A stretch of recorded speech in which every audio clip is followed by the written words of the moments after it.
Podcast Gang.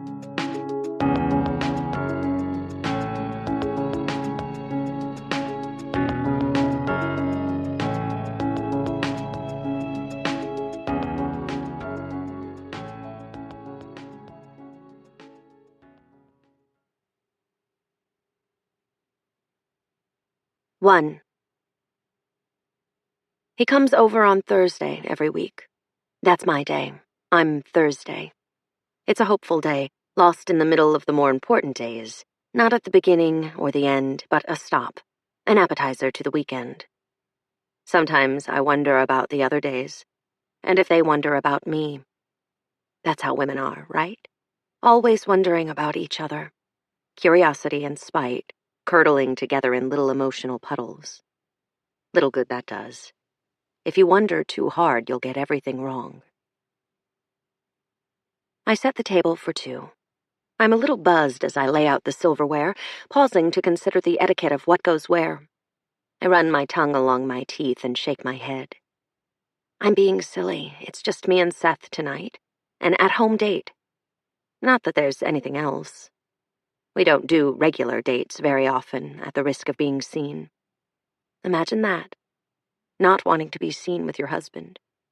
Or your husband not wanting to be seen with you. The vodka I sipped earlier has warmed me, made my limbs loose and careless. I almost knock over the vase of flowers as I place a fork next to a plate, a bouquet of the palest pink roses. I chose them for their sexual innuendo because when you're in a position like mine, being on top of your sexual game is of the utmost importance. Look at these delicate pink petals. Do they make you think of my clit? Good. To the right of the vaginal flowers sit two white candles in silver candlestick holders. My mother once told me that under the flickering light of a candle flame, a woman can almost look 10 years younger. My mother cared about those things. Every 6 weeks, a doctor slid a needle into her forehead, pumping 30 cc's of Botox into her dermis. She had a subscription to every glossy fashion magazine you could name and collected books on how to keep your husband. No one tries that hard to keep their husband unless they've already lost him. I used to think her shallow, back when my ideals were untainted by reality. I had big plans to be anything but my mother, to be loved, to be successful, to make beautiful children. But the truth is that the heart's desire is a mere current against the tide of nurture and nature. You can spend your whole life swimming against it, and eventually you'll get tired and the current of genes and upbringing will pull you under. I became a lot like her, and a little bit like me. I roll the wheel of the lighter with my thumb and hold the flame above the wick. The lighter is a Zippo, the worn remnants of a Union Jack flag on the casing. The flickering tongue reminds me of my brief stint with smoking. To look cool, mostly. I never inhaled. But I lived to see that glowing cherry at my fingertips. My parents bought the candle holders for me as a housewarming gift after I saw them in a Tiffany's catalog. I found them to be predictably classy. When you're newly married, you see a pair of candlestick holders and imagine a lifetime of roast dinners that will go along with them. Dinners much like the one we're having tonight. My life is almost perfect. I glance out the bay window as I fold the napkins. The view of the park spread out beneath me.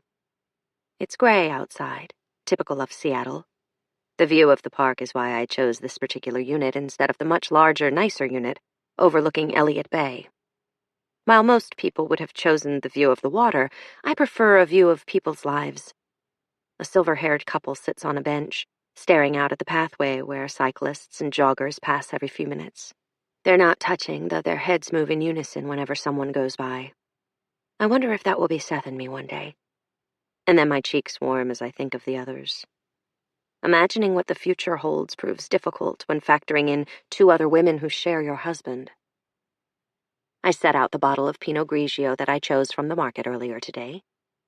The label is boring, not something that catches the eye, but the austere-looking man who sold it to me had described its taste in great detail, rubbing his fingers together as he spoke. I can't recall what he'd said, even though it was only a few hours ago. I'd been distracted, focused on the task of collecting ingredients. Cooking, my mother taught me, is the only good way to be a wife. Standing back, I examine my work. Overall, it's an impressive table, but I am queen of presentation after all. Everything is just right, the way he likes it, and thus the way I like it. It's not that I don't have a personality. It's just that everything I am is reserved for him. As it should be. At 6 o'clock sharp, I hear the key turn in the lock and then the whistle of the door opening. I hear the click as it closes, and his keys hitting the table in the entryway. Seth is never late. And when you live a life as complicated as his, order is important. I smooth down the hair I so painstakingly curled and step from the kitchen into the hallway to greet him. He's looking down at the mail in his hands, raindrops clinging to the tips of his hair. "You got the mail, thank you!" I'm embarrassed by the enthusiasm in my voice. It's just the mail, for God's sake. He sets the pile down on the little marble table in the entryway, next to his keys, and smiles. There is a tilt in my belly, heat, and a flurry of excitement. I step into the breath of him, inhaling his scent, and burying my face in his neck. It's a nice neck, tan and wide.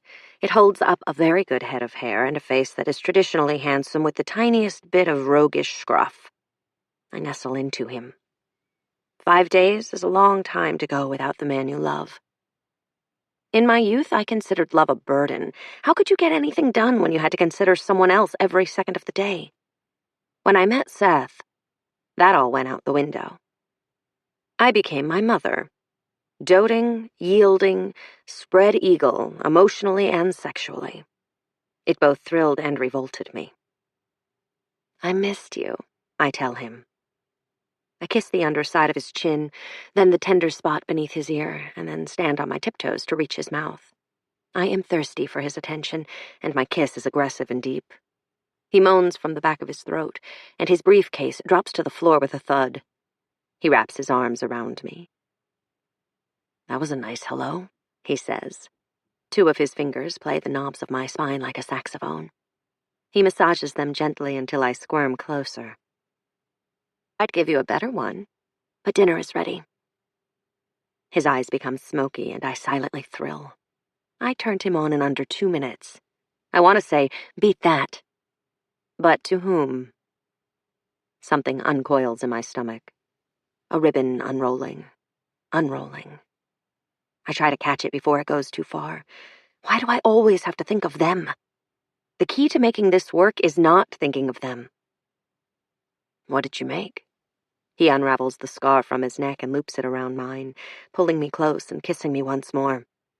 His voice is warm against my cold trance, and I push my feelings aside, determined not to ruin our night together. "Smells good." I smile and sashay into the dining room, a little hip to go with his dinner. I pause in the doorway to note his reaction to the table. "You make everything beautiful." He reaches for me, his strong tanned hands tracked with veins, but I dance away, teasing. Behind him, the window is rinsed with rain. I glance over his shoulder. The couple on the bench are gone. What did they go home to? Chinese takeout? Canned soup? I move on to the kitchen, making sure Seth's eyes are on me. Experience has taught me that you can drag a man's eyes if you move the right way. "A rack of lamb," I call over my shoulder. "Couscous." He plucks the bottle of wine from the table, holding it by the neck and tilting it down to study the label.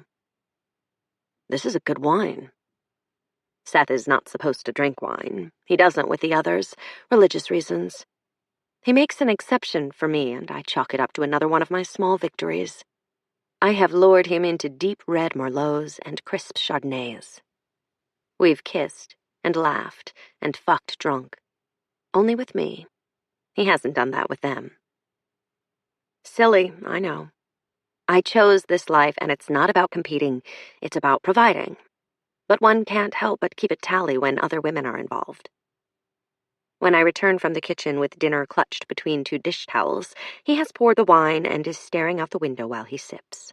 Beneath the 12th floor window, the city hums her nightly rhythm. A busy street cuts a path in front of the park. To the right of the park and just out of view is the Sound, dotted with sailboats and ferries in the summer and masked with fog in the winter. From our bedroom window you can see it, a wide expanse of standing and falling water. The perfect Seattle view. "I don't care about dinner," he says. "I want you now." His voice is commanding. Seth leaves little room for questions. It's a trait that has served him well in all areas of his life. I set the platters on the table, my appetite for one thing gone and replaced by another. I watch as he blows out the candles, never taking his eyes from me. And then I walk to the bedroom, reaching around and unzipping my dress as I go. I do it slowly so he can watch, peeling off the layer of silk. I feel him behind me, the large presence, the warmth, the anticipation of what's to come. My perfect dinner cools on the table, the fat of the lamb congealing around the edges of the serving dish in oranges and creams, as I slip out of the dress and bend at the waist, letting my hands sink into the bed. I'm wrist-deep in the down comforter when his fingers graze my hips and hook in the elastic waist of my panties. He pulls them down, and when they flutter around my ankles, I kick free of them. The tink of metal, and then the sweep of his belt. He doesn't undress. There's just the muted sound of his pants falling to his ankles. After, I warm our dinner in the microwave, wrapped in my robe. There is a throbbing between my legs, a trickle of semen on my thigh. I am sore in the best possible way. I carry his plate to where he is lying shirtless on the couch, one arm thrown over his head, an image of exhaustion. I cannot remove the grin from my lips, though I try. It's a break in my usual facade, this grinning like a schoolgirl. "You're beautiful," he says when he sees me. His voice is gruff like it always is post-sex. "You felt so good." He reaches up to rub my thigh as he takes his plate. "Do you remember that vacation we talked about taking? Where do you want to go?" This is the essence of postcoital conversation with Seth. He likes to talk about the future after he comes. Do I remember? Of course I remember. I rearrange my face so that it looks surprised. He's been promising a vacation for a year, just the two of us. My heart beats faster. I've been waiting for this. I didn't want to push it since he's been so busy, but here it is, my year. I've imagined all the places we can go. I've narrowed it down to a beach, white sands and lapis lazuli water, long walks along the water's edge holding hands in public. In public. I was thinking somewhere warm, I say. I don't make eye contact. I don't want him to see how eager I am to have him to myself. I am needy and jealous and petty. I let my robe fall open as I bend to set his wine on the coffee table. He reaches inside and cups my breast, like I knew he would. He is predictable in some ways. "Turks and Caicos?" he suggests. "Trinidad?" Yes and yes. Lowering myself into the armchair that faces the sofa, I cross my legs so that my robe slips open and reveals my thigh. "You choose," I say. "You've been more places than I have." I know he likes that, to make the decisions. And what do I care where we go, so long as I get him for a week, uninterrupted, unshared? For that week he will be only mine, a fantasy. Now comes the time I both dread and live for.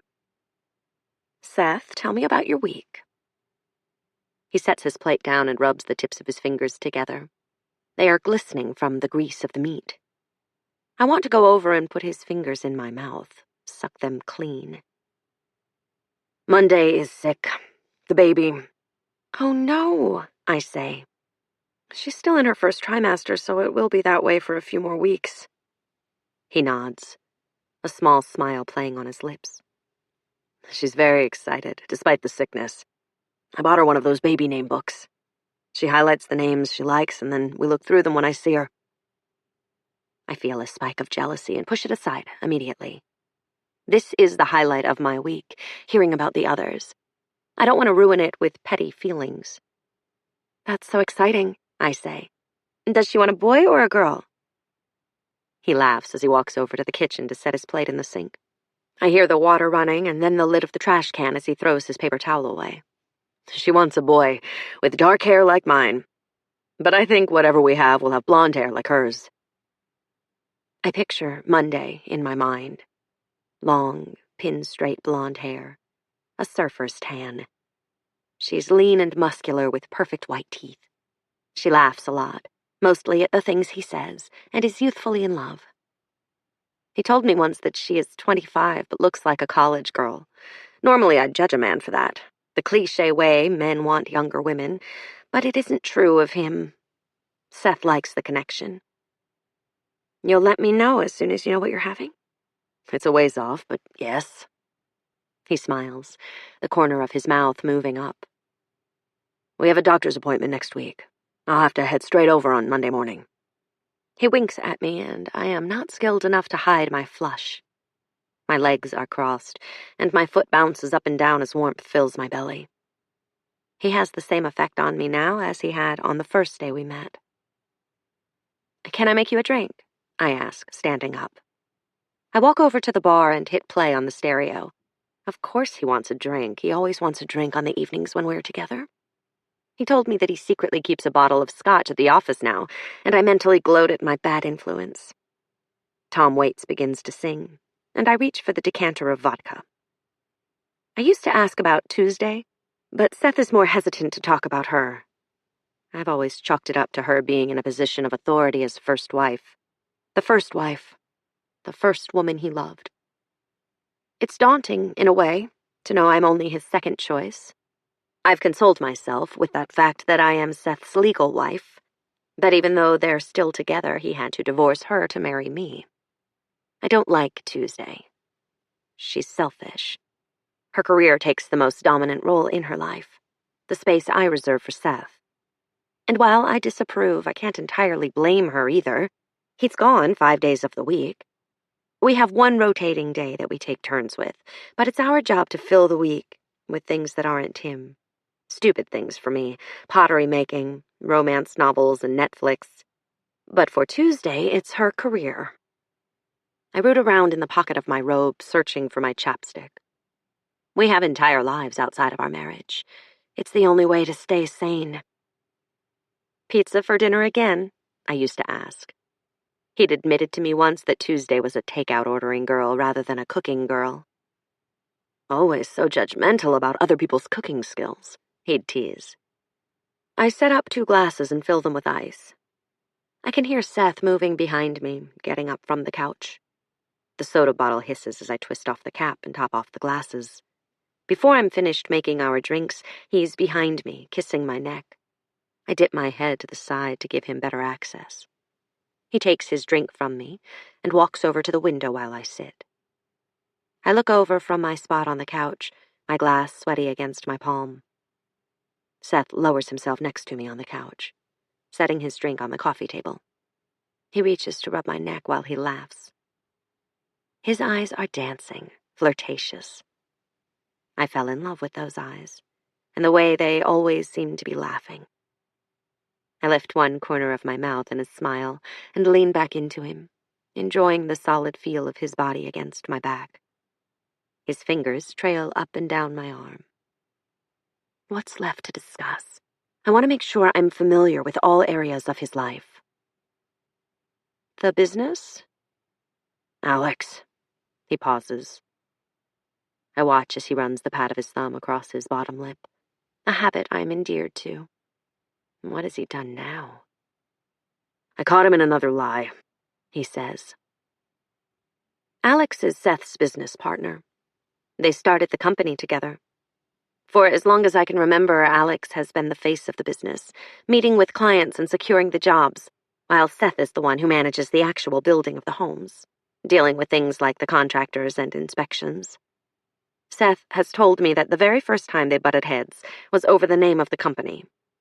Alex wanted his last name to be incorporated into the name of the business, while Seth wanted it to include the Pacific Northwest. They'd fought it out and settled on Emerald City Development. Over the last years, their attention to detail and sheer beauty of the homes they build has secured them several high-profile clients. I have never met Alex. He doesn't know I exist. He thinks Seth's wife is Tuesday. When Seth and Tuesday were first married, they'd go on vacations with Alex and his wife, once to Hawaii and another time on a ski holiday to Banff. I've seen Alex in photos. He's an inch shorter than his wife, Barbara, who is a former Miss Utah. Squat and balding, he has a close-lipped smugness about him. There are so many people I haven't met. Seth's parents, for example, and his childhood friends. As second wife, I may never have the chance. Oh, I say. What's up? My existence is exhausting. All of the games I play. This is a woman's curse. Be direct, but not too direct. Be strong, but not too strong. Ask questions, but not too many. I take a sip of my drink and sit on the couch next to him. Do you enjoy this? He asks. It's sort of strange you asking about. I enjoy you. I smile. Knowing your world, what you feel and experience when you aren't with me. It's true, isn't it? I love my husband, but I'm not the only one. There are others. My only power is my knowledge. I can thwart, one-up, fuck his brains out and feign an aloof, detached interest, all with a few well-timed questions.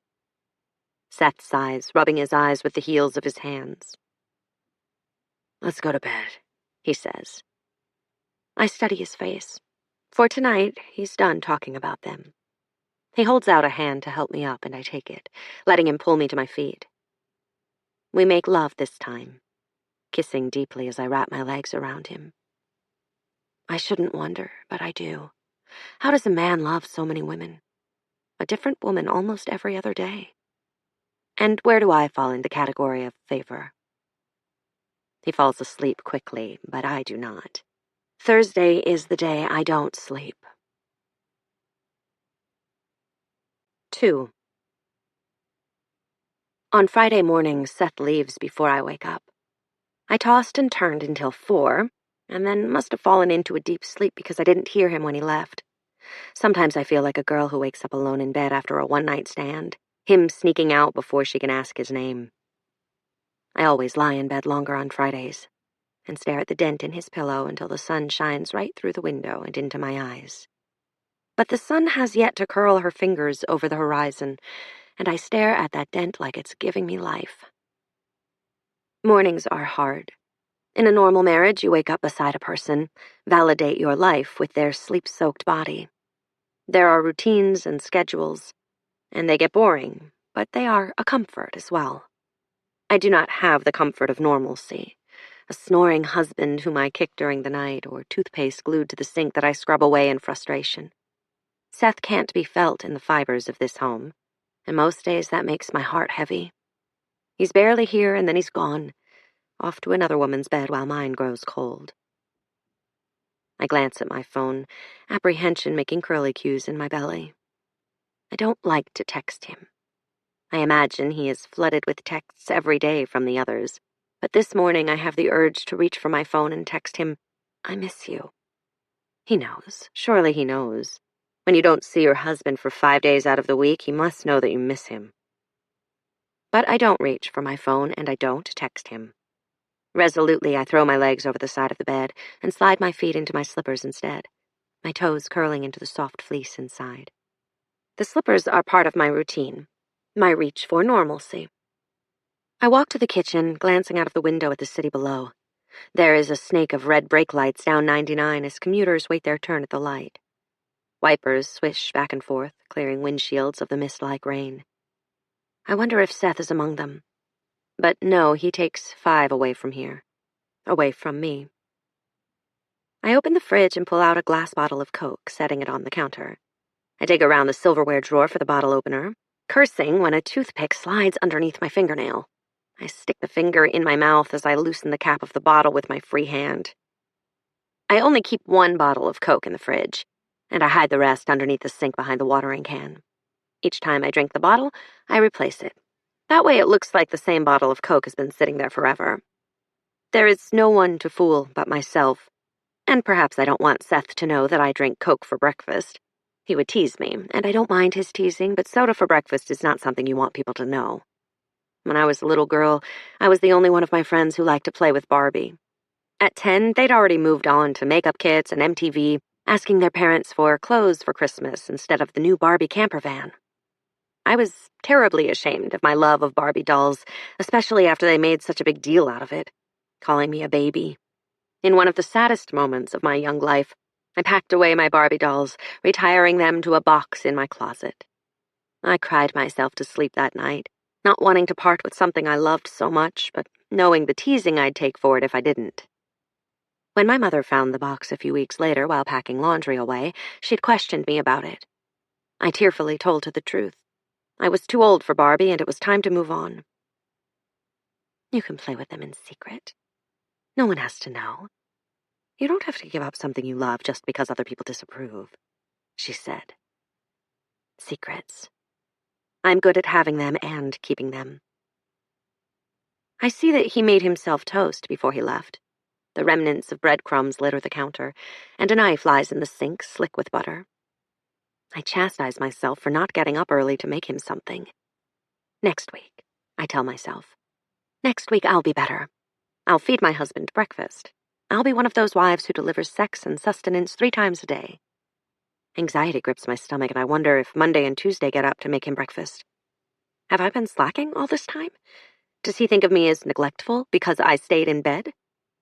I clean up the crumbs, swiping them into my hand, and then angrily shaking them into the sink, and then I carry my Coke to the living room.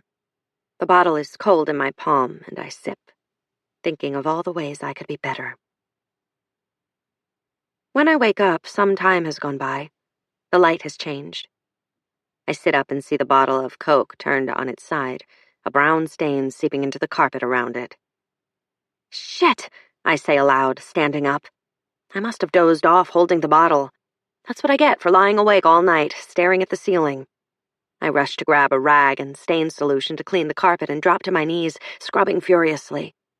The Coke has dried into the knotted beige rug, a sticky caramel. I am angry about something, I realize, as tears roll down my face. The drips join the stain on the carpet and I scrub harder. When the carpet is clean, I fall back on my haunches and close my eyes. What has happened to me? How have I become this docile person, living for Thursdays and the love of a man who divides himself so thinly among 3 women? If you'd told 19-year-old me that this would be my life, she'd have laughed in your face. The day he found me was 5 years ago next week. I was studying in a coffee shop, my final nursing exam looming ahead of me, a wall I didn't feel ready to climb. I'd not slept in 2 days, and I was at the point where I was drinking coffee like it was water just to stay awake. Half delirious, I swayed in my armchair as Seth sat down next to me. I remember being irritated by his presence. There were 5 open armchairs to choose from. Why take the one right next to me? He was handsome, glossy black hair and turquoise eyes, well-slept, well-groomed, and well-spoken. He'd asked if I was studying to be a nurse, and I'd snapped my answer, only to apologize a moment later for my rudeness. He'd waved away my apology and asked if he could quiz me. A laugh burst from between my lips until I realized he was serious. You want to spend your Friday night quizzing a half-dead nursing student? I'd asked him. Sure, he'd said, eyes glowing with humor. I figure if I get in your good graces, you won't say no when I ask you to have dinner with me.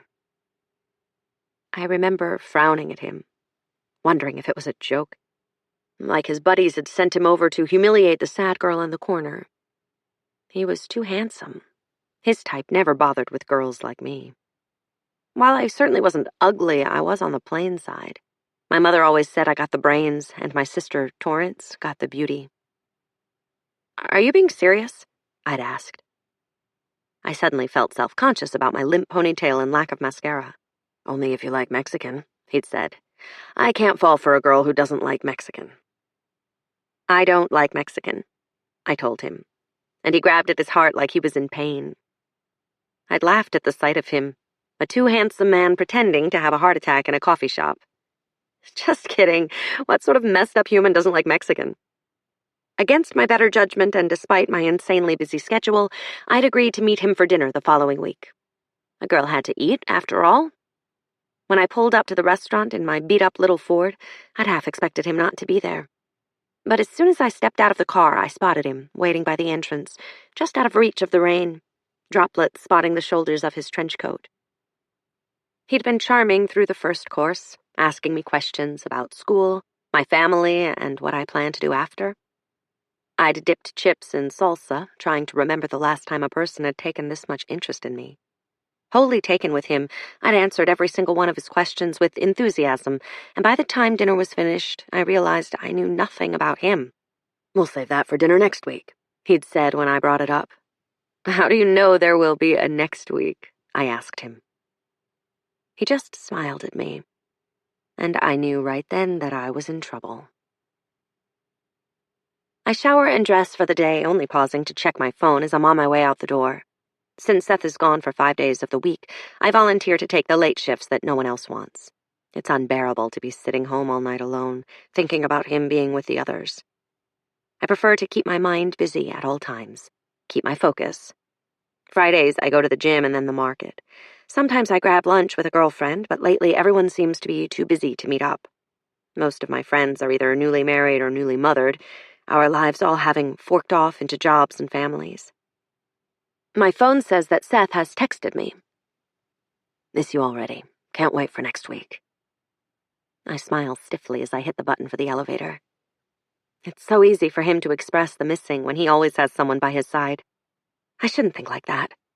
I know he loves each of us, misses each of us when he's away.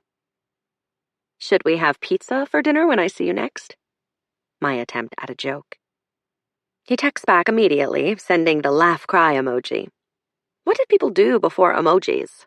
It seems like the only reasonable way to lighten a loaded sentence. I tuck my phone back into my purse as I step into the elevator, a small smile on my lips. Even on my hardest days, a little text from Seth makes everything all right. And there are plenty of hard days. Days where I feel inadequate or insecure about my role in his life. I love you all differently, but equally. I wanted to know what that meant, the specifics. Was it sexual? Emotional? And if he had to choose, if he had a gun to his head, would he pick me? When Seth first told me about his wife, we were at an Italian restaurant called La Spiga on Capitol Hill. It was our 4th date.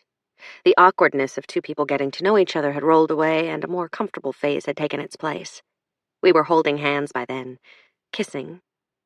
He'd said he had something to talk to me about, and I'd planned for perhaps a conversation about where our relationship was going.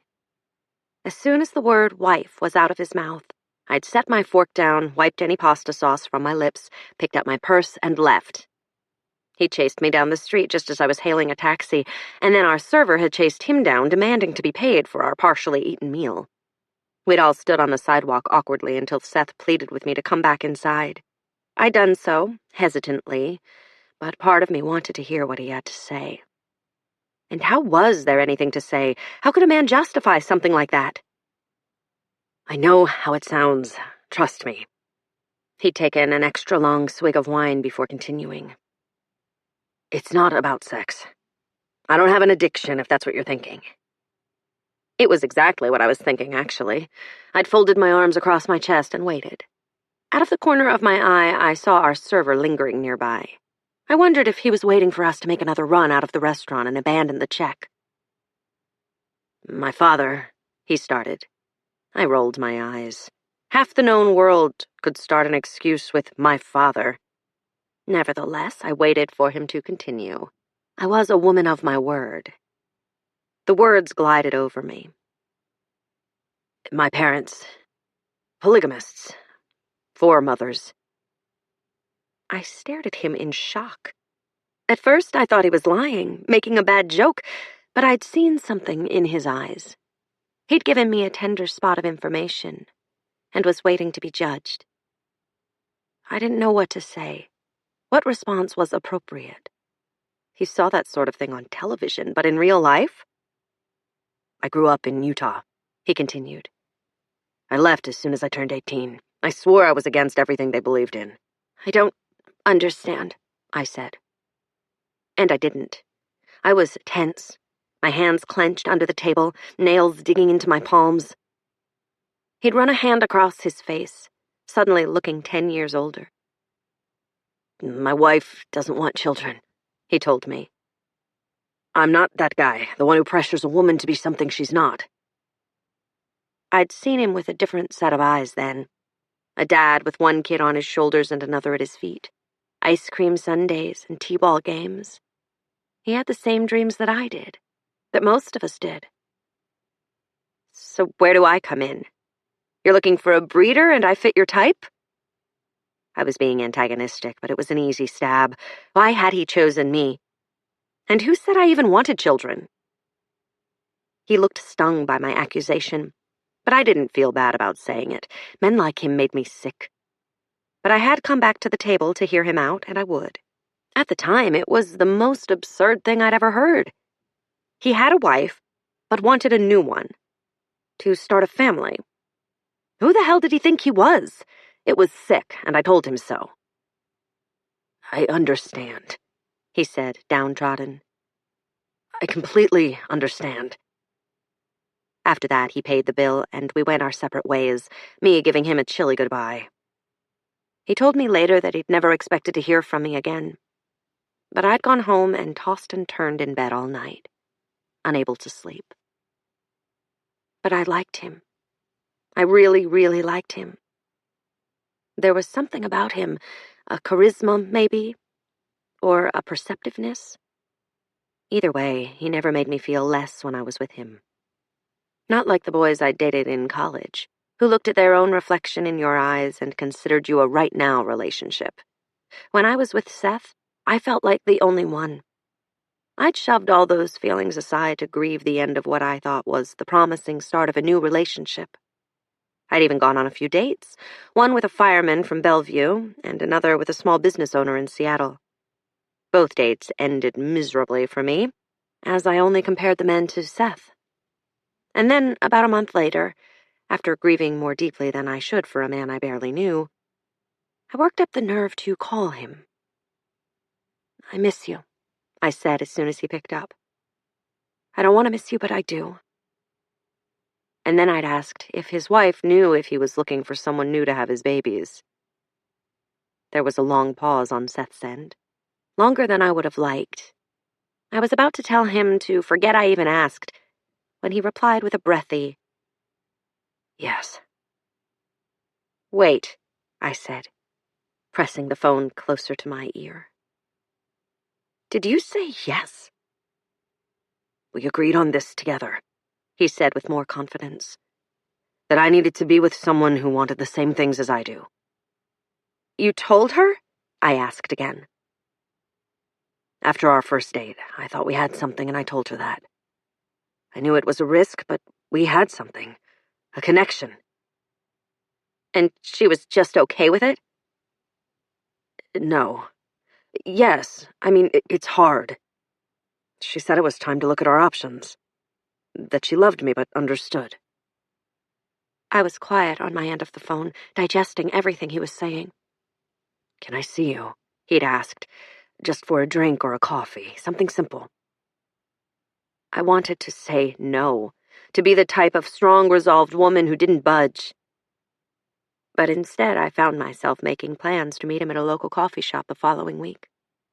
When I hung up, I had to remind myself that I'd been the one to call him, and he hadn't manipulated me into anything. You're in control, I told myself. You'll be his legal wife. I was so wrong. 3. I arrive home Saturday morning after my shift, and immediately fall into bed. It had been another long night, the kind that stretches you into mental and emotional exhaustion. There was a 10-car pileup on 5 that brought 12 people into the emergency room, and then a domestic disturbance sent a husband into the ER with 3 gunshot wounds in his abdomen. His wife had run in 10 minutes later with a toddler on her hip, blood soaking through her yellow shirt. She was screaming that it was all a mistake. Every night in the ER was a horror movie. Open wounds, crying, pain. By the end of the night, the floors were sticky with blood, slicked over with vomit. I wear black scrubs so the mess doesn't show. I'm just dozing off when I hear the front door open and close, followed by the sound of a train whistle. The whistle part of our security system notifies me every time the front door opens. I bolt upright in bed, my eyes wide.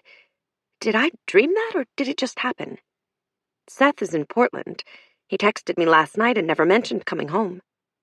I wait, completely still, ears pricked, ready to shoot out of bed, and my head swivels left and right as I look for a weapon, my heart pounding.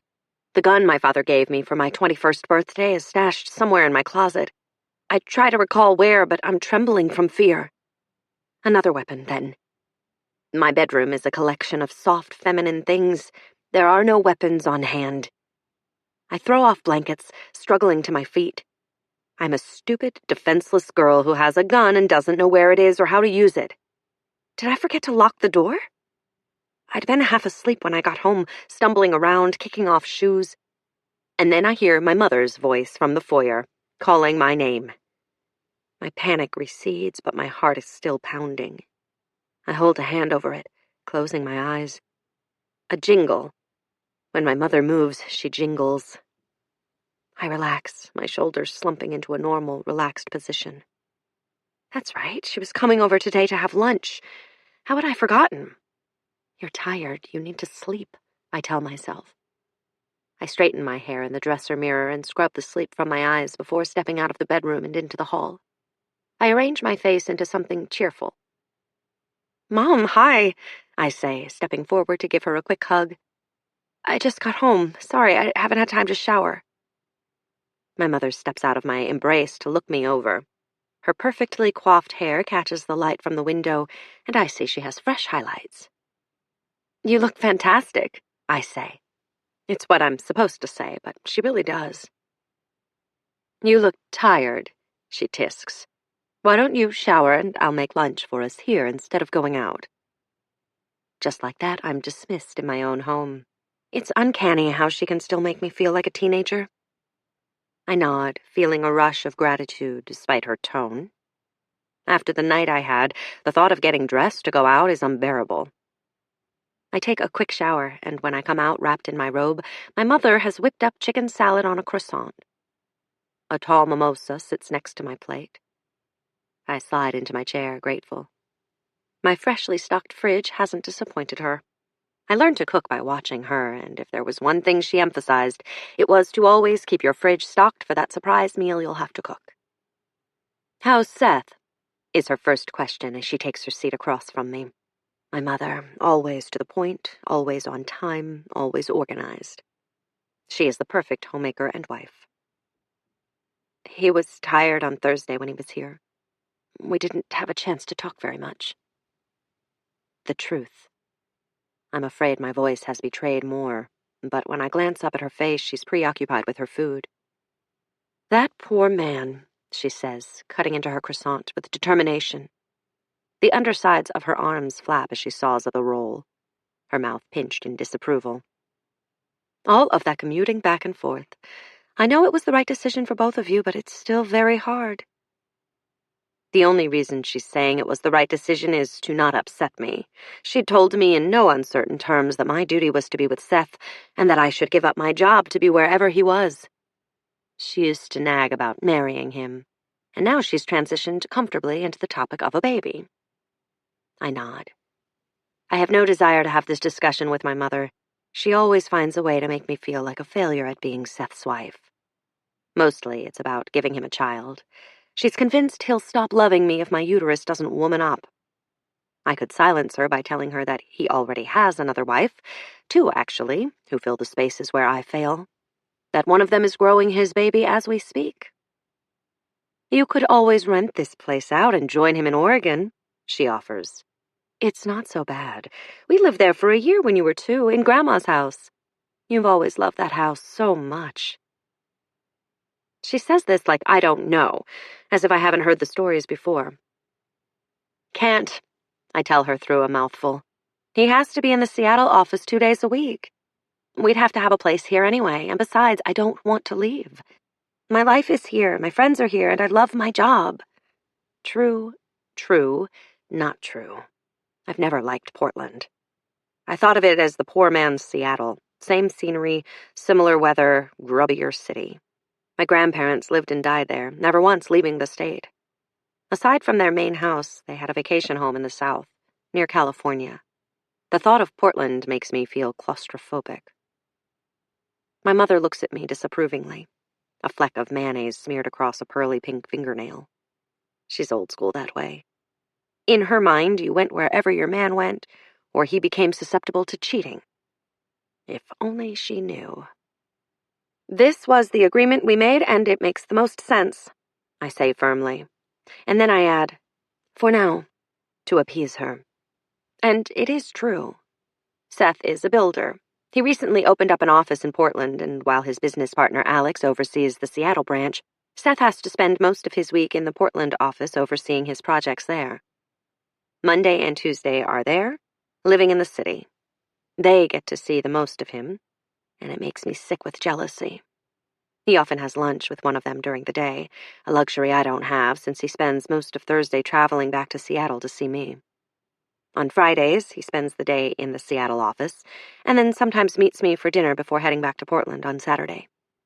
The rotating day the wives share is spent on travel for the time being, but with two of his wives living in Oregon, I've begun to think it will be permanent.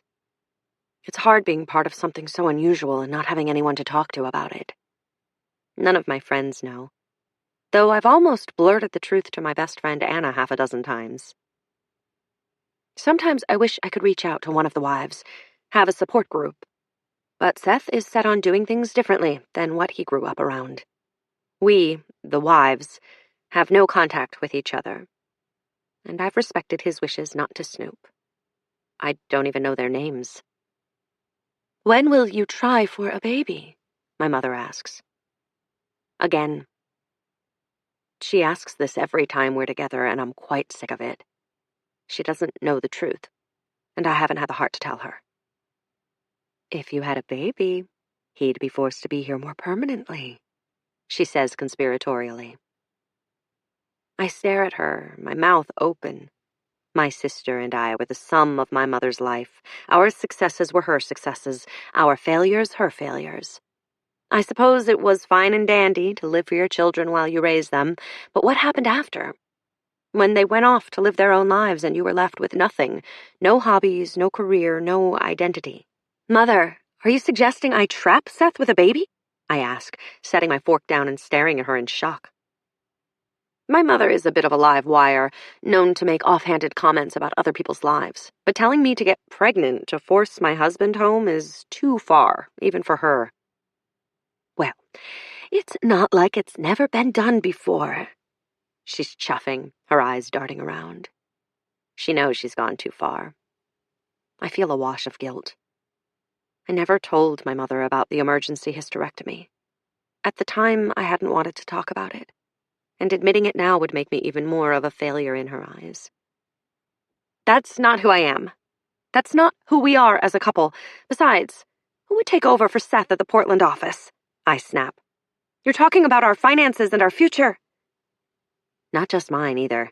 Seth has a rather large family to support. I drop my face into my hands and my mother stands up and comes around the table to comfort me. I'm sorry, little girl, she says, using her pet name for me. I overstepped. You know what's right for your relationship. I nod appreciatively and pick up a stray piece of chicken salad with my finger, licking it off my thumb. None of this is normal. And if Seth and I are going to make it work, I need to have a talk with him about my feelings. I've spent so much time pretending to be cool with everything that he has no clue about my struggles. That isn't fair to him or to me. My mother leaves an hour later, promising to take me to lunch on Monday instead. Rest up, she says, giving me a hug. I close the door behind her and breathe a sigh of relief. I'm desperately tired. But instead of heading to bed, I wander into Seth's little closet. Despite being gone for most of the week, he keeps a stash of clothes here. I run my hands over the suit jackets and dress pants, lifting a shirt to my nose to find his smell. I love him so much. And despite the awful uniqueness of our situation, I can't imagine being married to anyone else. And that's what love is about, isn't it? Working with what your partner came with. And mine came with two other women. I'm about to turn off the little overhead light and leave when something catches my eye. Poking out of a dress pants pocket is the corner of a piece of paper. I pull it out, at first worried the pants will be washed with the paper in the pocket and ruin the rest of the wash. But once I have it in my hands, I'm curious. It's folded into a neat square. I only hold it in my palm for a moment before opening it to have a look. A doctor's bill. I scan the words, wondering if something is wrong or if Seth went in for a checkup. But his name isn't anywhere on the paper. In fact, the bill is made out to a Hannah Ovark. Her address listed in the top corner as 324 Galatia Lane, Portland, Oregon. Seth's doctor is in Seattle. Hannah, I say out loud. The receipt in my hand says she was in for a checkup and labs. Could Hannah be Monday? I turn off the closet light and carry the paper with me to the living room, unsure of what to do. Should I ask Seth about it, or pretend I never saw it? My MacBook is sitting next to me on the sofa. I shift it into my lap and open Facebook. I have a vague sense that I'm breaking some sort of rule. I type her name into the search bar and tap my fingers on my knee while I wait for the results. 3 profiles come up. One is an older woman, perhaps in her 40s, who lives in Atlanta. The other is a pink-haired girl who looks to be in her early teens. I click on the 3rd profile. Seth told me that Monday was blonde, but had never given any other details about her appearance. My vision of a chill-looking surfer girl is shattered as I stare at Hannah Ovark. She isn't a surfer, and she doesn't have the blonde innocence I was hoping for. I shut my laptop rather abruptly and stalk off to the bathroom to find my sleeping pills. I desperately need sleep. I'm feeling loopy, and it's starting to affect the way I see things. A row of orange bottles stares out at me from the medicine cabinet. Little sentinels with purposes ranging from drowsy numbness to staying alert. I reach for the Ambien and lay a pill on my tongue. I drink water straight from the tap to wash it down. And then I curl up on the bed and wait to sink into oblivion. 4. I wake up disoriented and groggy. The sun sits high outside of the window. But hadn't it been early evening when I fell asleep? I reach for my alarm clock to check the time and see that I've been asleep for 13 hours. I hop out of bed too quickly, and the room spins around me. Shit. I grab onto the wall to steady myself and stay there until I feel sturdy on my feet. My phone sits face down on the dresser, the battery almost depleted. I have 7 missed calls from Seth and 3 voice messages. I call him back without listening to the messages, a sense of dread growing with each ring. "Are you all right?" is the first thing he says to me when he picks up. His voice is strained, and I immediately feel guilty for making him worry. "Yes, I'm fine," I tell him. "I took a sleeping pill and must have conked out for the night. I'm sorry, I feel like such a jerk." "I was worried," he says, his voice sounding less tense than it did a moment ago. "I almost called the hospital to see when you left." "I'm truly sorry," I say. "Is everything all right on that side?" It's not. I can already tell by the sound of his voice. He couldn't possibly know that I'd found Hannah, could he? I wrap a strand of hair around and around my finger while I wait for him to speak. "Just some trouble at work," he says. "Unreliable contractors. I can't talk about it right now. I just wanted to hear your voice." I thrill that it's my voice he wanted to hear, not the others. Mine. "I wish I could see you," I say. "You could take a few days off work, drive down and spend a couple of days in Portland with me." I almost dropped the phone in my excitement. "Really? You would want that?" I'm staring at myself in the dresser mirror as I speak. My hair is longer than I've ever grown it. It needs professional attention. I touch a limp strand and wonder if my stylist can fit me in before I leave. A little getaway seems like a good reason for some grooming. "Of course," he says. "Come tomorrow. You have all of that vacation time you haven't used." My eyes rove over the bedroom furniture, the whitewashed woods, and rustic baskets. Maybe a change of scenery is exactly what I need. I haven't felt myself lately. But where will I stay? Hold on a sec." His voice is muffled, and I hear someone on his end say something to him. Then he comes back on the line. "I have to go. I'll book a room at the Dossier. See you tomorrow?" I want to ask him about Monday and Tuesday, if he plans on ditching them for me, but he's in a rush. "I'm so excited," I say. "Tomorrow. Love you." "Love you too, baby." And then he hangs up. I call work straight away and arrange to have 3 of my shifts covered, and then I call my stylist, who says she's had a cancellation and can see me in an hour. 2 hours later, I am home with a fresh color and cut and heading to my closet to pack. I don't remember the paper I found or Hannah Ovark until I go looking for my MacBook, which I plan on taking with me. I slump onto the sofa and stare at the screen, at the evidence of my stalking. My main screen is still open to Facebook, her smiling face staring up at me. It feels different to be doing this in the light of day, more deliberate and sneaky. I hesitate, my mouse hovering over her profile. Once I have information about her, I can't go back. It will be there, imprinted in my mind forever. I click on her profile, holding my breath. But when the screen loads, I see she has everything set to private. Frowning, I close the browser and shut down my computer. Hannah is more of a supermodel than a laid-back surfer. Her lips are full and perfect, and she has the type of cheekbones you only see on Scandinavian models. The next morning, I wake up still thinking about Hannah. I try to clear my mind of her face as I carry my overnight bag down to the carport. But at the last moment, I take the elevator back upstairs and retrieve the paper from my nightstand, tucking it into the deepest, most hidden pocket of my wallet, just in case I need her address. But why would you need it? I ask myself as I buckle my seatbelt and pull out of the carport. Just in case. Just in case I want to see what she looks like in real life.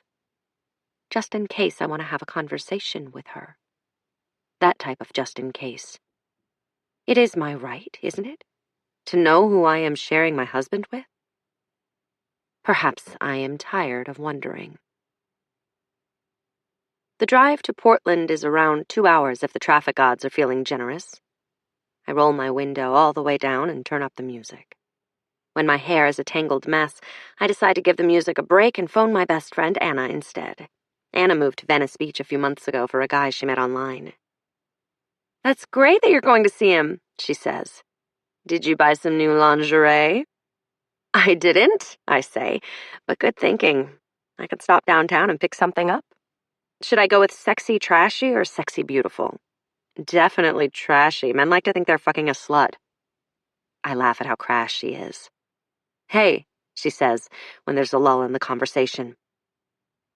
"How have you been since—" "Fine," I snap. I cut her off before she can say any more. "I don't want to go there today.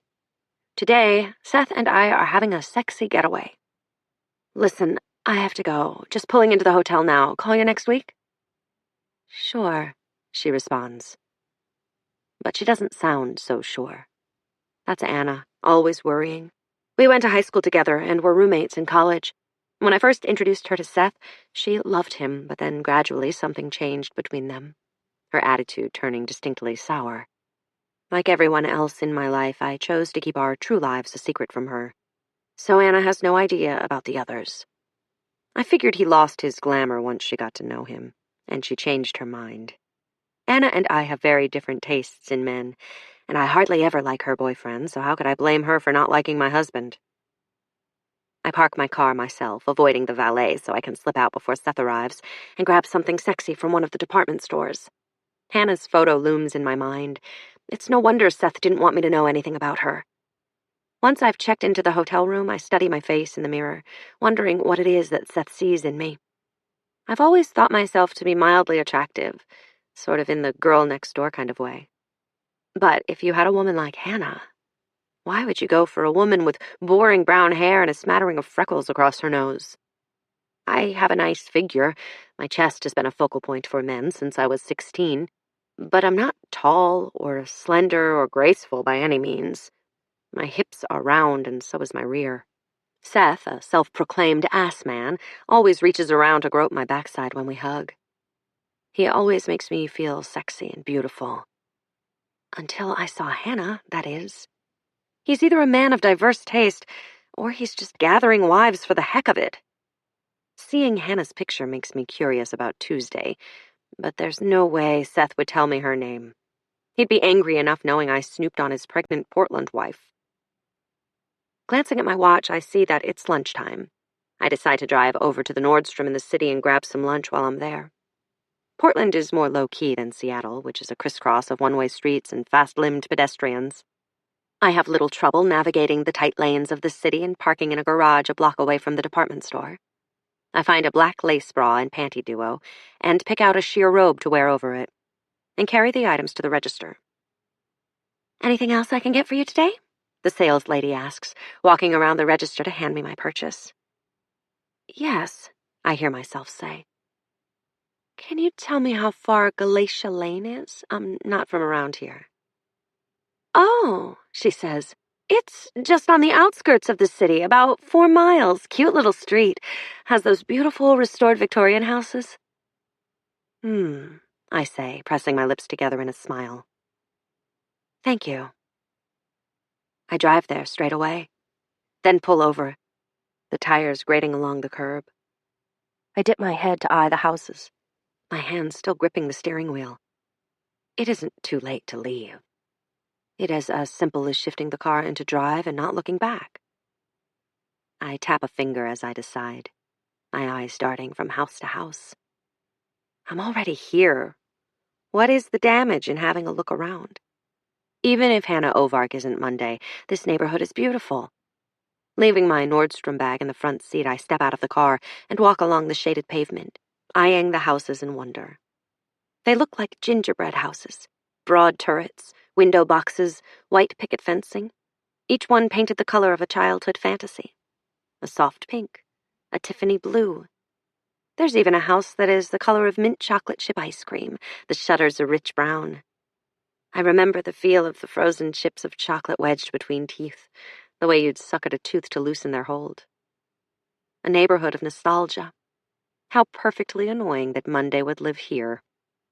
I think of my condo downtown, stacked on top of a dozen others, people living vertically in little spaces in the sky. No magic, no mint chocolate chip paint, just long elevator rides and city views. I wonder what life would be like living in a place like this. I'm so lost in my thoughts that I walk right past number 324 and have to backtrack. Hannah's house is cream-colored with a matte black door. There are green shutters on the windows, and flower boxes that hold tiny evergreens. The garden is chock full of plants, not flowers, but carefully tended greens. I have a new appreciation for her, a woman who tends evergreens over flowers, things that live.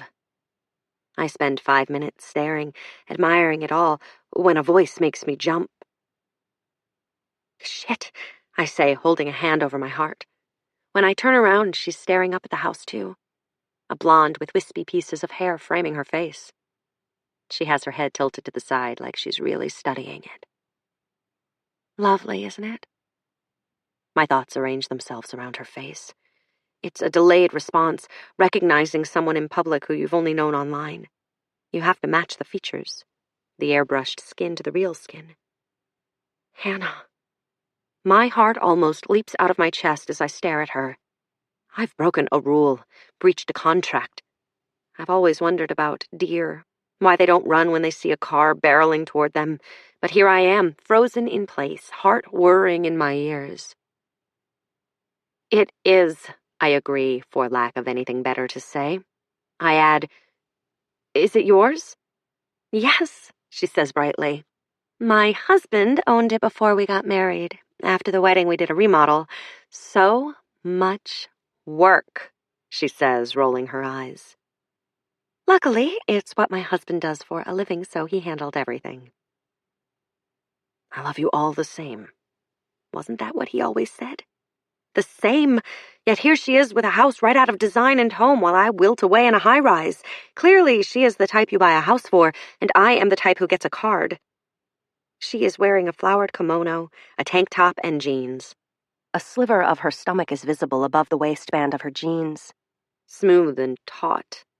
No wonder Seth doesn't want us near each other. I'd die of insecurity. Would you like to come in and see it? She asks suddenly. People often knock on the door and want a tour. I never knew that owning a house could make me so popular. When she laughs, it's throaty, and I wonder if she's a smoker. Not anymore, I tell myself, eyeing her belly. It's too flat to contain life, too hollow. Thoughts of her pregnancy rouse images in my mind, of her long legs wrapped around Seth, him pushing relentlessly into her. Yes, I'd love to. The words are out of my mouth before I can stop myself. Yes, I'd love to. I could smack myself. But instead, I follow her up the path and to the front door, where she pulls out a key. A tiny plastic sandal dangles from the ring. Most of the word has been rubbed away, but I can still make out the MECO of Mexico. There is an immediate tightening in my belly. Had she gone there with Seth? My God, all the things I don't know. Hannah is struggling with the key. I hear her swear under her breath. Damn thing always sticks, she says when it finally turns. I shuffle behind her, glancing over my shoulder every few seconds to make sure no one is coming. This isn't your neighborhood, I think. What difference does it make if someone sees you? Hannah is even more beautiful than in her photos, and on top of that, she's nice, too. Nice enough to open her home for a private tour to a complete gawking stranger. Not such a stranger, I think as I follow her inside. We share the same penis, after all. I'm on the verge of maniacal laughter when my breath gets caught in my throat. I make a little ahem sound to clear it, while Hannah deposits her keys on an ornate hook and swings around to smile at me. The house creaks around us, gently asserting its age. The hardwood floors are gleaming and spotless, the type of rustic mahogany I'd wanted to put in the condo. Seth had vetoed my choice. He wanted something more modern. So we went with a slate gray instead. I stand at the foot of a curving staircase, unsure of whether or not I'm expected to remove my shoes. I have the eerie feeling that I've been here before, even though I know that's not possible. Hannah doesn't make a move to direct me either way, so I step out of them, leaving them near the stairs. 2 bright pink flats, in the midst of all this cream. A distressed table sits to my right. Brightly colored bougainvillea spills from a vase on top of it. There are no family pictures hanging anywhere that I can see, and for that I'm grateful. What would it be like to see your husband in family photos with another woman? Everything is tasteful and perfect. Hannah has an eye for decor. It's so lovely, I breathe, my eyes hungry to take everything in. Hannah, who has removed her own shoes and slipped her feet into silk slippers, smiles at me, her Nordic cheekbones sharp and rosy. Seth's face is hard angles, too, a square jaw and a long, straight nose.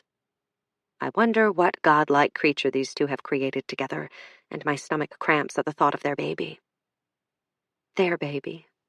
Their trip to Mexico. Their house. I'm Hannah, by the way, she says as she leads me up the staircase. And then she's telling me about the man who built the house for his new wife 100 years ago, and I think about how Seth's new, upgraded wife was living in it. It was just a year ago when I'd agreed to it all. Our plans thwarted. But our love's still there. I had wanted to please him, much like Tuesday, I imagine, when she agreed to me. She leads me through several bedrooms and 2 restored bathrooms. I look for photos, but there are none. Then she takes me downstairs to see the sitting room and kitchen. I fall in love with the kitchen immediately, 3 times the size of the tiny kitchen in my condo. There is enough space to cook several feasts all at once. Seeing the look on my face, Hannah grins. It wasn't always this grand. I gave up the second sitting room to expand the kitchen. We like to entertain. It's lovely, I say. It used to have yellow cabinets and a black and white checkered floor. Her nose is curled up like she finds the whole idea distasteful. I can picture it. The ancient kitchen with buttery cabinets. Probably hand-painted by the first owner. We hated it. I know you're supposed to appreciate that old charm, but I couldn't wait to change it. We. Another shock. My Seth does not like to entertain. I try to picture him standing underneath the exposed beams of this ceiling, chopping onions at the marble island, while Hannah pulls something from the double oven. It's all too much, and suddenly I feel dizzy. I lift a hand to my head and reach for a chair to steady myself. Are you all right? There is concern in Hannah's voice. She pulls a stool out from the island and I sit. Let me get you some water, she says. She returns with a tall glass of water and I drink it, wondering when was the last time I had anything to drink. There was tea at lunch and a glass of rosé. I'm probably dehydrated. Listen, Hannah, you invited a stranger into your house. I could be a serial killer or something, and now you're giving me water? I say, shaking my head. You can't do things like that. Her face looks impish when she grins, her eyes brightly mischievous. She's significantly younger than I am, but there's also something regal and old about her. I doubt she ever drank too many Mike's Hard lemonades and retched into a toilet all night, like I had in my teens. No, this woman is too put together, too responsible and too well-spoken. I could see what Seth saw, the elegance, the perfect mother to the perfect child. Well, now's the right time to make a snack, she says playfully. I haven't eaten. She goes to the fridge and then the pantry, humming as she pulls things out. And when she comes back, there is an assortment of cheese, crackers, and fruit on a wooden board, all arranged in a very artistic and grown-up way. I feel a kinship with her willingness to feed a stranger. I would have done the same. I eat a few pieces of cheese and immediately feel better. As we eat, she tells me that she's a freelance photographer. I ask if the framed prints in the hallway are hers. She lights up when she tells me yes. And again, I wonder why there aren't any family photos around. You'd think a photographer would have a slew of pictures in their home. What do you do? She asks me, and I tell her that I'm a nurse. Here at Regional? She asks, interested. No, I'm here with my husband for the weekend. I live in Seattle. I don't expound on any of that. I'm scared to give myself away. We chat for a while longer about hospitals and the restoration of Hannah's beautiful home before I stand. I've taken enough of your time, I say, smiling at her warmly. Look, this was so nice of you. Can I take you out to lunch next time I'm in town? I'd love that, she says eagerly. I'm not from Oregon. I moved here to be with my husband, so I haven't made many friends. Oh, where are you from? I tilt my head to the side, trying to recall if Seth had told me where she was from. Utah. My skin prickles. Seth is from Utah. Had he known Hannah when he lived there? No, that isn't possible. Tuesday is his first wife. He'd been with her in Utah. There is an age difference between Seth and Hannah, so it isn't likely they went to school together. Hannah pulls her phone from her back pocket, and I tell her my number so she can program it in. I head for the foyer and put on my shoes. I'm suddenly desperate to get out of here. What was I thinking anyway? Seth could stop home during his lunch break and find me with Hannah. What would he say if he found two of his wives together?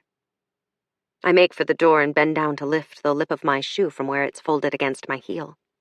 It's then that I see the shard of glass on the floor near the window, 2 inches long and jagged. I pick it up and hold it in my palm. There is an empty hook on the wall where a picture once hung. I turn around to show the glass to Hannah. It was on the floor, I say. Don't want you to slice your foot open. She takes it, thanking me, but I notice the blush that has crept up her neck.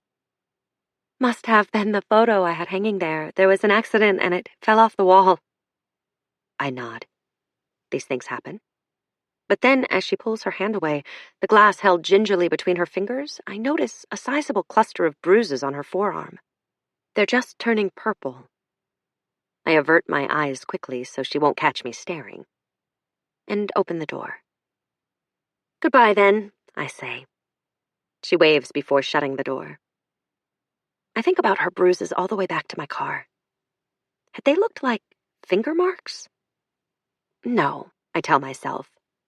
You're seeing things. 5. I have just enough time to get back to the hotel and take a shower before I'm supposed to meet Seth for dinner. I'm distracted this time, almost driving into the back of a delivery truck that has stalled at a red light. Hannah. Her face swims before my eyes. I wear the black dress he likes, tied in all the right places, and let my hair hang loose around my shoulders. Beneath the dress, I'm wearing the lingerie I chose earlier in the afternoon. The lace is itchy, and I've made comparisons in my mind about how Hannah would look wearing the same thing. It will be a good night, I tell myself. I am looking forward to being with him during our stolen time. It feels like cheating, and that thrills me. Hannah might be everything I'm not, but he chose to spend tonight with me. I call him to check the time of the reservation, and when he answers, his voice warms me right where it counts. "How much did you spend?" he asks. He's joking, of course. He likes to act frugal when I spend money, but he always asks to see the things I bought and comments on them. He's an interested husband, and those are rare. "A lot," I tell him. He laughs. "I can't wait to see you. I've been distracted at work all day thinking about tonight." "Will you come here, or should I meet you?" I ask. "I'll meet you there. Did you bring that black dress I like?" "Oh, yes," I say, smiling a little. Most days I still get butterflies when I hear his voice on the phone. Sometimes it makes me feel easy, like all he has to do is use that deep rumble and I'm putty in his hands. But today there is an absence of emotion as I listen to him. I can feel the slight disconnect in the recesses of my mind. We are bantering like we normally do, but my heart's not in it. Perhaps actually seeing Hannah, the other wife, changed things for me. Made it all real instead of a situation I emotionally detached myself from. Their baby. Their trip to Mexico. Their house. I wish I had time for a drink, I think miserably as I grab my coat off the seat. Seth is waiting for me outside when I pull up to valet. The restaurant is quaint and romantic, a place where new couples come to connect and old couples come to reconnect. I thrill that this is what he chose for our night together, noting the crisp white linen napkins and ankle-length aprons the servers wear. The hostess leads us to a table in the corner. I take the seat facing the window. Instead of sitting across from me, Seth slides in next to me. I look around to see if anyone is watching us, if they care. When I discover that no one is pointing fingers and laughing, I relax. "I never thought I'd be that girl," I say, sipping my water. "We used to make fun of them, remember?" Seth laughs. "The gross couples." I smile. "Yeah, but now I feel like I can't get enough of you. Probably because I have to share." "I'm yours," he says. "I love you so much." His voice sounds flat to me. Has it always sounded like that? "You're being paranoid and nitpicking everything to death," I tell myself. "He hasn't changed. You have." It's hard not to wonder how often he says that to the others. Hannah's face fills my mind, and I feel a rush of insecurity.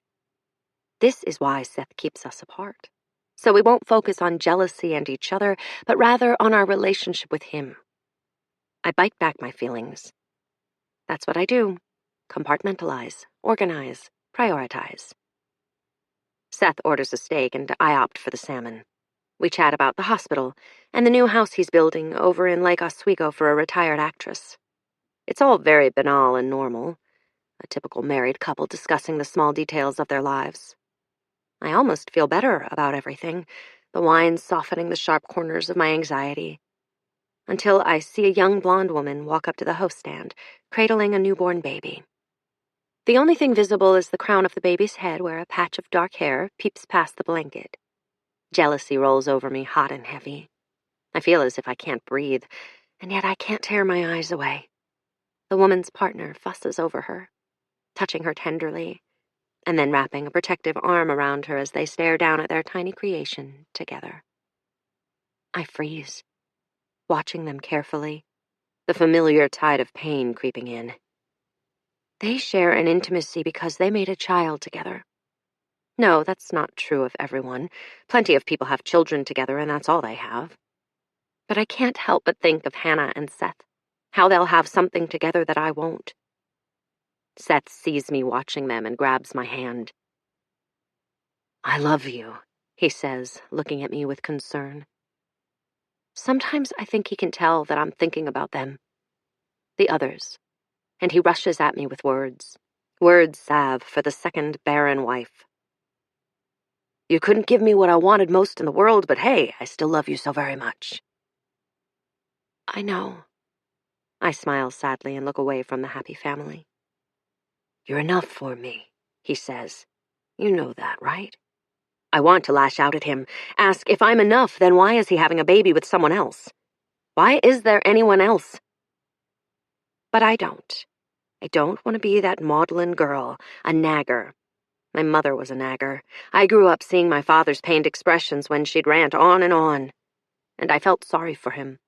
And her biting comments seemed to intensify with age, as did the crease lines on my father's weathered forehead. His face was well-worked leather, while hers was a veneer of Botox and filler. "You look upset," I say. "I'm sorry," he says. "Hard week at work." I nod sympathetically. "Anything I can do to help?" When Seth looks at me, his eyes are soft. He reaches for my hand, a sexy half-smile on his lips. "I chose this life and everything in it. I can manage. I worry about you, though. After—" "You don't need to worry, I'm fine." I nod reassuringly. It's a blatant lie, and perhaps if he weren't so distracted, stretched so thin, he would see through it. I'm not fine, but I can be.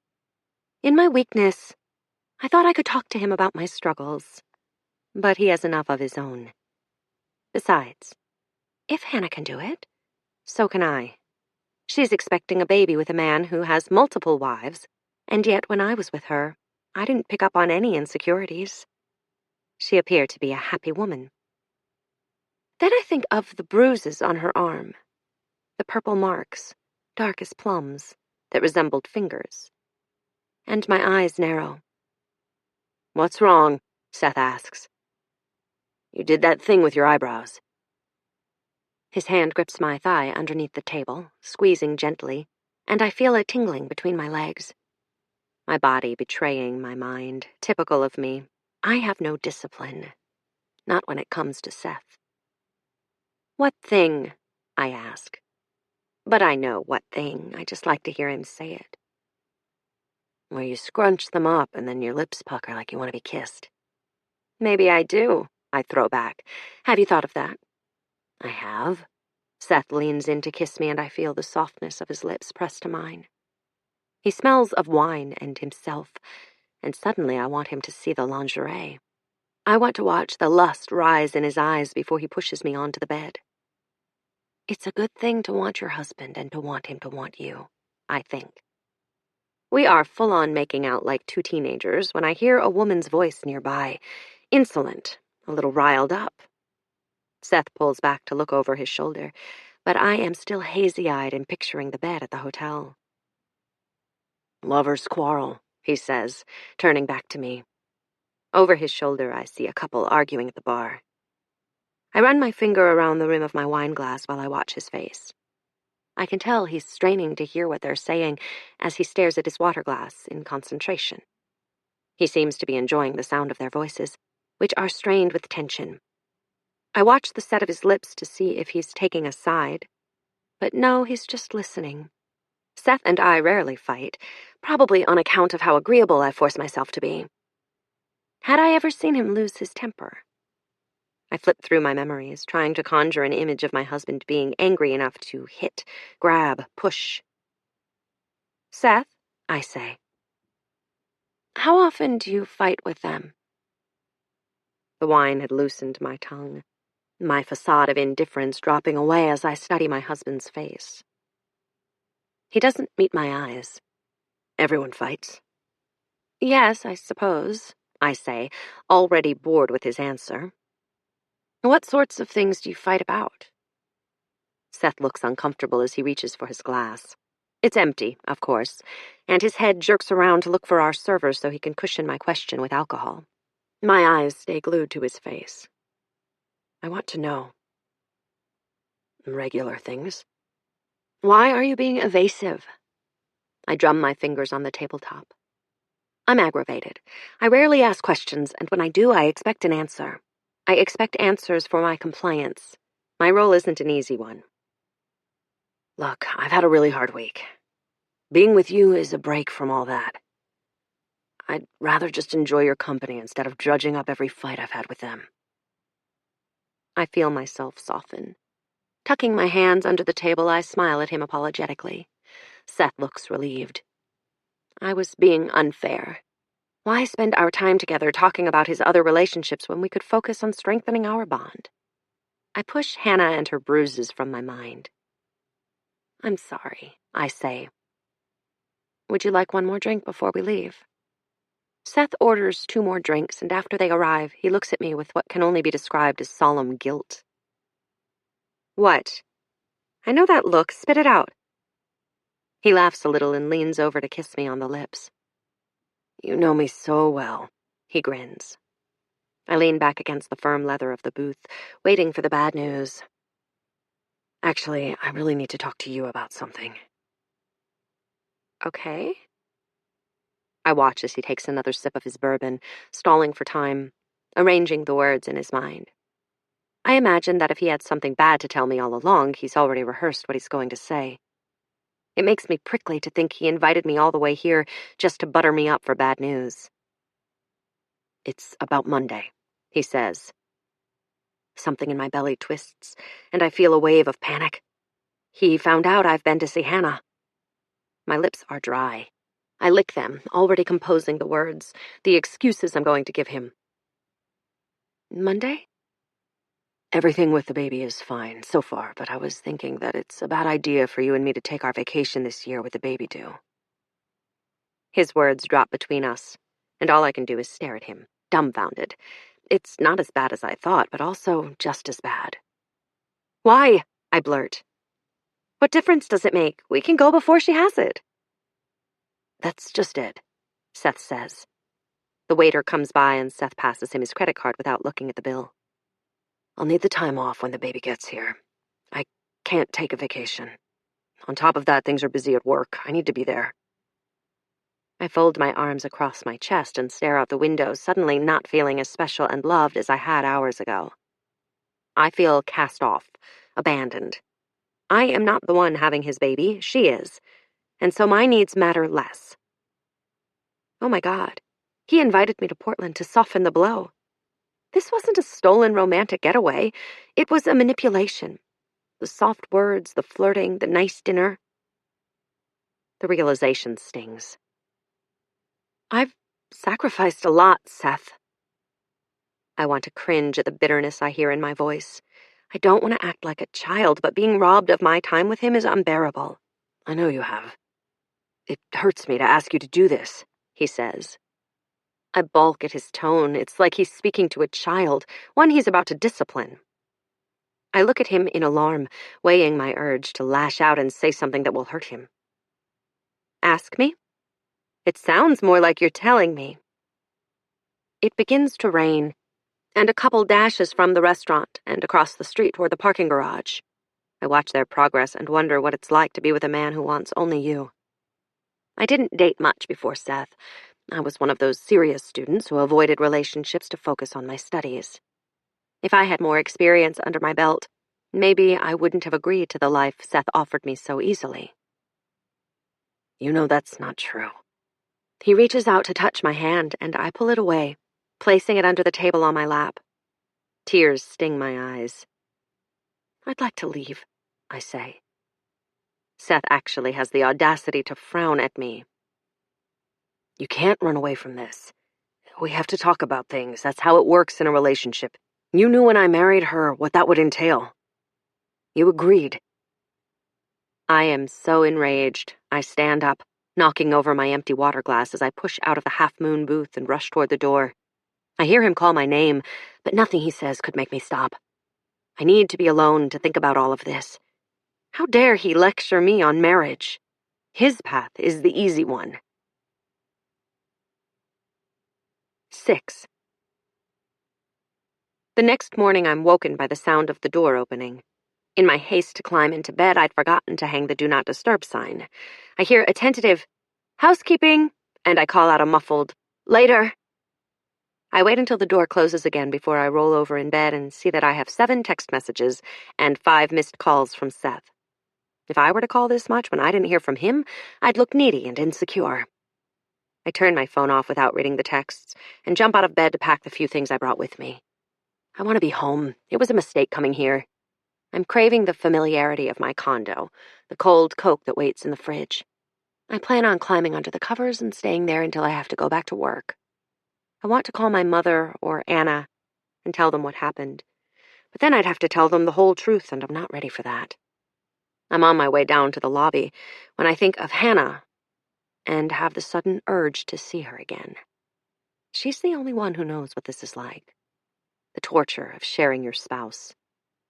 I send her a text as I march toward the parking garage, the straps of my duffel digging into my arm. I'd been so distracted last night, I don't remember where I parked my car.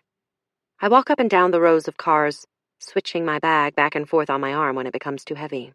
When I finally find it and unlock the door, I see a bouquet of lavender roses propped on the front seat. A card propped against the steering wheel. I move them to the passenger side without opening the card and climb in, gunning the engine. I didn't want his flowers or his Hallmark apologies. I wanted him. His attention, his time, his favor. I am almost to the freeway, having momentarily forgotten about the text I sent to Hannah, when my phone chimes to tell me I have a text. I'd asked her if she was free to grab a late breakfast before I headed out of town. Her response causes my heart to beat wildly. I'd love to. Meet you at Orson's in 10? Here's the address. I type the address into my phone and make a U-turn. I barely glanced at myself in the mirror before I left this morning. As I wait for a light to change, I pull down the car's visor and, flipping open the mirror, I study my face. I look pale and washed out, and my eyes are puffy from last night's crying. I dig in my bag for a lipstick and quickly mop it across my lips. Orson's is a hole-in-the-wall breakfast spot with a block letter sign above the door. There is a golf ball-size hole in the O with a series of spiderweb cracks around it. I walk inside, the smell of eggs and coffee thick in the air, and look around for an empty table. The place is packed, filled with the type of people I can't imagine Hannah and her fine cheekbones being friends with. Mohawks, pink hair, tattoos. One woman has 7 piercings in her face alone. I find a table by a window where I can see the door and toss my purse into the empty seat across from me. Too often I had been in coffee shops where desperate people try to pilfer your chairs. Hannah walks in 10 minutes later, wearing a red dress and glossy black flats. Her hair is pinned back, but wisps of it fall around her face like she was caught in a strong wind.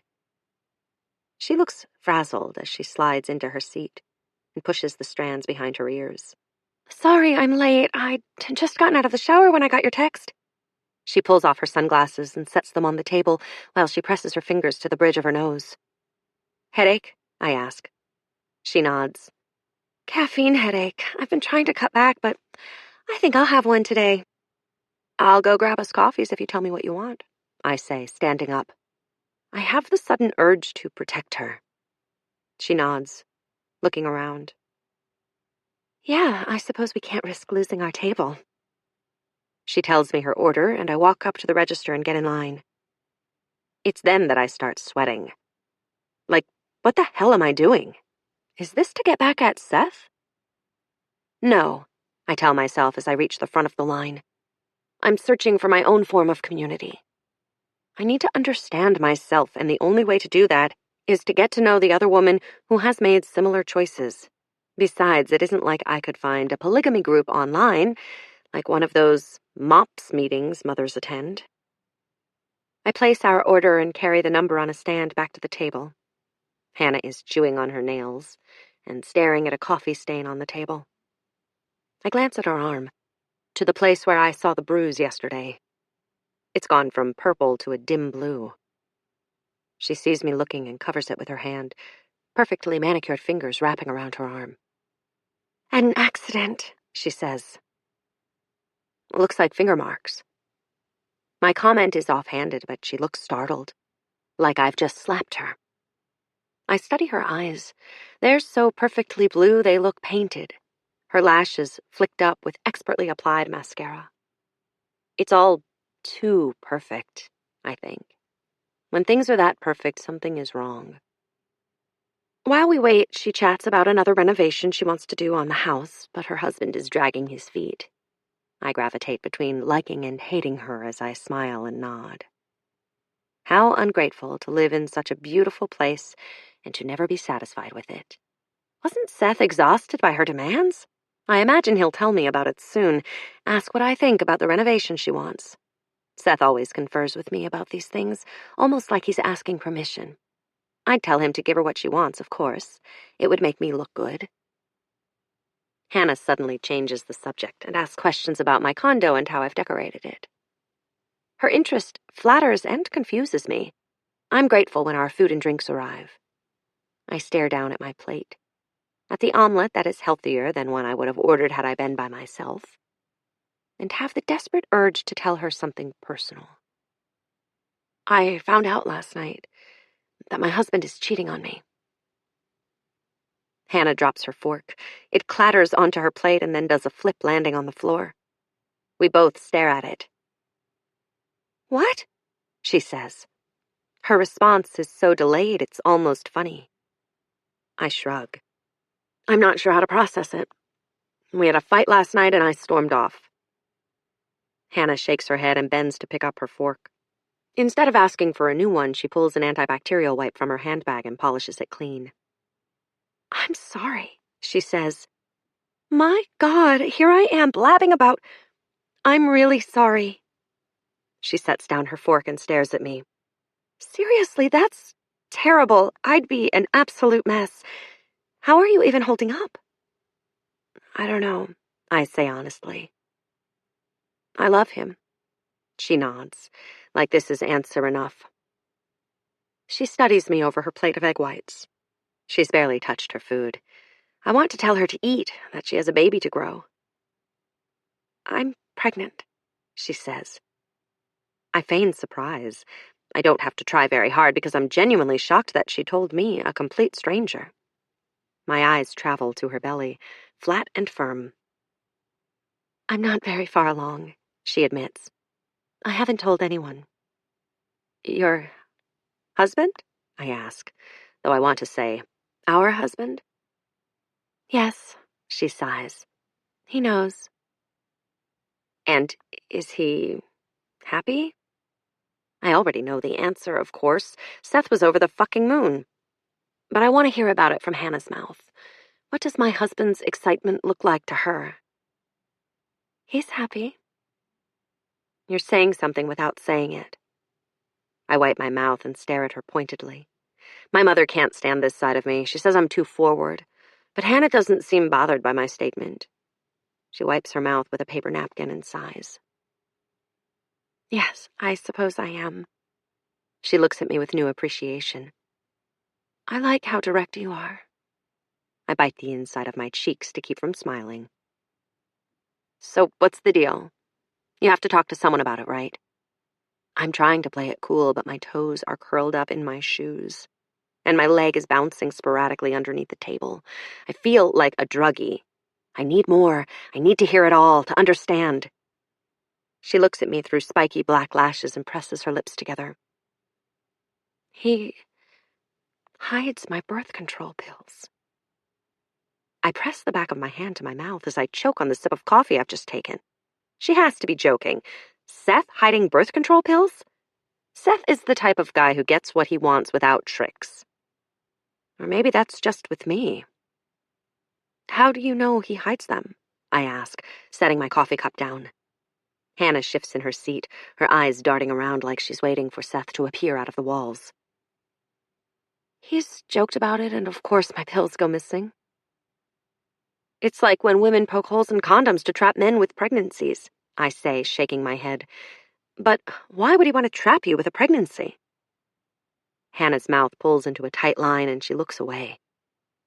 My breath catches in my throat as my eyes travel to the bruises on her arm. "You wanted to leave." She looks at me but doesn't say anything. I can almost see the truth in her eyes, pressed behind her rapid blinking. My mind is spinning out of control. It's inconceivable to me. Seth hurting a woman. Seth hiding birth control pills. I want to ask if she loves him, but my tongue is glued to the roof of my mouth. "Hannah, you can tell me." A woman with dreadlocks and a baby strapped to her chest in one of those hippie sling things walks past our table. Hannah watches her with rapt interest, and I wonder if she's imagining herself with a baby. I'd done it 1,000 times before, imagining the weight of a tiny human in my arms, wondering what it would feel like to know you made something so small and perfect. I stare at her beautiful face. Hannah is not who she seems. The perfect house, the perfect face, the perfect outfit. And then those bruises. I wanted to know her, understand her, but every second spent with her makes me more confused. A few hours ago, I was furious at Seth, and now, as I sit across from my husband's other wife, my anger transfers to her. I feel absolutely bipolar in my emotions, 1 minute distrusting one, the next the other. Why would she have agreed to all of this if not to have a child with him? That's why he added a wife, because I couldn't give him a child. Did he make that bruise on your arm? I lean in, studying her face for signs of a lie before she's even answered me. It's complicated, she says. He didn't mean it. We were fighting and I walked away. He grabbed my arm. I bruise easily, she offers weakly. That's not okay. Hannah looks put off, like she'd rather be anywhere else but here. She glances longingly toward the door. I lay a hand on her arm and stare her right in the eye. Has he hit you before? My question is loaded. I'm not just asking Hannah Ovark if her husband hits her. I'm asking if my husband hits her. No, I mean, he doesn't hit me. Look, you have it all wrong. I'm about to ask her exactly how I have it all wrong when someone bumps into our table. I lean out of the way, but it's too late. A cup tilts toward me, emptying its contents over my clothes. The girl who'd been holding the cup widens her eyes, her mouth dropping open. Shit, she says, jumping back. I'm so sorry. It's iced. Thank God it's iced. I grab my purse, moving it out of the way as a puddle of brown crawls across the table. Hannah is shoving napkins at me, pulling them one by one from the holder. I look at her helplessly as I dab my pants. I have to go, I say. I know. She nods like she understands. Thanks for the breakfast, she says. It was nice to talk to someone. I don't get to do that very often. I smile weakly at her and think of the woman with the dreadlocks and the baby. She's lying. There's something off about Hannah Ovark, and I'm going to find out what it is. 7. When Seth calls a few days later, I am home, snuggled up under a blanket on the couch. I've been screening his calls for days, sending him to voicemail on the first ring. I'm mellow after 2 glasses of wine, and so I answer. I've been going over what Hannah said, replaying her words over and over until I want to cry from frustration. He says hello first. His voice sounds tired but hopeful. Hi, I breathe into the phone. I hold the device to my ear with one hand, and with the other I trace the patterns of a throw pillow on my lap. I'm sorry, he says right away. I'm so sorry. He sounds it. I know. My anger dissolving, I reach over for the remote and mute the mindless fodder I was watching. Reality TV is the ultimate distraction from a broken heart. I spoke to Hannah, he says. That's Monday's name. I hold my breath, pushing myself into a sitting position and tossing the pillow onto the floor. Did he really just tell me her name? It feels like a triumph. Seth trusting me with something he's never shared. I am fairly certain neither of the other wives knows my name. And then it hits me. Hannah holds all the power. She is the pregnant wife. I suddenly feel claustrophobic. My prior softness replaced with nerves. If Hannah decided that it was important for Seth to stay with her instead of going on vacation with me, that's exactly what he would do. I may be Seth's legal wife, but this baby shifted me to the position of middle child, and everyone knows that the middle child is the forgotten one. I clear my throat, determined to act normal, despite what I'm feeling. What did she say? My heart is pounding and my nails find their way to my mouth where my teeth begin their ripping assault. There's a pause on his end. I told her that it was important for me to take the trip. He says, "You're right. I can't take time away from you. It isn't fair." I should be nice, play the role of the good wife, but the words bubble from my lips before I can pull them back. "I don't want your charity. I want you to want to take a trip with me." "I do. I'm doing my best here, baby." "Don't call me that, Seth." There's a long pause on his end, followed by a sigh. "All right. What do you want me to say?" Annoyance blooms in my chest. What do I want him to say? That he chooses me? That he only wants me? That's never going to happen. It's not what I signed up for. "I don't want to fight," he says. "I just called to tell you that I'm figuring it out. And I love you." I wonder if he made me the bad guy. Told her I was kicking up a fuss. Why would I even care what Hannah thinks of me? But I do care what Hannah thinks, even if she doesn't know who I am. Well, she does know, doesn't she? I think. She just doesn't know she knows, you fuck. I told her that it was important I go, he tells me.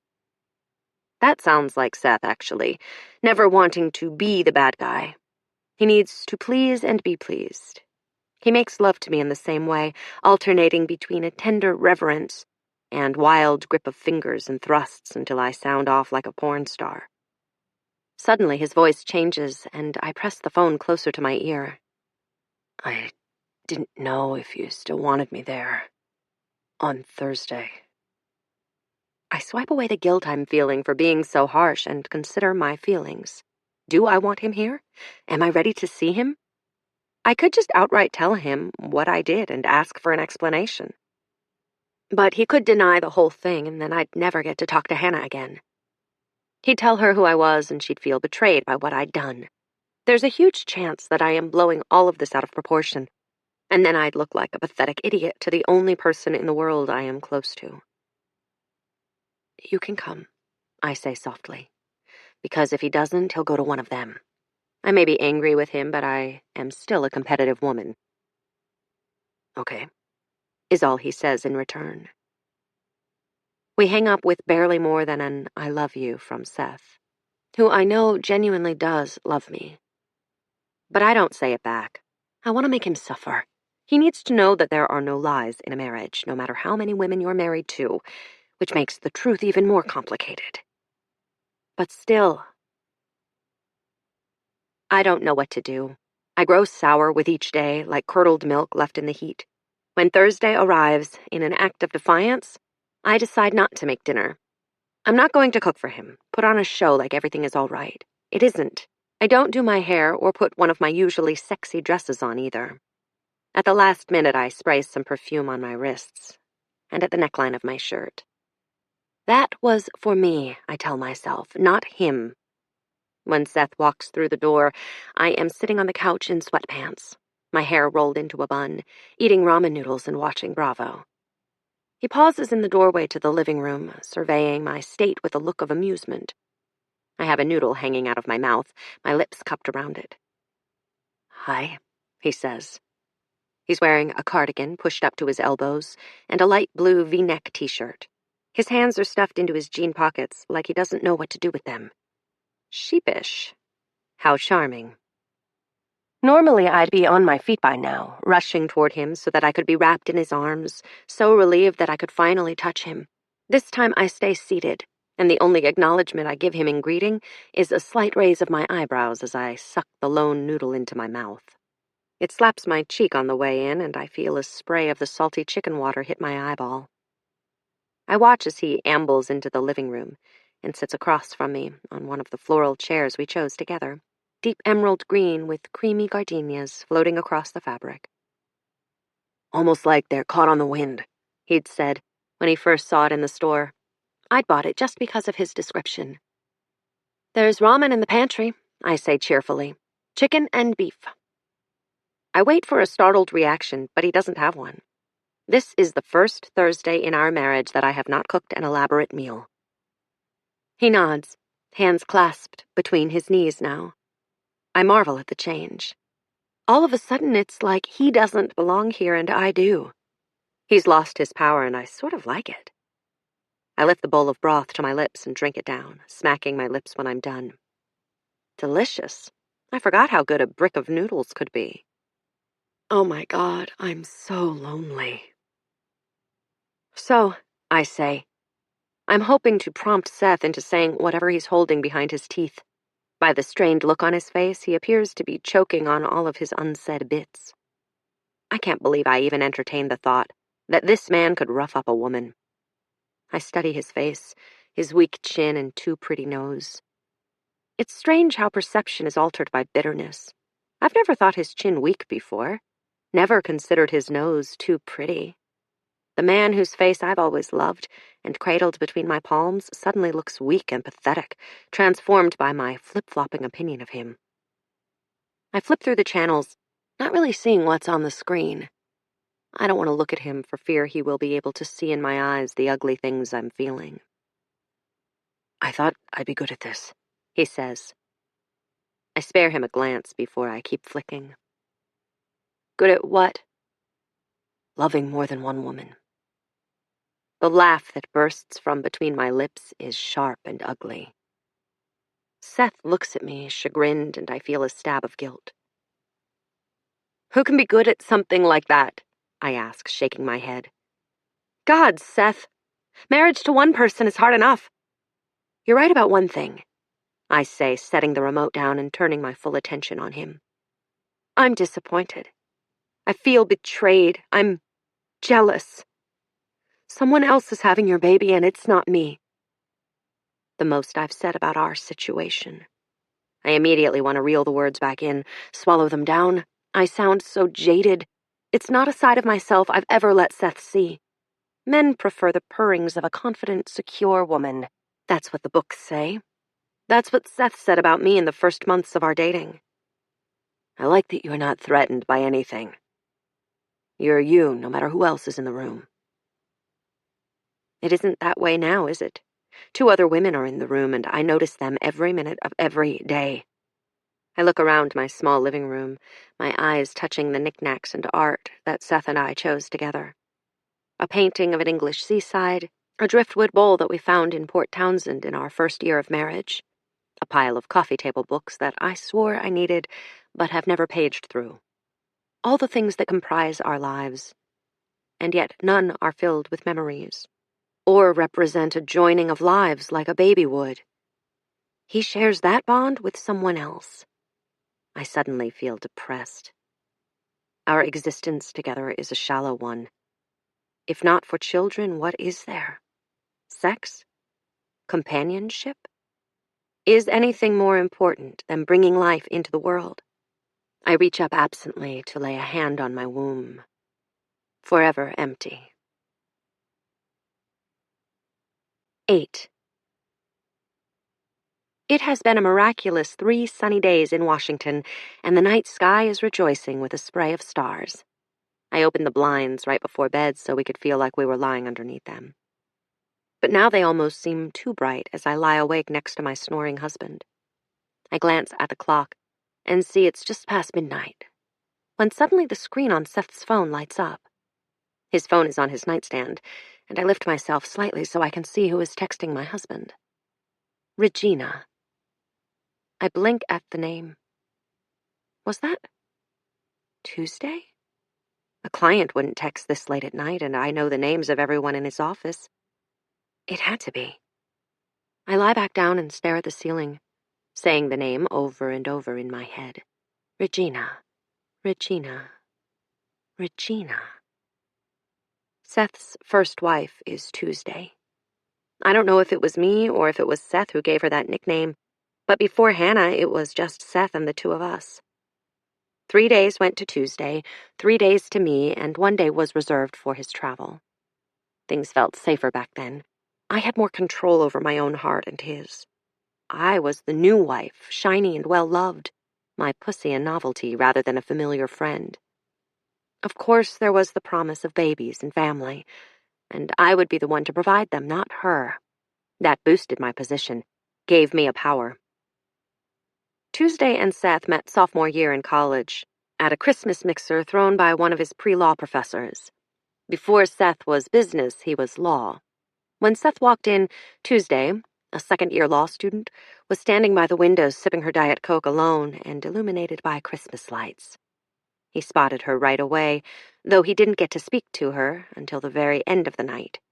According to Seth's account, she was wearing a red skirt and 4-inch black heels, a departure from the dowdy attire of the rest of the law students. He doesn't remember anything about her top, though I doubt it was anything scandalous. Tuesday's parents were faculty members of the college, observing Mormons. She dressed modestly except for her shoes. Seth said she wore fuck-me shoes right from the get-go, and that over the years her taste in footwear has intensified. I try to picture her. Mousy brown hair, a blouse buttoned to her collarbone, and hooker shoes. I asked once what brand she prefers, but Seth didn't know. She has a whole closet filled with them. But check if their soles are red, I wanted to say. Toward the end of the night, as people were starting to leave to head back to the dorms, Seth made his way over. "Those are the sexiest shoes I've ever seen." That was his pickup line.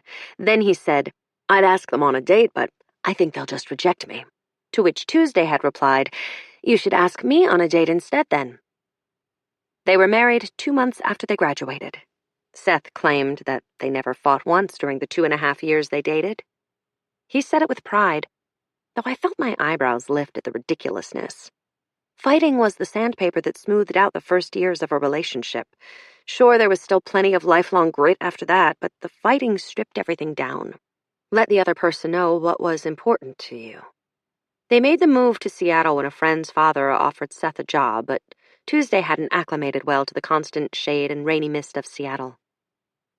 First, she became miserable, then outright hostile as she accused him of dragging her away from her family and friends to mold away in wet, dreary Seattle.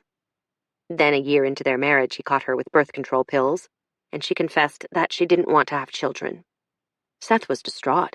He spent the next year trying to convince her otherwise, but Tuesday was a career woman and my dear Seth was a family man. She was accepted to a law school in Oregon, her dream. Their compromise was a relationship commute for the 2 years it would take her to finish. Then they would reevaluate, and Seth would look for a new job somewhere closer to her. But the business Seth ran was doing well, and his investment in its success grew. When the owner had a stroke, he agreed to sell the company to Seth, whom he had trusted to run it for 2 years. Seth's move to Oregon was thwarted. He would never leave Tuesday. He loved her too deeply, and so they worked around their respective states, driving. Sometimes Tuesday would drive to Seattle, but mostly it was Seth who made the sacrifices. I resented Tuesday for that, the first selfish wife. Seth opened an office in Portland, partially to be closer to Tuesday and partially because it was a good business opportunity. When we first met, I asked him why he didn't divorce her and move on. He looked at me almost pityingly and asked if I'd been left before. I had, of course. What woman hasn't experienced being left? A parent, a lover, a friend. Perhaps he was trying to distract me from the question. And it had worked. Tears sprang up, resentful memories came, and I believed Seth my savior. He wouldn't leave me, no matter what. That's where jealousy came in, when someone or something threatened my happiness. I'd understood Seth in that moment, admired him even. He didn't leave. But the downside of that was he didn't leave anyone. He merely adapted. Rather than divorce, he took a new wife, one who could give him children. I was the second wife. Tuesday, in a compromise to remain without children, agreed to legally divorce Seth while I married him. I was to be the mother of his children. Until Hannah. Seth? I say it again, louder this time. Seth? The moon is bright outside the bedroom window, and its glow illuminates my husband's face as he slowly opens his eyes. I've interrupted his sleep, but he doesn't look angry. Earlier, Seth stood behind me and wrapped his arms around my waist, kissing my neck slowly, as we looked out at the city below. I must have forgiven him sometime between his bowl of ramen and our lovemaking, because the only thing I feel for him at the moment is intense love. Yes? His voice is heavy with sleep, and I reach out to touch his cheek. Are you angry with me for what happened to our baby? He rolls onto his back, and I can no longer see every detail of his face, just the slant of his nose and one blue-green eye. It's midnight, he says, like I don't already know. I know that, I say softly. For good measure, I add. I can't sleep. He sighs, rubbing a hand over his face. I was angry, he admits.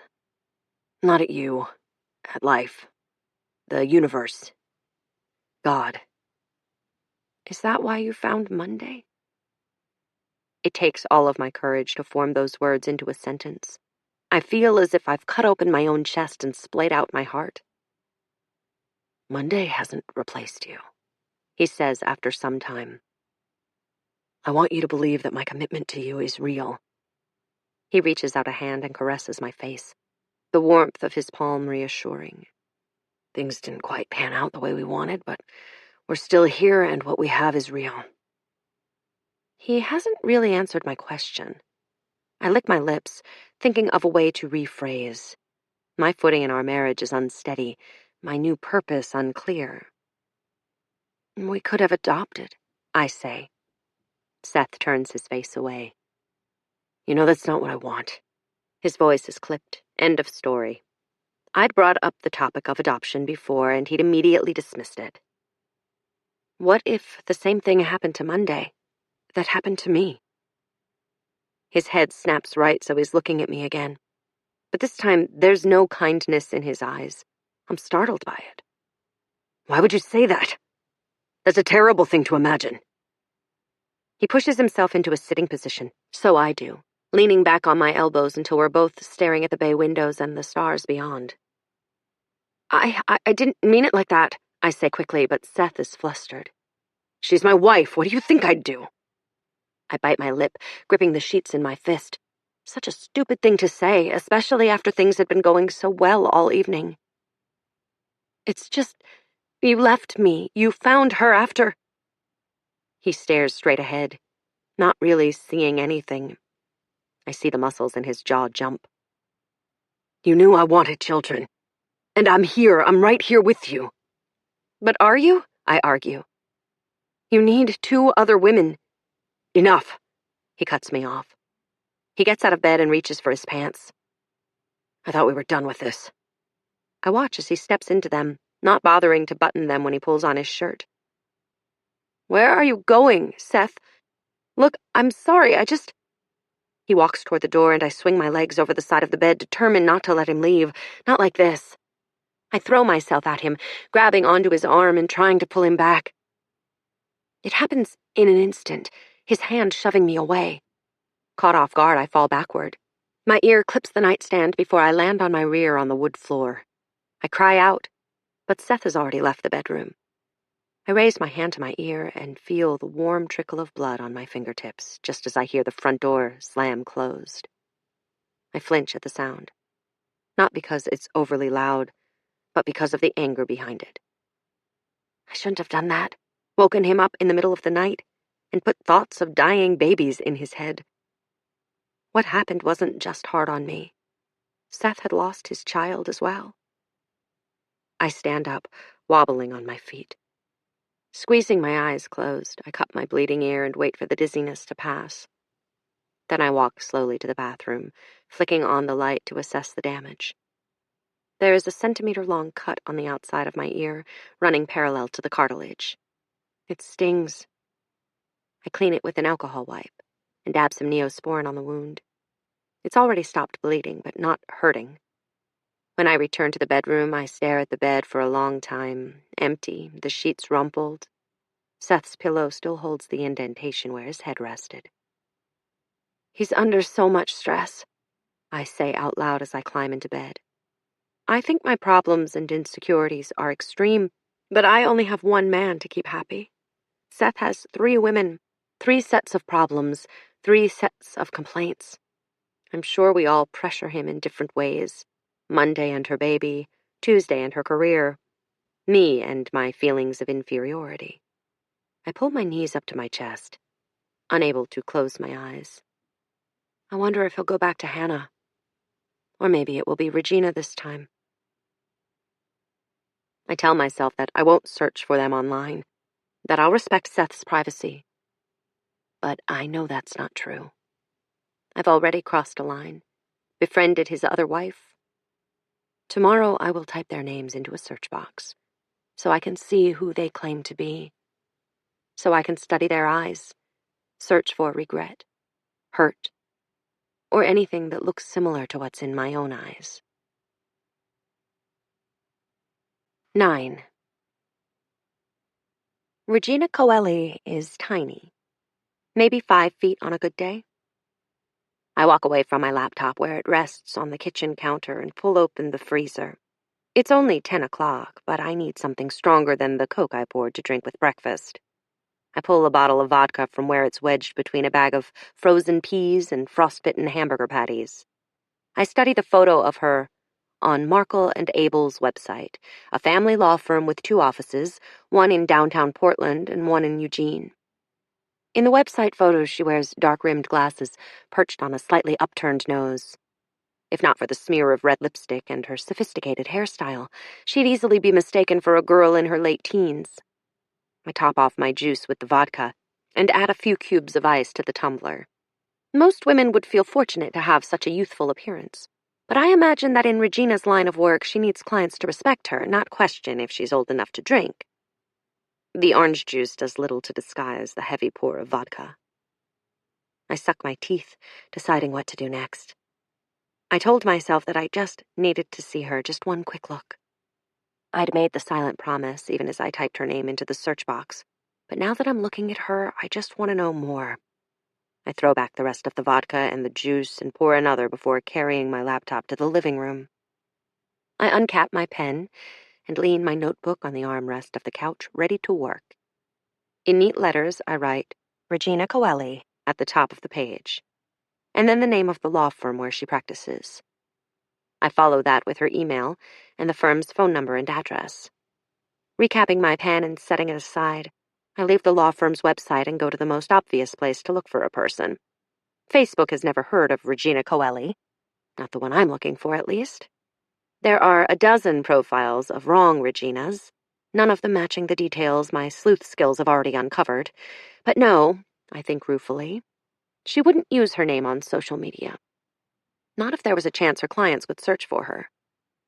I type in Gigi Coeli, R. Coeli, and Gina Coeli with no results. I lean back on the sofa, linking my hands and lifting my arms above my head in a stretch. Maybe she's not on Facebook. There are plenty of people who steer away from the intrusive probing fingers of social media. But then I see the freckles in my mind, the round nose, and I remember a little girl who lived on my street when I was growing up. Georgiana Baker. Or Barker, or something like that. She was a tomboy to my girly girl, and she liked to be called Georgie. Something about my childhood memory of Georgie reminds me of Regina. Perhaps it's the freckled nose. I type Reggie Coeli into the search bar on Facebook, and I strike gold.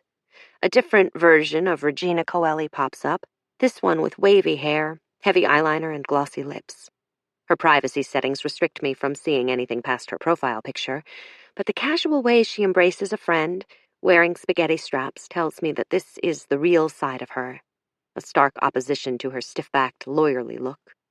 Once I find her, it's a rabbit hole of information. I can't stop, my finger moving the cursor of my MacBook from website to website. I'm manic in my research, hating her one minute and liking her the next. My eyes are wide with the information I've been thirsty for the past 2 years, my stomach a tangle of anxiety and excitement.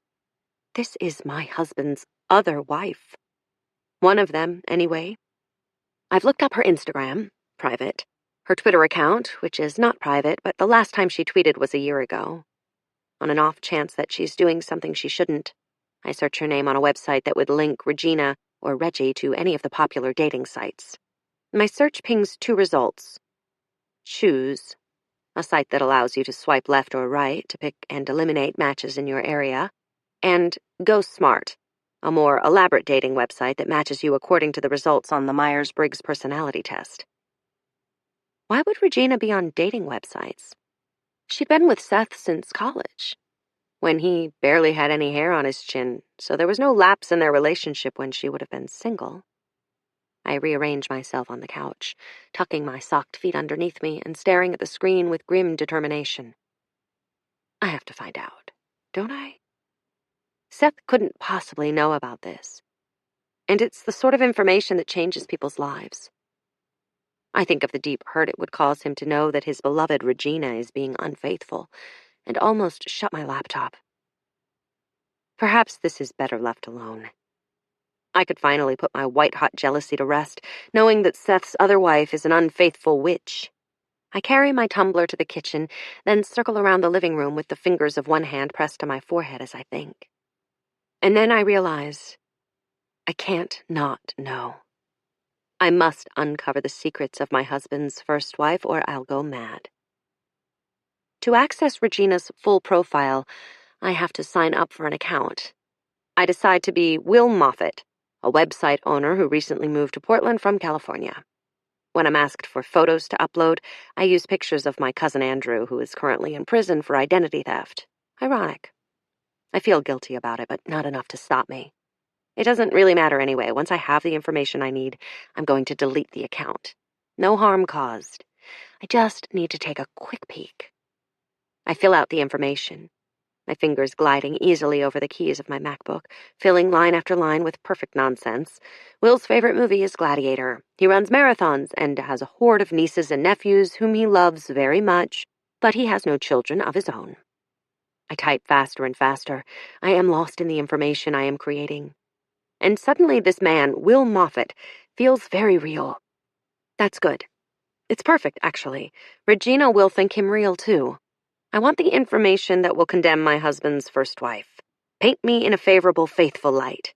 Look what I have found, my love. She doesn't love you like I do.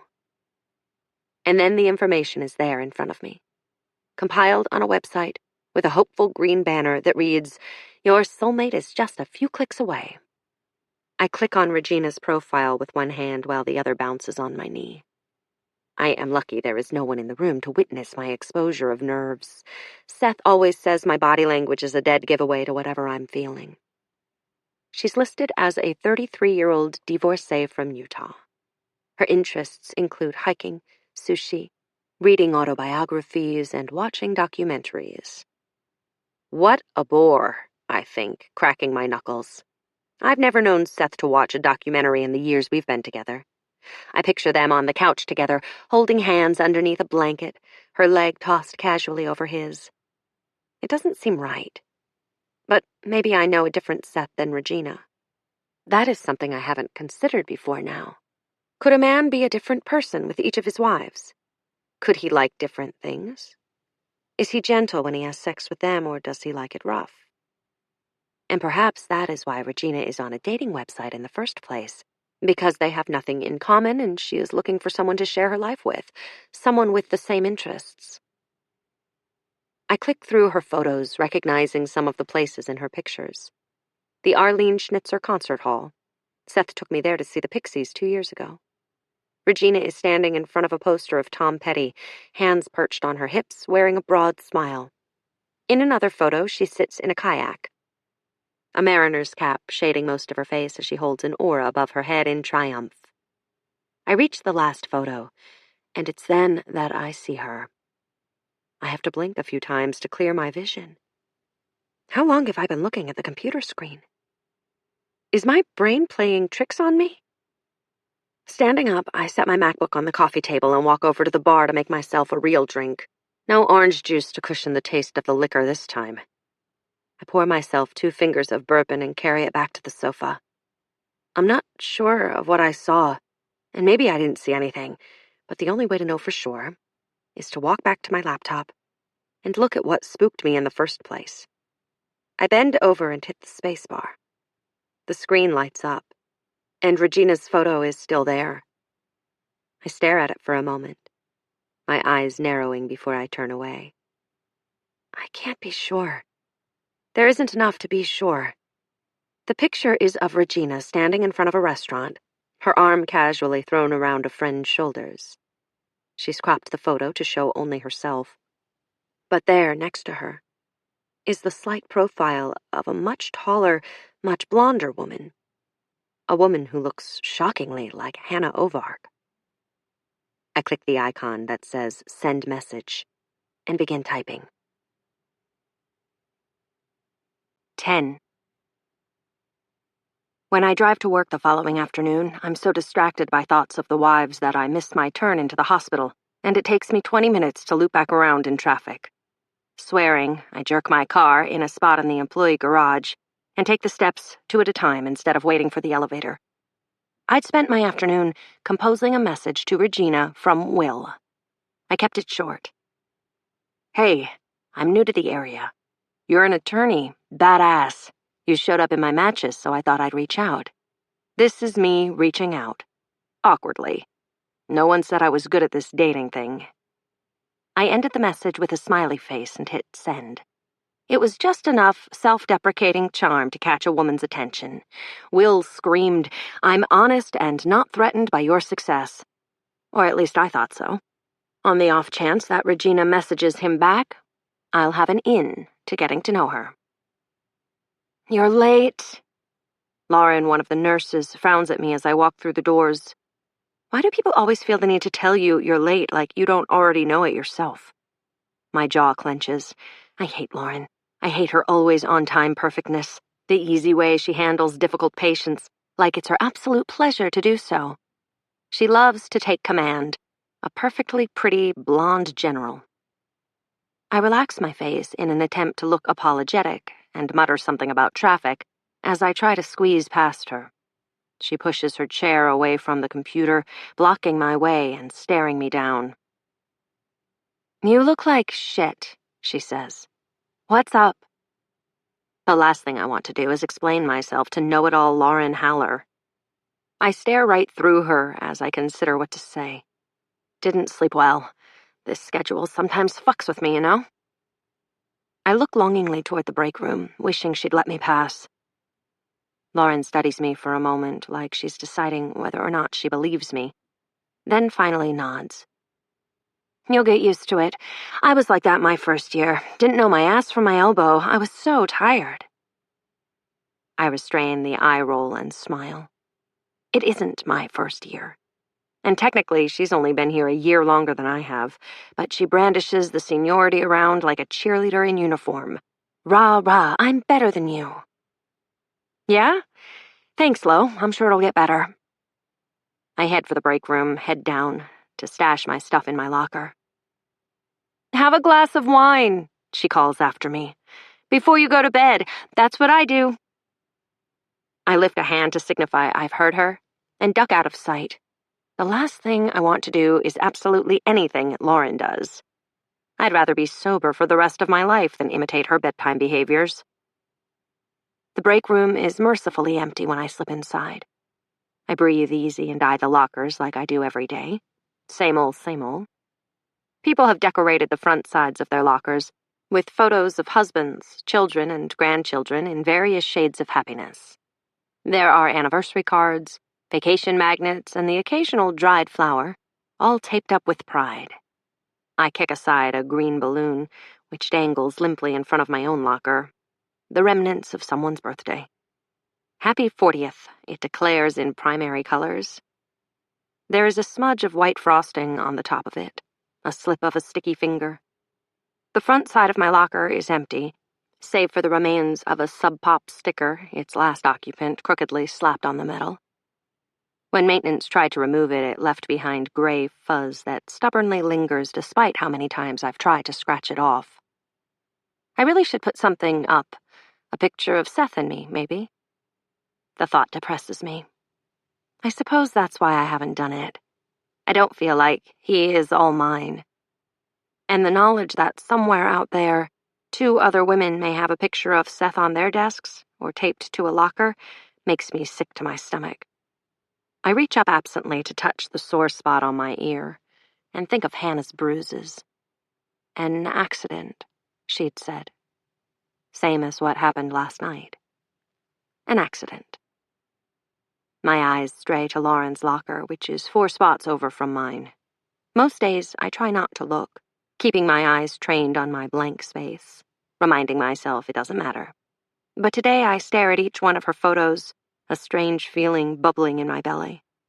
Mostly there are glossy 4x6 selfies with an occasional card stuck between them. A sappy, "You are the love of my life," in pink cursive across the front. The cards seem like a dare. Anyone can go over and flip it open and read what's inside. And part of me thinks Lauren wants that. I take a step closer to study the photos. Lauren and John posing in front of the Eiffel Tower. Lauren and John kissing in front of the pyramids. Lauren and John hugging next to a trolley in San Francisco. How many times had I heard her tell people that they were an adventure couple? I've suspected that the only reason Lauren and John travel so much is because they can't have children, and my suspicion was confirmed when I was pregnant, and she suddenly stopped talking to me. I asked one of the other nurses about it, and she told me in a hushed voice that it was hard for Lauren to be around pregnant women, what with all of her miscarriages. I'd brushed it off, giving her room and making sure never to mention my pregnancy around her. A few months later, when I lost our baby, Lauren had taken an immediate interest in me again, acting like we were long-lost sisters. She'd even gone as far as sending a huge bouquet of flowers to the condo when I took the week off work to grieve.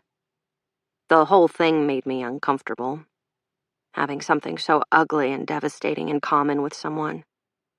Maybe if we had books in common, or an interest in makeup or a television show. Empty wombs weren't a bonding topic. I'd ignored her invitations for Seth and me to come over for dinner until they finally stopped coming. Her texts eventually stopped too, and now we barely make eye contact unless she's busting my balls about something. The truth is, Lauren's happy vacations and attentive husband stories make me jealous. She doesn't have to share her husband with anyone else, and I crave that, as much as I try to tell myself that I don't. Things would be so much easier if the other two weren't in the picture. Holidays whenever we wanted to take them. Dinners out in public where everyone could see what a beautiful couple we were.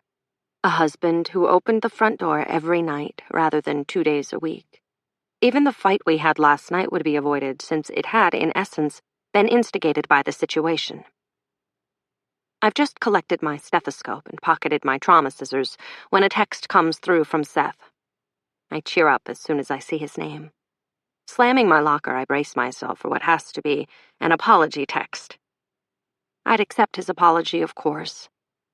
I'd apologize myself for causing our argument. No use holding grudges. But when I open my phone, it's not the message I was expecting to see. My mouth goes dry as I squint at the screen. I picked some up. I'll make an excuse and get out of it. Love you. I stare at the words, trying to make sense of them. And then it hits me. This text wasn't meant for me. Seth made a mistake. Typed his message to the wrong name. It's a painful thing when you realize you've received a text your husband meant for another woman. It's even more painful when you gave him permission to do so. Which one is it? I think bitterly. Regina or Hannah? I squeeze my eyes closed, pocketing the phone and take a few deep breaths before pushing through the door. I can do this. I signed up for this. Everything's fine. In between patients, I alternate between reading Seth's mistakenly sent text, wondering what exactly it was he was trying to get out of, and scrolling through Regina's photos. I decide to text Hannah, see if she'll let on about anything. Hi, hope you're well. Checking how everything is. I send it and pocket my phone until 5 minutes later when I'm changing someone's IV and there's a buzzing on my leg. Shoot, I forgot to put that on silent. I wink at my patient, a middle-aged man who came in with chest pains. Go ahead and check it, honey, he says. I know how you young people are about your phones. The text is from Hannah. Thanks for checking on me. Feeling great. When are you in town next? Her text is almost too cheerful. Last time I saw her, she'd said that Seth hid her birth control pills to get her pregnant. Everything okay with you and Tubby? I text back. And then, as an afterthought, I add, maybe later this month, let's get together. I'll sort it out. And that would be great. I stick my phone back in my pocket, a frown on my face. Hannah is a happy woman at the moment. Look at you, Seth, I say under my breath. 4 hours later, Seth has still not acknowledged that he sent the wrong text to the wrong person. I can't imagine how exactly he will address it when it does come up. How does one deal with a situation like that? I'm sorry, honey, I meant that text for my other wife. As for Regina, it's impossible to stay away now that I know all of the information is out there, just floating around on the internet. It's creepy, actually, that a person can just scroll through your life without you knowing. I've studied the photos and visited her friends' pages, searching for comments she might have left on their posts. I want to know more. Everything, even the way she interacts with people. You've been bent over that phone all night. Debbie, a middle-aged nurse, swings around the nurse's station, carrying an armful of charts. Her French braid is the same bright yellow as the sun's on her scrubs. I turn back to my phone without acknowledging her, hoping she takes the hint. The last thing I feel like dealing with is questions, especially since Lauren already gave me the 3rd degree. Debbie drops the folders onto the counter, then scoots next to me, standing on her tiptoes to catch a glimpse of my phone. Her broad expanse of hip and breast brushes against my arm, and I shoot her a look that I hope says, back off. Some of the other nurses and I have a running joke about it. If anyone gets too nosy, you call them Debbie and tell them to back off. What are you looking at? She chirps, as I lift my elbows to prevent her from seeing the screen. Some people have no concept of personal space.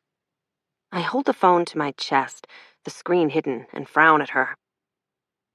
An ex-girlfriend, she says matter-of-factly, folding her arms across her ample bosom.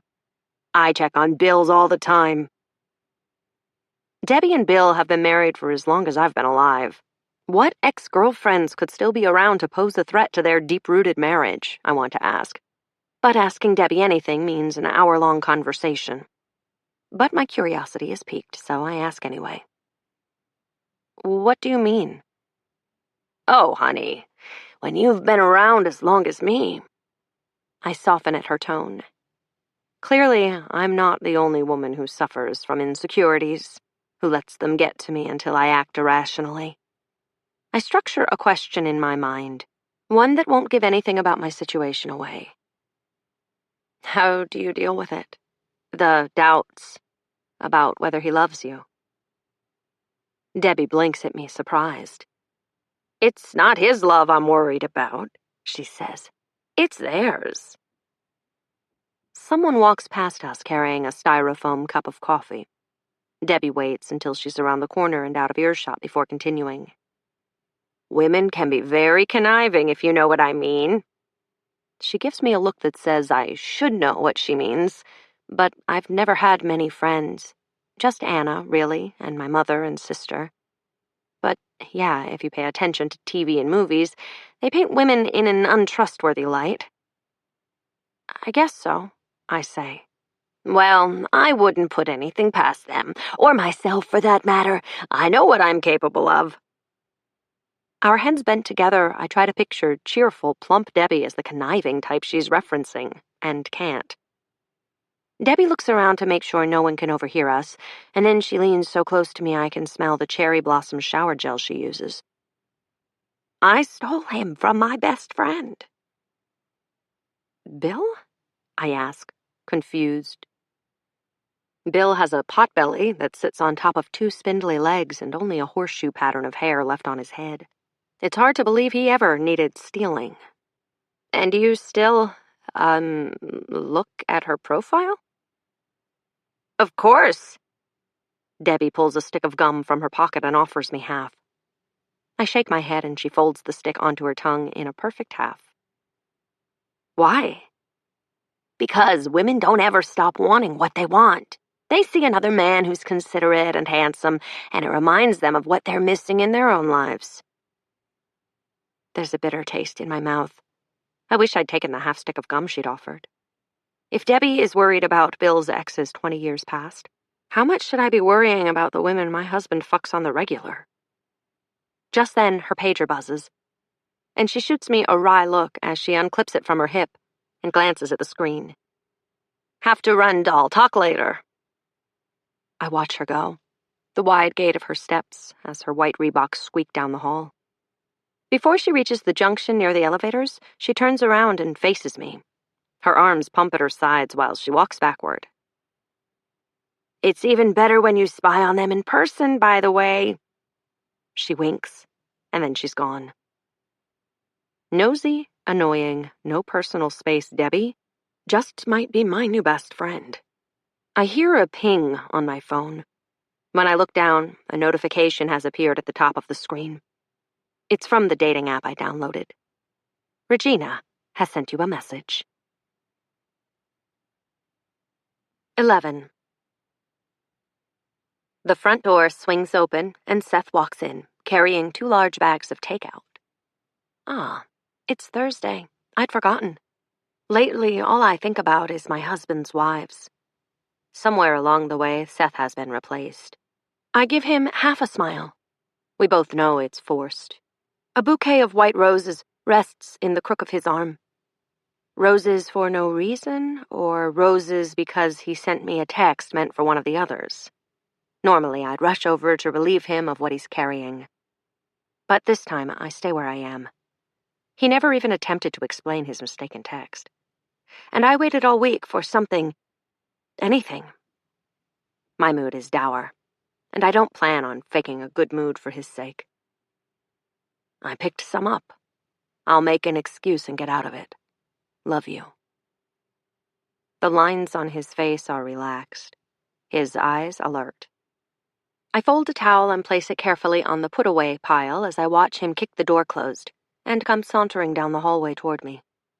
Everything about his demeanor bothers me. He's not playing the part of the contrite husband.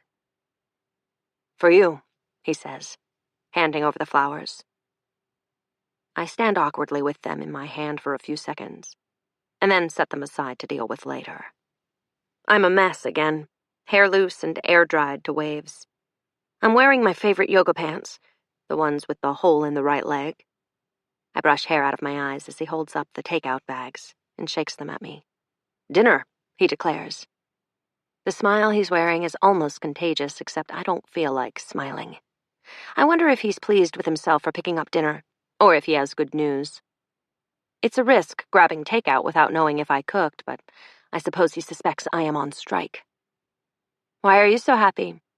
I fold my last towel and pick up the pile to carry to the towel closet. Seth smacks my butt as I move past him. I think about shooting him a death glare, but I keep my head stiffly pointed forward. Why does his effort bother me now? I would have reveled in this attention a few weeks ago. Can a man be happy to come home to his girl? Can't a man be happy to come home to just one girl? I press my lips together to keep from actually saying those words, and busy myself arranging the towels in the linen closet. When I'm finished with the laundry, we sit down at the kitchen bar to eat. I've said no more than a few words since he walked through the door, though he hasn't seemed to notice. Or perhaps he's ignoring my silence as a way to pretend everything's fine. I watch as he unloads grease-stained containers onto the counter, glancing at me every few minutes to gauge my reaction. The smell of garlic and ginger wafts from the boxes, and my stomach grumbles. He stands up to get plates, but I wave him back. No need, I say, leaning forward and pulling a container of garlic chicken toward me. Flipping open the lid, I pinch a piece of chicken between my chopsticks, watching him over the rim of the box as I chew. He eyes my Uggs, which are propped up on the counter next to the food, bewildered amusement on his face. First ramen, now Chinese takeout, I say. Next comes pizza. It's meant as a joke, but my voice is devoid of emotion. It sounded more like a threat, I think. Seth laughs, dragging his bar stool closer to mine, reaching for the lo mein. And shoes inside, he says of my Uggs. I like it. To be fair, Uggs are practically slippers. I'm flirting, and I hate myself for it. I didn't know you were capable of allowing yourself to breathe, Seth says. My toes curl in protest. I have the urge to yank my boots off the counter and grab proper plates from the cabinet, but I stubbornly stay where I am, staring squarely at my husband. Maybe I want to focus on knowing the man instead of impressing the man. Probably something I should have done in the first place. Instead, I'd been swoony, full of dreams and the belief that we had something. I set the container of chicken on the counter and wipe my mouth with one of the flimsy napkins Seth hands me. For the first time, I notice that he's wearing a t-shirt underneath a hoodie I've never seen before. When was the last time I saw my husband this casual, in a t-shirt? For the last year, Seth's wardrobe has consisted of dress shirts and ties, distressed loafers and sports coats. Work Seth, married Seth. He looks like an entirely different man in scuffed chucks and a worn t-shirt. I feel something stir in my belly. Desire? Someone I'd like to hang out with, I think. You're different tonight, I say. So are you. What? I'm so lost in my thoughts, his voice alarms me. You're different too, he notes. I shrug. It feels terribly juvenile to do so, but what is there to say? I've found your wives, and now that they have names and faces, everything feels different. I don't know who you are anymore. I don't know who I am. It's difficult to put into words all the things I've been feeling. So I say the only thing I've actually worked out. People change. I'm almost afraid of the casual way he's looking at me. And then I remind myself that I'm trying to care less about what he thinks and to focus on what I think. You're right. He picks up his beer and holds it out to me. To change, he says. I hesitate only for a moment before raising my bottle of water and tipping it toward his beer. His eyes hold steadily onto mine as we toast and sip our drinks. Let's go for a walk, he says, standing up and stretching his arms above his head. His t-shirt lifts to reveal a tanned, toned stomach. I quickly look away, not wanting to be distracted. I am a sexual creature. He controls me with sex, and I control him with sex. It's a merry-go-round of pleasure and servitude that I've always enjoyed. But being dick-whipped or pussy-whipped can sate you just enough to blind you. My mother once told me that a relationship could withstand almost any trial if the sex was good. It had sounded shallow and ridiculous at the time. But now I see that's exactly what has happened with Seth and me. A lot happens in a relationship, probably a lot that you really need to pay attention to, but you're too busy fucking to notice. At the door, I shrug on my jacket and pull a beanie over my hair. I turn to the door and find Seth staring at me, a strange expression on his face. What? I ask. Why are you looking at me like that? Nothing, he says, a little sheepishly after being caught. Just appreciating the view. He leans in and kisses me lightly on the tip of my nose before opening the door. I follow him into the elevator, my nose tingling. We ride to the lobby in silence, and when we step out, he grabs my hand. What's gotten into him? Flirting? Public displays of affection? It's like he's a different man. As we step out onto the sidewalk, a feeling lurks in the back of my mind. Something I've forgotten. I push the thought away. Here and now, I tell myself. Be here and stop thinking about everything else. Normally, Seth and I don't venture out of the condo on the days he visits, part of the reason being we prefer to stay at home and just be together. The other part, of course, is being spotted by someone who knows him as Regina's husband. In the beginning, it bothered me. I tried to get him to go out to a restaurant or the movies, but he insisted on staying home. It hadn't seemed fair at the time. I was his legal wife, after all. Eventually, I gave up, resigning our relationship to be one that stayed behind closed doors. And now here we are, stepping out into the wet streets of Seattle. My hand firmly gripped in his. Brava for me. Seth glances at me and smiles. Like this is as much of a treat for him as it is for me. My boots plow through puddles as we make our way to a cider stand on Pike. Seth unrolls dollars from his money clip, one after another. He leaves a generous tip and hands me a paper cup of liquid gold. The money clip was a gift from me a few Christmases ago. I've not seen him use it until now. He always carries a worn leather wallet in his back pocket. We huddle underneath an awning with our drinks and listen to a street musician play a Lionel Richie song on his fiddle. As we sip, we glance almost shyly at each other, and it feels like it did on our first date, charged and unfamiliar. There is a change between us tonight, a new chemistry we've not tapped into before.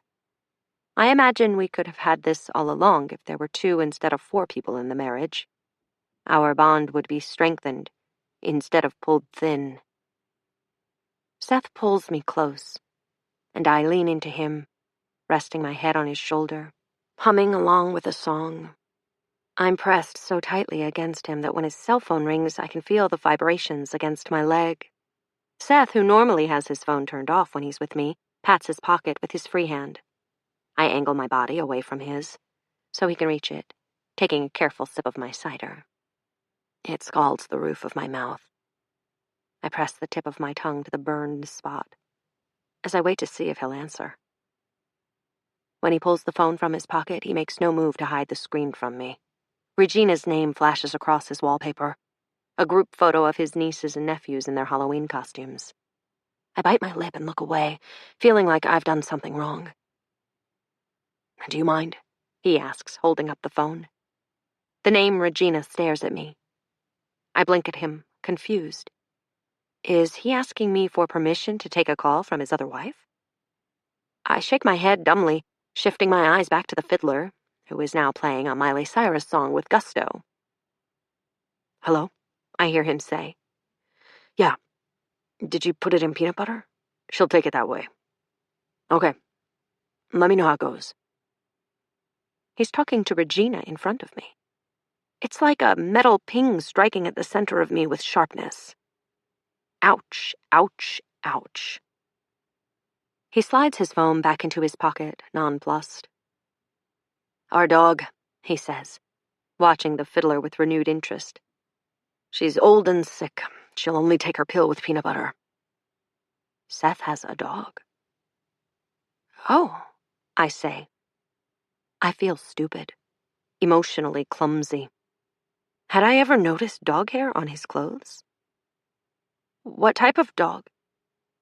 He grins his lopsided grin. "A Sheltie. She's an old lady now. Has trouble with her back legs. She had surgery a few days ago and won't take her medicine." I listen, fascinated. His other life, a detail most would consider mundane, but I cling to it. Want more. A dog. We briefly considered getting a dog, but living in a condo seemed unfair to an animal. That and my work hours. "What's her name?" I ask cautiously. I'm afraid that if I ask too many questions, he'll shut down or get angry with me for prying. But he doesn't. He tosses his empty cup into an overflowing trash can and says, "Smidge. Regina named her. I wanted something generic like Lassie." He laughs at the memory and then waves at a toddler who bellows, "Hi!" as his mother pushes him past in his stroller. I look away quickly. I can't look toddlers in the eye. "You've never said her name," I say. Seth tucks his hands in his pockets and stares at me. "Haven't I?" "No," I say. "And last week you sent me a text meant for one of them."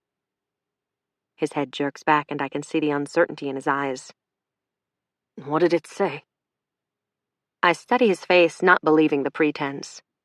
"You know what it said, Seth." "I'm sorry, baby, I don't remember. If I did, it was my mistake and completely hurtful to you. Forgive me?" I pull my lips tight. There isn't really another option, is there? I could drag this out and sulk for a few more days, but what good would that do anyone? I nod, forcing my lips into a smile. "Come on," he says, holding out his hand. "Let's get back. It's freezing out here." I let him twine his fingers with mine, and suddenly we're running across the street, me holding my beanie to my head and skipping up the curb. I hear myself laughing as we dodge slow-moving bodies on the sidewalk. He looks back at me, and I smile shyly, the wings of infatuation beating in my belly. We kiss as we ride the elevator to our floor, even though there's someone else in there with us, a middle-aged woman with a trembling Yorkie. She draws as far away from us as she can, pressing herself to a corner of the elevator as if we're contagious. "Where have you been?" I whisper against Seth's lips. "Here, I've been here." He's as breathless as I am, his hands groping through the puffiness of my coat. He yanks the zipper down, the noise startling in the confines of the elevator. On the mirrored wall behind us, I see the woman's face pale. She clutches her purse tighter to her chest and stares at the numbers above the door, willing herself away from us. The Yorkie whines. I laugh into Seth's mouth as he pushes my coat off my shoulders and reaches to cut my breast. The doors slide open and she charges out. They slide closed and we climb higher. His hand is between my legs, his thumb rubbing circles. When the doors open on our floor, we move together, not wanting to let go. Later, we lie in bed, our limbs tangled, and our skin damp from exertion. Seth traces a line with his fingertips up and down my arm.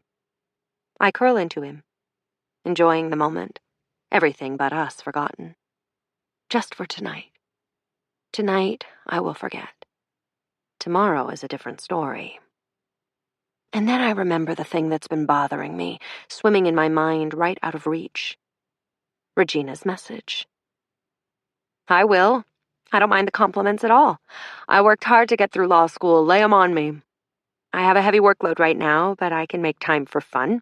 You mentioned that you like to hike. Maybe we can do that sometime. I'm up for drinks, too, if you prefer that. Your nieces and nephews are adorable. You seem great with kids. Talk soon, Regina." With Seth snoring softly beside me, I read her message to Will 3 times before I write my response. There is more I want to know, to confirm, and Will is the only way I can do that. "Hey, Regina. Since you've given me permission to load on the compliments, I guess I should tell you that you're stunning. I'd love to go on a hike with you. And yes, my nieces and nephews are adorable. Do you want kids? I guess that's a really personal question, but somewhat important to know when you're dating. Will." It's been just a few minutes since I hit send on Will's message when my phone lights up on the nightstand. I glance over my shoulder at Seth to see that his back is to me as he snores. Lifting my phone carefully from where it lies, I'm surprised to see a notification that Regina has sent me/Will a message. It's late, and I wonder why she's awake. And then I remember Seth telling me that she'd stay up long after he went to bed, working. Always working. "Will, what are you doing up so late? Looks like you're a night owl like me. I can never sleep.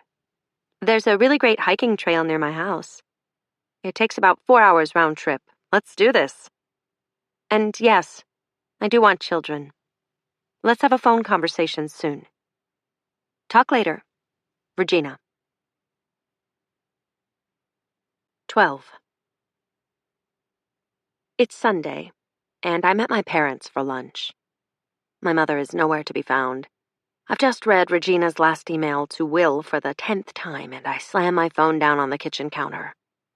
Worried I've cracked the screen, I flip it over to check for damage. To my relief, there is none. I'm still angry enough to slam it again, so I walk to the window and stare at the mist rolling across Elliott Bay, while I get my feelings in order.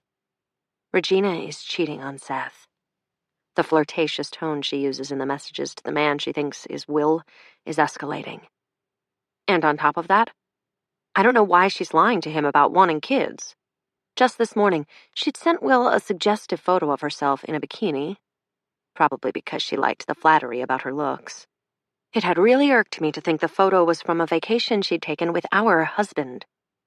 I don't know if I'm more upset by the fact that she's going to hurt Seth, or that I have to share him with a woman who can't even stay faithful, and who orders pizza for God's sake. I have to tell him. He needs to know.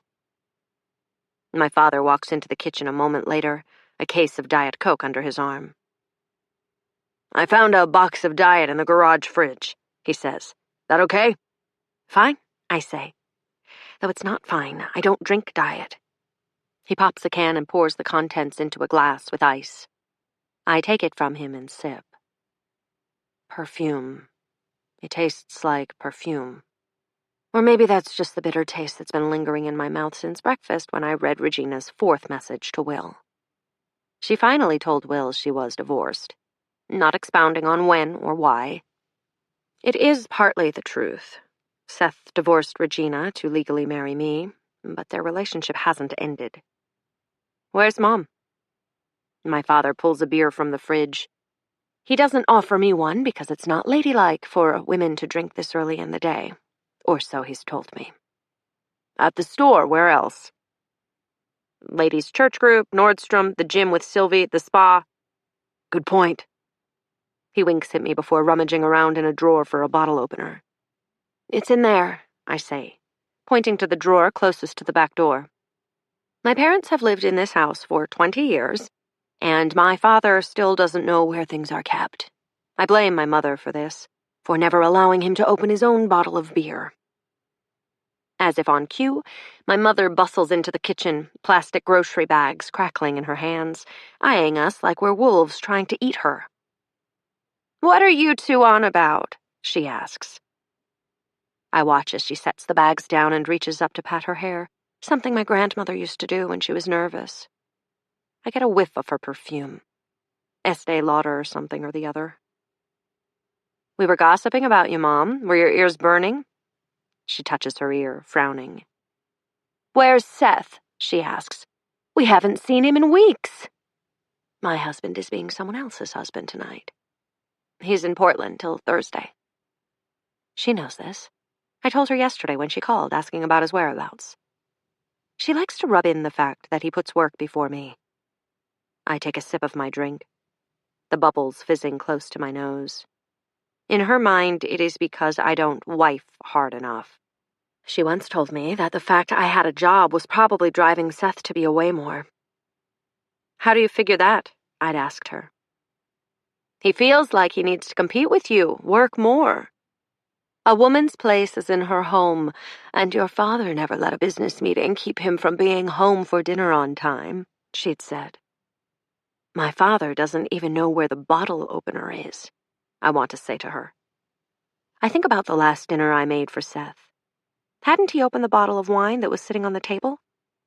Yes, and he knew in which drawer I kept the corkscrew.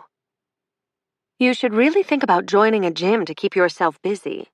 Ah, we've moved on to ridiculing my body. She rinses her hands under the faucet, glancing back to eye my thighs. I push up on my toes, lifting my thighs off the seat of the chair so they don't look so wide. Seth is doing what a man should do, my father chides my mother. Working hard to build his future, to be a good provider. My father sticking up for me and promoting patriarchy all in one sentence. Bravo. I smile at him gratefully anyway. I have more mommy issues than daddy ones. It doesn't matter that I have the trust fund and a stable job that pays the mortgage on our condo. Seth is the one working to provide for his family. 3 of them, actually. Of course, my mother says quickly. It would just be nice if we could see him every once in a while. Michael was over here last weekend with your sister. He got a promotion and bought her a new BMW. They're going to Greece for their 3-year anniversary. My mother announces all of this like it's her who got the car and is going to Greece. This is my normal.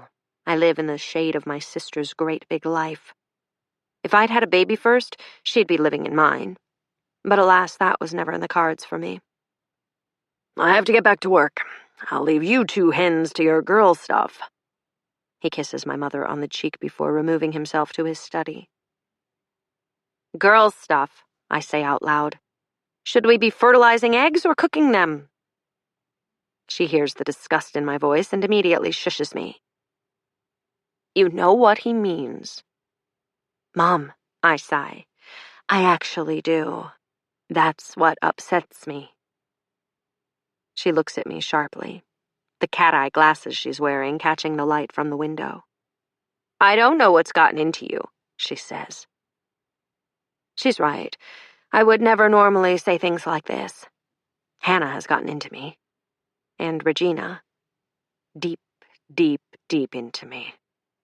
I stare down at my half-empty glass of Diet Coke, tears stinging my eyes. Then I reach up gingerly to touch my almost healed ear. You could give your all to a man, every last thing, and you'd still end up with a bruised ear. Why had I sought out Seth's other wives? I've ruined everything. But for whom? I ask myself. You? Or Seth? Now nothing seems fair, not even my parents' marriage. I am falling apart, picking at my relationship like it's a scab. I think of Regina's messages to Will. I've pored through them over the last few days, reading them over and over, till I have her writing style memorized. She is to the point, but flirtatious, paying attention to the little things he says, addicted to the details. Is that because Seth is too preoccupied with 3 relationships to notice the details? Regina, who placed herself on a dating website, who is eagerly writing messages to a man named Will just because he is saying all the right things. Am I next? Will I become so disillusioned by my marriage that I'll seek relationships elsewhere? If only my baby hadn't died. There would be no Hannah. Regina would be the distant, pizza-ordering wife, and I would have all of Seth. I failed him in the most important way, and he had to go to someone else to give him what I couldn't. My mother sets down a plate of salad in front of me, the cherry tomatoes from her garden an angry red among all the green. There is still a chance for me. I could expose Regina for what she is. Seth would see that I have his best interest at heart, that I am his true champion. He didn't realize how much of a toll this lifestyle was taking on him. The angry outbursts were just one of the ways his stress was manifesting. It wouldn't matter that I couldn't give him children. I would leave Hannah to that. And besides, she would be preoccupied with their baby. Aren't new mothers notorious for neglecting their men once they have a tiny person to take care of? I would step in where she failed. My mind is made up. I know what I have to do. If I can't beat Hannah, I will beat Regina. Take the nest from 3 to 2. Hi, Regina. I love Tom Waits. Saw him in concert a few years ago. It was probably my favorite concert of all time. I'm sorry to hear about your marriage. My sister got a divorce last year and she's still a mess about it. I'm glad you're okay and ready to get back out there again. His loss is my gain. If you don't mind me asking, what was the reason you decided to end things? Do you have any regrets about your marriage? As for me, I haven't had a serious relationship in a while. I've thrown myself into my work these last few years, but I'm ready to settle down, I think. We'll be visiting my sister in Montana this weekend. What are you doing? Talk soon. Will. 13. Pathetic. I can't even get having a fight with my husband right. I replay our conversation over in my head, the one we had after I left my parents' house. I'd called Seth as soon as I pulled out of their driveway.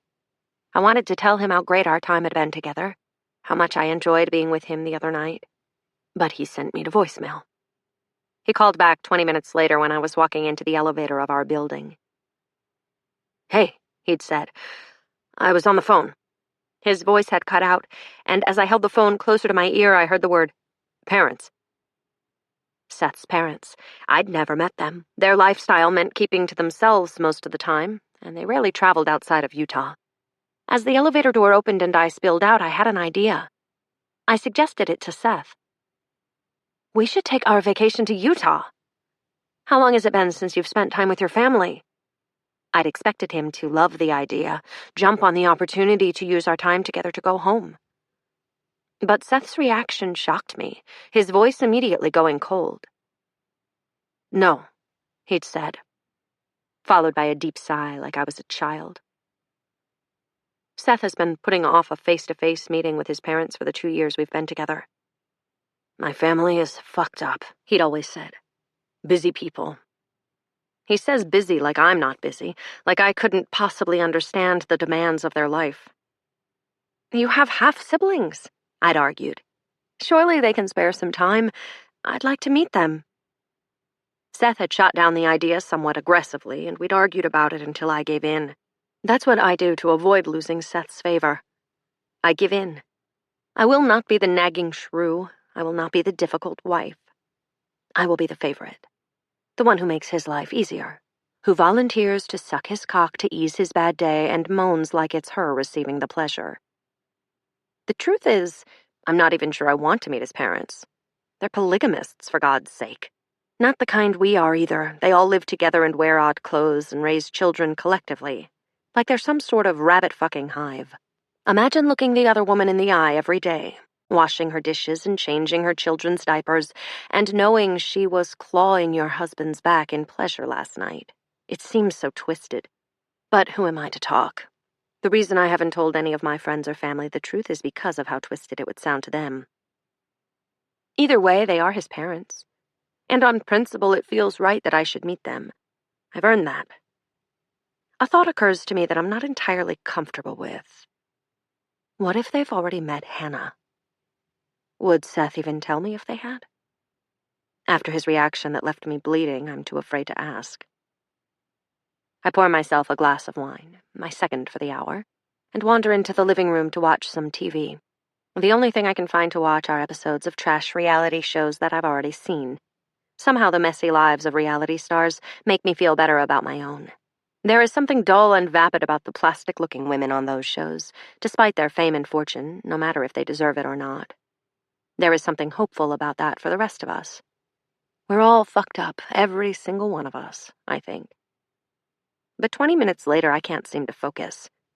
I turn off the TV and stare at a wall, my anger still festering. I go to the hall closet to retrieve the cards his parents have sent over the years. 8 in total, and study the signatures at the bottom. The cards are generic, flowers or teddy bears on the front of them. All the same, never with anything personal aside from their hastily scratched names. Perry and Phyllis. That seems strange, doesn't it? They might not know me, but they could at least express their desire to. Can't wait to meet you. Hugs. Or maybe even, Seth says such wonderful things about you. I think about all the cards I've sent them. My eagerness spelled out in the notes I've written, telling them about our condo in Seattle and, before the miscarriage, the names we'd chosen for the baby. I feel silly about it now, sharing all of those details with them, and them not caring enough to respond. I wish I could ask Hannah or Regina about them, what they thought, if they ever had any meaningful interaction. I've not so much as emailed with his mother, though I've asked on several occasions for her email address. I figure that if we can make some sort of connection online, we've made progress. Seth always tells me he'll send it over and never quite gets around to it. The day before our wedding, his dad, Perry, had been rushed in for emergency gallbladder surgery, and his mom hadn't wanted to leave her husband's side. I hadn't seen the problem since there were 4 other wives to tend to him, weren't there? She's his legal wife. She has to be there to oversee things in case something comes up, Seth told me. After they missed the wedding, they promised to come up for Christmas, but then his mother came down with pneumonia. For Easter, it was strep throat, and the following Christmas, it was something else. When I lost the baby, they sent flowers, which I'd thrown straight into the trash. I didn't want any reminders of what had happened. They always send a card on my birthday, $50 tucked inside. I finish my glass of wine and pull up Regina's Facebook profile. Maybe she has pictures with them somewhere. It's a long shot, but worth a try. Seth doesn't have any pictures of them. He says they hate cameras and cell phones, and for legal reasons, never take any photos together. Just as I thought. Regina's profile yields no information. Neither does Hannah's. I don't know if I should feel relieved or more upset. I turn away from my MacBook, frustrated. If I want answers, there is only one thing I can do, and that includes me continuing to go behind Seth's back. A message in my email says Regina has messaged Will back. I sign into the site, feeling anxious. I've been wondering when she will request a meetup, and trying to decide what I'll say. But so far, she seems okay to take things slow. The message is a long one. I upgrade from wine, pouring myself a vodka instead, and settling on the couch, sucking on my bottom lip while I read. Hi, Will. Just got home after a full day of meetings. I'm blown. We'll probably just order takeout and watch Netflix. It's nice that you're visiting family this weekend. Have fun. My marriage. That's a tough one. We worked hard at it for a few years, probably even after we both knew it was over. In the end, we were just very different people who wanted different things. He's married to someone else now. Happy, I hear. Sometimes it bothers me that he was able to move on so quickly while I needed time to heal, but I suppose we all deal with things differently. Why did your last relationship end? Were you together long? Regina. I stare at the screen for a long time, contemplating her words. Different people who wanted different things. Why is she lying? What does she have to gain by developing this relationship with a man over the internet? I know the answer even before I complete the thought. She's lonely. Seth's attention wanes thin and at times seems non-existent. So the attention of a stranger would sate a deep need to be seen and heard. Regardless of why, the fact is she actually is cheating. And Seth has no clue. I close the lid to my MacBook and stare out the window. I contemplate taking a walk. Things can get claustrophobic in a high-rise. You can spend days going to the in-building gym, visiting the vending machine for drinks instead of walking the block to the market, and staring out at the world beneath you instead of venturing out into it. I found that more and more I'm opting to stay home when I'm not at work, feeling less inclined to brave the drizzle when it isn't for a good reason. Before, in my old life, you couldn't keep me inside. If I've changed so much in the last few years, maybe Regina has too. Perhaps she realizes she doesn't want to be with Seth anymore, and this is her way of feeling out the dating scene, in which case her messages to Will are a good thing, for me at least. If I tell Seth what I know about her, I'll have a lot of explaining to do. I decide not to say anything to Seth. I'll wait to see what else she writes to Will before I decide. I'm flicking through the channels on the TV 10 minutes later when I stop on one of those shows about internet relationships. The show brings people together who have interacted solely through the internet, often to find that one or the other has been lied to in depth. I flinch, thinking of Will, the photos of my cousin I've uploaded to the site. What people present on the internet is seldom true to real life. If I want to know who Regina Coeli really is, I need to see her in real life, like I saw Hannah. I call the law firm of Markle and Abel and tell the receptionist that I would like to schedule an appointment with Regina Coeli. I'm put on hold, and as I wait, there's a twist in the pit of my stomach. I ask myself what I'm doing. This isn't like me. For years, I've accepted everything quietly, submissively. But it's too late now. I opened one too many doors, and the lust for knowledge overpowers rationality. She transfers me to Regina's secretary, who tells me that her earliest available appointment is 3 weeks from today. I feel a surge of disappointment.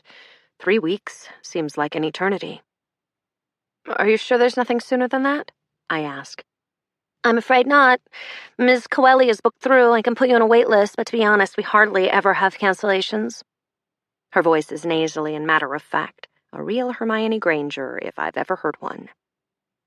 All right, then, I sigh. I suppose I have no choice. I'll just get you set up in the system with some basic information then, she tells me. I hear the clacking of computer keys, and then she begins to ask me questions. I tell her that my name is Lauren Bryan from Oregon. When she asks about the nature of my visit, I tell her that it's concerning divorce. And suddenly she's different. Her voice much kinder. So much so that I wonder if she's experienced a divorce herself. The thought of divorcing Seth makes me sick to my stomach. I don't want to divorce him. I want him for myself.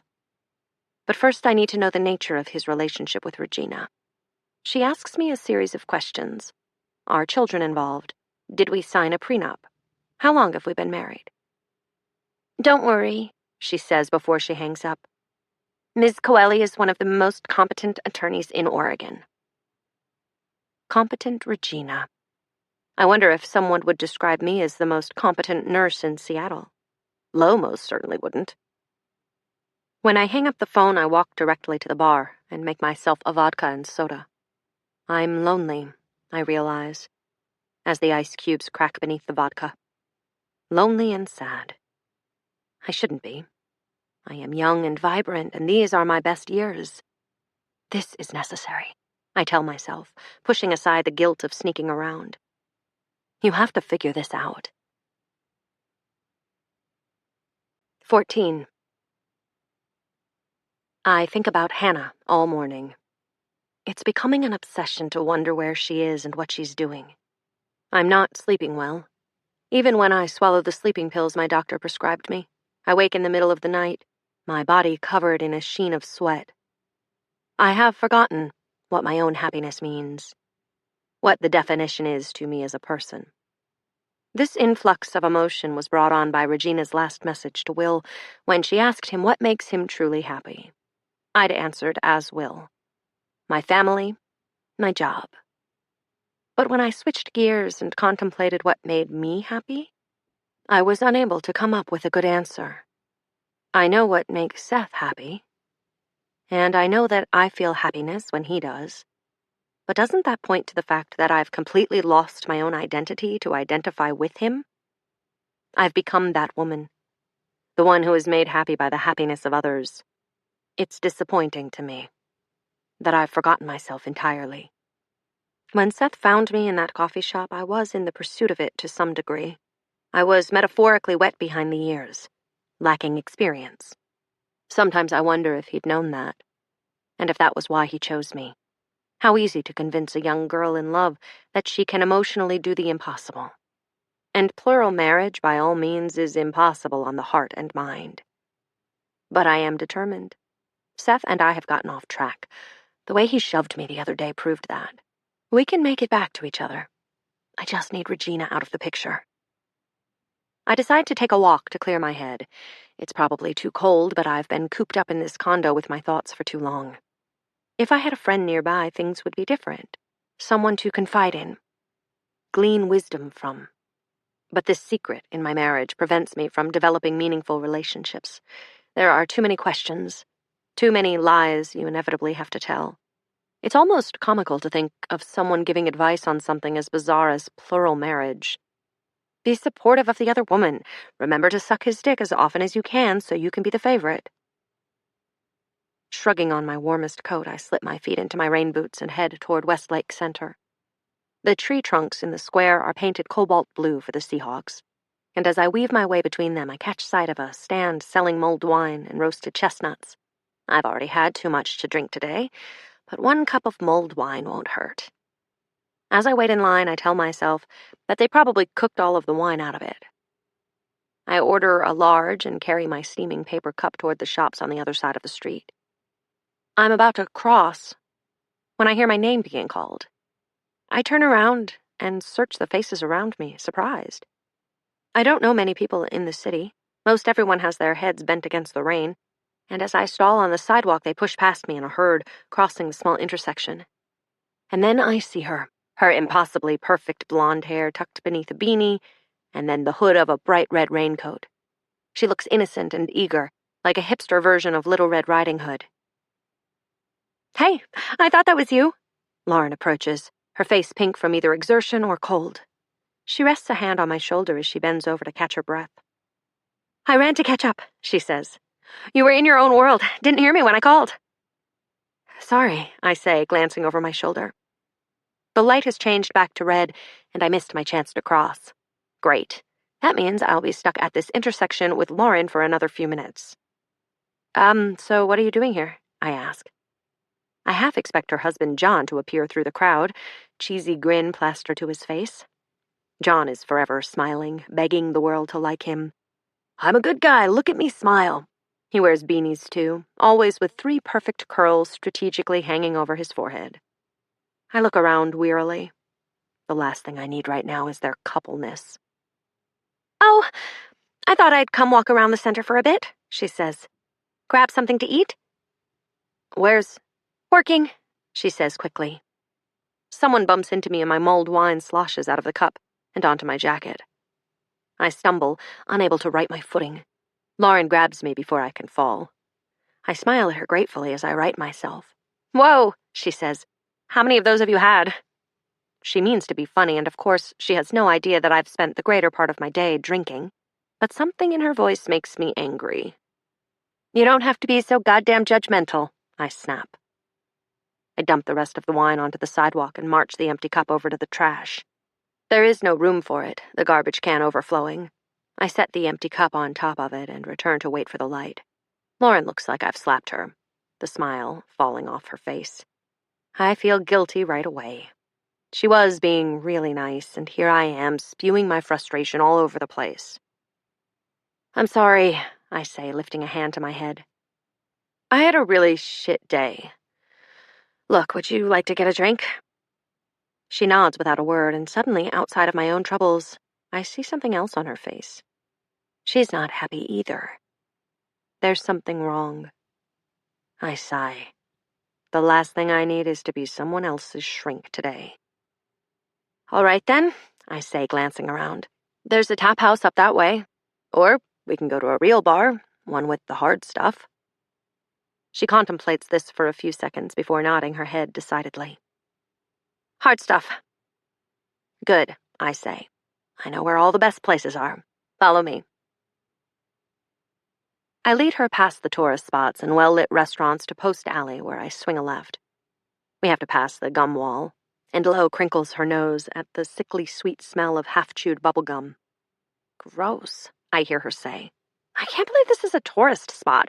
What is even wrong with people? You're being uptight again, I call over my shoulder.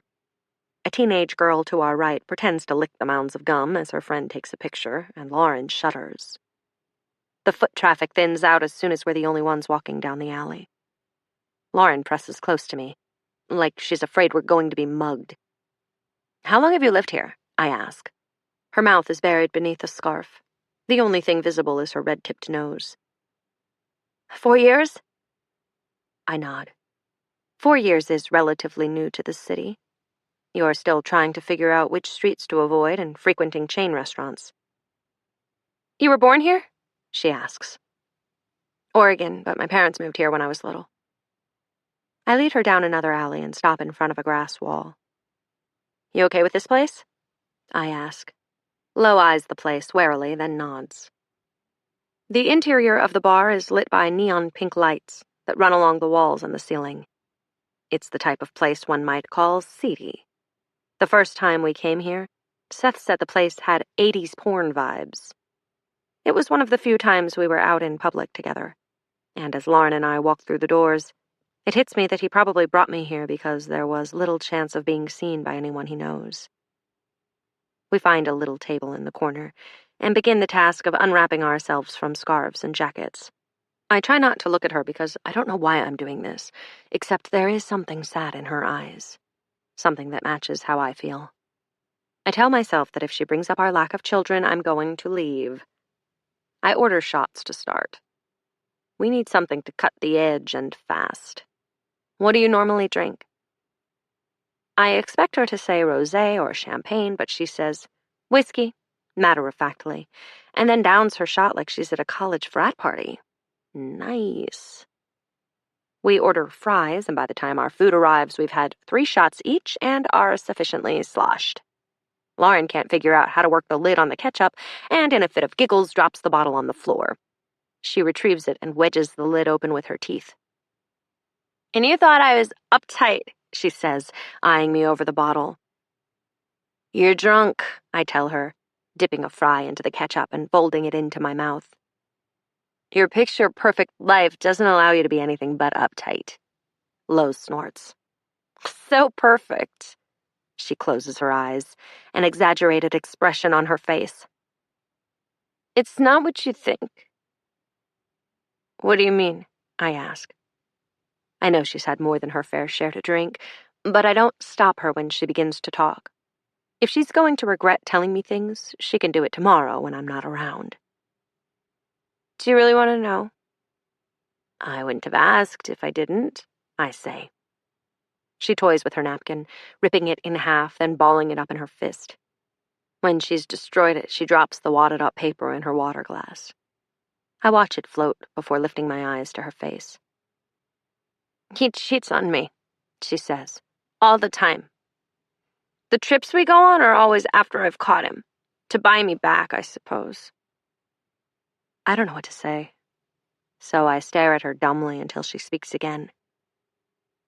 It's all a farce. I'm a farce. I thought if we had a baby, things would get better. He'd be more hesitant to break up our family, but then it was hard to get pregnant and even harder to keep a baby in my body. Now I can't have children at all, and this is just my reality. I reach across the fries and empty shot glasses and touch her hand. Lightly at first, and then I hold it. I'm sorry, I say, though the words sound shallow and uncomforting even to my own ears. Have you thought about leaving him? She shakes her head. Her nose is throbbing red, and I see that she's started to cry. No, I can't. I love him. That makes me pull my hand back and stare at the plate of half-eaten fries. I'm all too familiar with that feeling, aren't I? Not knowing if I should leave, trying to make things better, never quite being able to. I'm drunk and inspired by Lauren's honesty, so I say, my husband has 2 other wives. And then feel the heat rise to my face. She's the first person I've told. And she's someone I've always claimed to hate.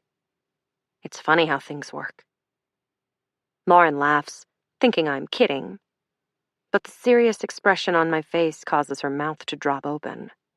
Her own hurt forgotten in the wake of my shocking news, she stumbles over her words.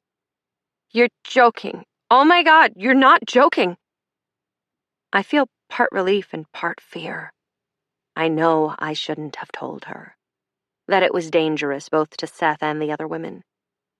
But alcohol and sadness have loosened my tongue, and, well, it's too late to take it back now.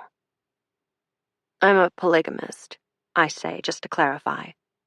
Though I've never met either of them. They don't even live near here. Let me get this straight, Lauren breathes. You knowingly let your husband cheat on you? With 2 other wives? I nod. She bursts into laughter. At first, I'm upset. This wasn't really something to laugh about. But then, as if through a haze, I see what she sees, and I can't help but start laughing too. What a fucked up pair we are! And with that, she stands to go to the bar to get more drinks. We really don't need to drink anymore, but also we do. When she carries them back to our table, I smile wanly at her.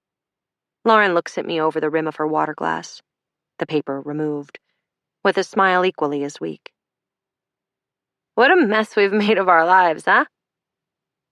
Well, what's he like? Your Seth.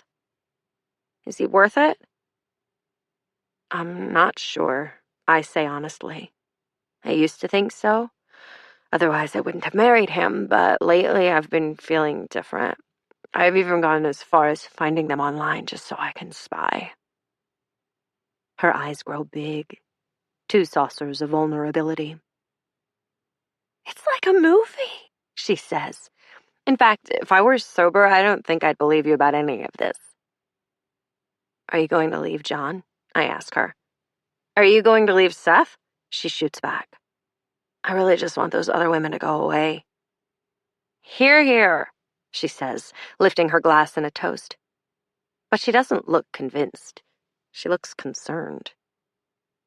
We part ways right where we met, only now it's too dark to see the blue tree trunks. She gives me a brief but meaningful hug after promising to never tell my secret, and I say I'll do the same. It feels good to have someone know, even someone I've always disliked. That's what I keep thinking on my walk back to the condo, like someone has taken some of the burden off my shoulders, and I can move around a little easier. I wonder if she feels the same, if we can somehow help each other.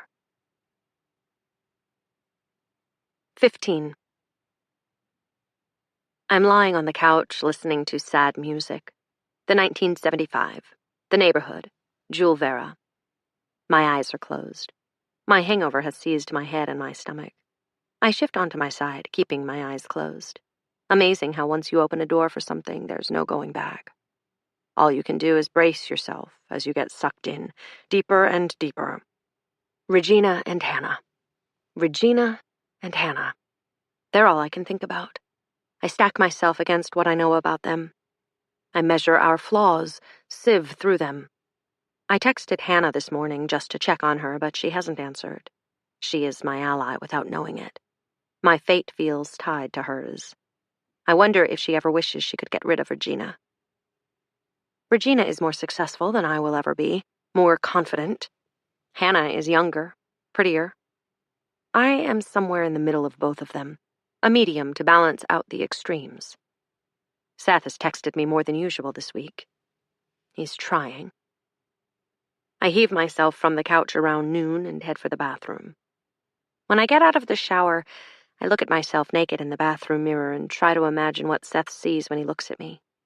I'm short, without the petiteness of Regina, my hips wide and my thighs full and muscular. My breasts spill over whatever shirt I'm wearing. Out of a bra they hang loose and full. All three of us are completely different body types, and yet the same man desires us. It doesn't add up. Men have a type, don't they? Especially one as particular as Seth. Seth, who likes Mary Kate Olsen, but not Ashley. Definitely not Ashley, he says. His type would have to be Regina, since she's who Seth married first. But weren't we still finding ourselves in our 20s? Perhaps he discovered his type as me. That's wishful thinking when you're one out of three. He once told me that he was drawn to everything about Regina at that party. Enough so that he approached her on the off chance that she'd shoot him down. He'd been attracted to me, too. The way he'd flirted with me. His eyes always filled with what I considered lust. I don't know how he met Hannah, and I need to know. The photo of Regina flashes in my mind. The taller, younger blonde standing next to her. Is it Hannah? Do they know each other? I can wait until I go to Portland for my appointment with Regina. Or I can find out now. Yes, that's a good idea. A little sleuth work to distract me. I text Hannah again, and before she replies, I'm already throwing things in a small overnight bag. If she's busy, I could always go snoop around on my own. To my relief, she texts back, delighted that I'm coming. She suggests dinner and a movie. I must be mad, truly, going to dinner and a movie with my husband's other wife. Some might call me a stalker. Some might say I was off my rocker. But what did it matter? Love certainly makes people crazy, I think. Zipping up my bag. I imagine she'll opt for a romantic comedy, something light and sexy. Women her age still have such a rosy outlook on life, but instead she asks me if I like horror films. I'm a little taken aback. I don't, of course, but I say I do. I want to see what she has in mind, the type of things that amuse her. Her charming historical house and perfectly put-together meat and cheese board didn't exactly scream slasher film fanatic. She tells me there's a psychological thriller she wants to see. It has Jennifer Lawrence in it. I ask if her favorite movie is The Sixth Sense, and she texts back that she hasn't seen it. I've just pulled out of the parking garage. I'm not really paying attention, and someone honks at me. It's The Sixth Sense. Who hasn't seen The Sixth Sense? Especially a horror movie fan. She's that young. I leave Seattle just a little after noon with a fresh coffee in the cup holder, cheerful music playing through the speakers. Oh, how things change from hour to hour. I'm upbeat. The radio station is playing 80s music, and I sing along. If I drive fast, I'll have just enough time to check into the hotel and freshen up before meeting Hannah for dinner. I feel a fizz of excitement in my belly, not just at the prospect of garnering information about our husband, but at doing something other than sitting at home, waiting for Seth. Waiting. My life is all about waiting. Traffic to the neighboring city is thankfully light, and I make good time. Seth would have called me a speed demon. He would pump an imaginary brake in the passenger seat when I made him nervous. When I get to the hotel, I toss my things on the bed and take a quick shower. I only brought 2 outfits, one for the drive back tomorrow and one for tonight. Now as I stare down at the brown cardigan, cream silk top, and jeans, I wish I'd chosen something with more color, something eye-catching. I look plain and drab next to Hannah's gazelle-like figure, my large breasts making me look plumper than I really am. I rub the fabric between my fingers and stress. Eventually, I've stressed too long, and I don't have time to dry my hair. The air curdles it into messy waves. I do my best to tame them a little, but in the end, I have to go. Portland's weather is in a better mood than Seattle's. There's no mist in the air, just the smell of exhaust fumes and pot. Hannah opens the door on my first knock, a bright smile on her face. Too bright. I give her a quick hug, and that's when I see it. A dark, brooding bruise skims the underside of her cheekbone. A sickly green color like pea soup. She's made an attempt to cover it with makeup, but on her fair skin the color blooms with alarming vibrancy. I just need to grab my coat, she tells me. Come in for a second. I step into the foyer, not sure if I should mention the bruise or pretend she's done an excellent job with her makeup like she's probably hoping. I look around the foyer, checking for the missing photo that was once hanging next to the door, or so she said. In its place is a framed print of a pressed poppy. It depresses me. Pressed flowers are an attempt to hold on to something that was once alive. They're desperate and lonely. Do you like it? She asks, coming down the stairs. I found it at a flea market. I've always wanted to be able to do it myself, but never had the time. I do, I lie. Didn't you say you had a family photo there before? Hannah seems to flush under my gaze. Yes, she says, and then quickly turns away. I think of my empty locker at work and realize she's playing the same game I play. Hide the husband, avoid the questions.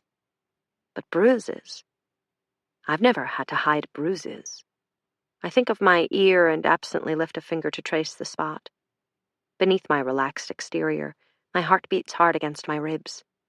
Before the night he pushed me, I never would have been able to imagine Seth doing something to hurt a woman. And even after the night he shoved me, I made excuses, blamed myself. But there's no denying Hannah's bruise. I press my questions down my throat until it feels like I'm choking on them. Hey, let's drive separately so you don't have to come all the way back here after the movie, she suggests. I nod, wondering if there's another reason. Tonight is her night with Seth. He'd arrive late after leaving Regina's. Perhaps she didn't want him knowing she'd made a friend. A friend would ask about her bruises. A friend would direct her eyes at the husband. I follow behind her SUV, gripping the steering wheel so tightly my knuckles turn white. We pass through downtown, the square of food trucks, the shops, the people bundled up, all whizzing past. I barely see it. I'm too busy thinking. We've just pulled up to the restaurant when I get a text from Seth. Hi, where are you? I stare at his text, puzzled. It's 6 o'clock, which means Seth should still be with Regina. It's an unspoken rule that when you're with one wife, you don't text the others. Dinner with a friend, I text back. Nice, which friend? The hair on my arms prickles. Seth's not in the habit of quizzing me. In fact, he's never asked about my friends, except to caution me not to tell them about us. Where are you? If he's being nosy, I have the right to be too. Home. That's an interesting answer, I think. Especially when he has 3 homes. Hannah is walking toward my car, having already parked. I shove my phone deep into my purse and step out of the car to meet her. Seth will have to wait. It'll be a nice change, since I'm always on the waiting end. It's funny how I care about him less when I'm with Hannah. Ready? Hannah grins. The restaurant she chose reminds me a little of the Italian place Seth took me to the first time he told me about his wife. As soon as we walk in the doors, she's approached by who I suppose is the manager. He rushes over to say hi, fussing over her as he leads us to a table. Hannah thanks him, and he runs to the kitchen to get us a specialty appetizer. How do they know you? I ask after a server waves at her. Oh, we come here a lot. By we, I assume she means her and Seth. I notice that she keeps the bruised side of her face turned away, so that when she looks up at them, they only see her good eye. It's only once we've ordered our meals that I finally ask her what's been bothering me all night. Hannah, how did you get that bruise? She lifts her hand as if to touch it and then drops it into her lap. If you tell me that you walked into a door or hit your face on a cabinet, I'm not going to believe you, okay? So, why don't you just tell me what really happened? So, you want me to make something up? She asks, raising an eyebrow. I bite my lip, thinking about what to say. No, I want you to trust me, though, I say carefully. God knows I've made some really stupid decisions, so I'm not ever going to judge you. She wipes her mouth with her napkin and takes a long sip of her water. Really, it's like you want me to confess to something scandalous, she says. Last time I saw you, you told me that your husband hid your birth control pills so you'd get pregnant. That sounds pretty controlling and manipulative to me. I'm just checking. She looks down at her hands, which are now folded neatly on the tabletop. She looks completely relaxed and in control, minus the U-shaped bruise beneath her eye. I stare at her, mentally willing her to tell me everything. If Seth is hitting her, I need to know. My God, it would be hard to believe, but... My husband... She chews on the inside of her cheek. I want to nudge her forward, encourage her to talk to me. But I'm afraid if I say anything at all, the spell will be broken and she'll shut down, so I wait. He does have a temper. Sometimes... Her voice falters like she's not exactly sure how to word things. I think his past affected him more than he's willing to admit. But I can assure you he doesn't hit me. I'm hung up on part of her explanation, the part about his past. Does she know something that I don't? His past? I interrupt. What do you mean? I manage to keep my face neutral, but I can feel my eyebrows pushing toward each other, my forehead wanting to crease with worry. Hannah clears her throat, and it's a very ladylike sound. I can barely take it. I want her to spit it out. There are already feelings of intense jealousy curdling in my stomach, that she would know something that I do not. Well, she says finally, he comes from a large family. No shit, I want to say. Someone in his family. Well, someone hurt him. I shake my head. Hurt him how? Oh, I don't know, Hannah says, and I can tell she's already regretting saying anything. Roughed him up for fun. Bullied him. I'm making it sound lighter than it actually is. I stare at her, confused. So Seth was teased by his siblings? What's new? My sister once tossed my favorite doll into the fireplace and looked on contentedly while I sobbed. She waits until the server filling her water glass has walked away, and then she leans close to me. He had an older brother who was a psychopath, she whispers. Would do terrible things to him, like hold him down in his bathwater until he thought he was going to die. And would sneak into his room at night and, well, touch him. I balk.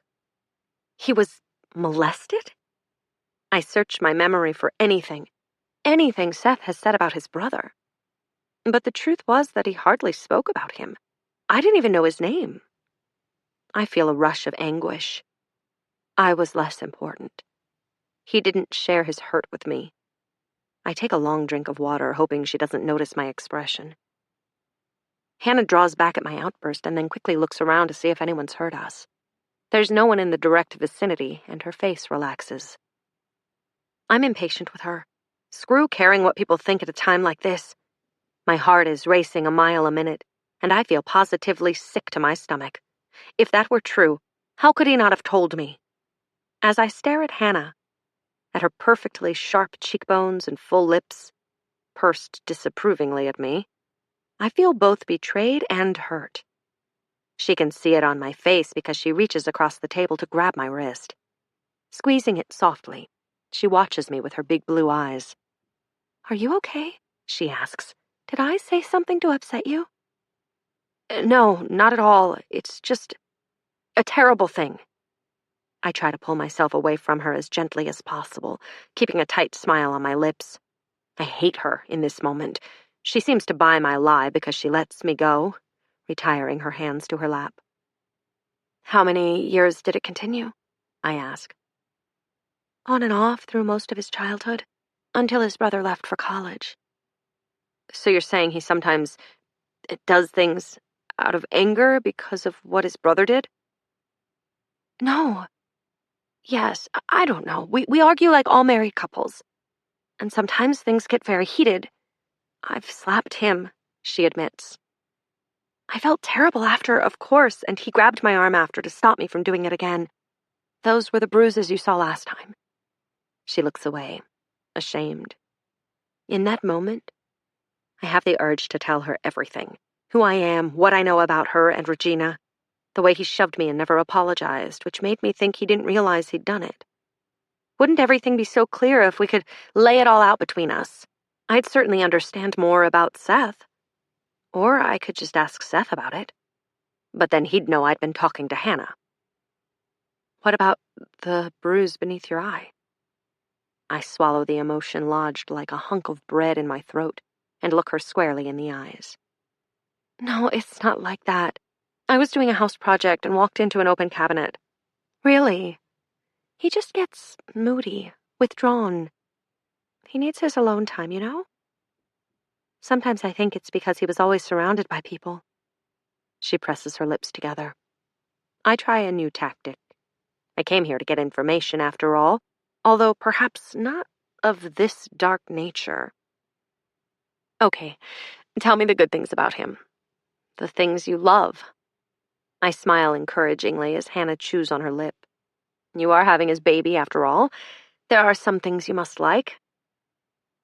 Of course, yeah, of course. She seems relieved that I've changed the subject to something more palatable. I notice the immediate change in her. When Hannah talks about Seth this way, her eyes take on a glow and her lips soften to the smile of a young girl entirely smitten. I recognize the symptoms, as I've so often seen them in myself. He's charming and he's kind. He spoils me, always asking if I need anything and if I'm okay. He bought me a baby name book, and he likes to hear my ideas. The small things. I remember Seth telling me about the baby name book, saying that Hannah, or Monday, as he called her, wanted a boy. He's fun, she continues. Likes to joke around and laugh. I really love that about him. Have I ever considered that Seth's sense of humor is his strong suit? I tend to be the witty one in the relationship, always quipping something or the other while he laughs. Right, I say when she pauses. Those are all wonderful things. She nods, encouraged, and I think her eyes fill with tears, but then our server arrives to refill our water. Can we change the subject? She says after he leaves. Sure, I smile. Where is he tonight? I don't know why I ask, except that when people ask me where my husband is, I always falter before making up some lame excuse. He should be home, she says. I told him I'd be out for the night. Does he mind that you have friends? He doesn't know, she says. He's protective of me, of who I spend time with. I don't miss the way her eyes dart left, searching for the right answer. The easiest answer. I nod, but I can't help wondering if she's working things out with him or herself, resigning herself to be the type of woman he wants. She's so much younger than me, close to my age when I met Seth in that coffee shop. If anyone had tried to warn me back then, I would have laughed, brushed off their concern. Seth was a good man, family-focused. If he was occasionally moody, that was fine. Our food arrives before I can think any more on it. For the rest of our dinner, we discuss banal things. And when it's time for dessert, I stand up to use the restroom. I can feel her eyes on me as I leave the table. I wish I could know what she's thinking. 16. When I get back from the restroom, Hannah is gone. I stare at the empty table, a sinking feeling in my stomach. Our server is ceremoniously clearing away the last of our glasses when he looks up and sees me. He grinned sheepishly, shrugging his shoulders and stepping back. Thought you left, he says. She ran out in a hurry. As I step closer, I see that she's paid the bill in cash and left a note on the back of my beverage napkin. I pick it up, frowning. Why would she leave so suddenly? Had our conversation spooked her that much?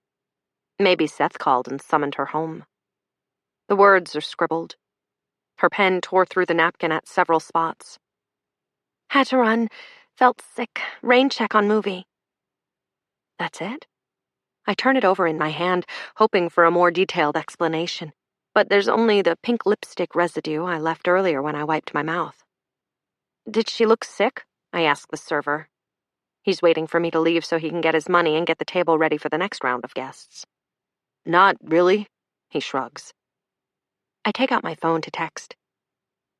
What's up? Why did you leave without saying goodbye? Didn't feel well.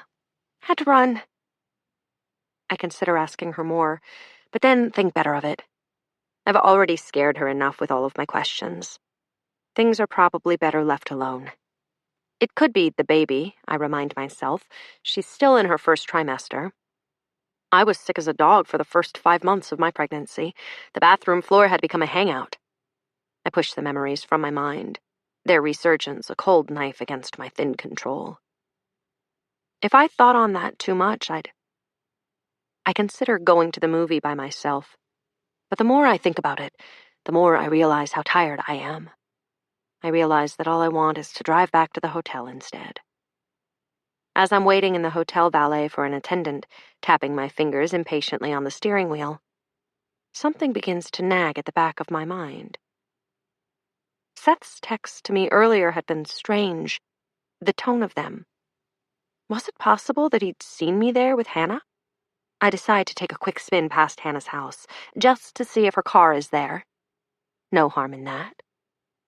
I wave off the attendant as he approaches my car and speed past, ignoring his look of disapproval. 20 minutes. It would take me 20 minutes tops to spy on Hannah and my husband. Excitement whips through me as I rush through a yellow light, eager to reach their quaint home. I can tell she's not home even before I reach the house. The windows are dark and lifeless, and her car is missing from its usual spot against the curb. I can't see Seth's anywhere either. I consider creeping up to the house and taking a peek inside, but it's still early enough that a neighbor could spot me. Shit. Could she have left the restaurant and gone straight to the hospital? There's no finding out tonight. I head back to the hotel, feeling defeated. Something's going on, and I feel like I'm the only person in this marriage who doesn't know what. By the next morning, I've barely slept. My mind wouldn't stop ticking, and I had too many ugly thoughts. If I can't find a way to sleep soon, I'll have to see a doctor. It was torture lying awake half the night, being tired but not knowing how to shut off your brain. I fall into a fitful sleep around 5 and wake at 7 to find a voicemail from Hannah on my phone. I roll onto my back, wondering why the phone didn't ring, and remember that I'd put it on silent before we went into the restaurant. My 2 hours of sleep had been wrought with dreams, dark things about being chased and being caught. I don't remember the details of the dreams, but the feelings they left behind linger in my mind.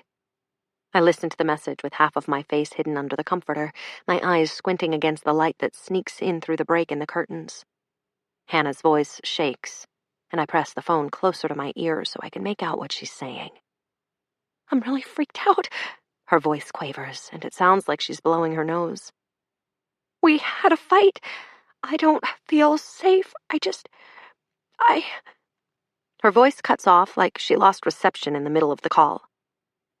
I hold the phone away from my face and see that the voicemail is still playing. Pressing it back to my ear, I strain to hear in case she said anything else. Leave alone. It cuts out for the final time. Damn my shitty reception. I lie there frozen for a few minutes, her words ricocheting around in my head. Seth. She had a fight with Seth and now she is scared. What did he do to scare her? I throw my arm over my eyes. I was scared too, wasn't I? Ever since his outburst, he'd seemed more unpredictable. If I said the wrong thing, would he do it again? If I call Hannah back, I'll be irrevocably involved in this thing. I wouldn't be able to make any more excuses for him. I'd have to admit that what he'd done to me was deliberate. I'd been the one to seek Hannah out, to keep the truth about who I am from her. Perhaps it's time to tell her that Seth is my husband, too. I roll back over onto my stomach and bury my face in the pillow. I call Anna. "What's up?" she says when she answers the phone. I'm not deterred by the briskness of her greeting. It's Anna's way. "Hi," I say. "I need moral guidance." "Are you face down in a pillow?" Anna knows my ways, too. I shift my head so she can hear me better. "Not anymore?" I say.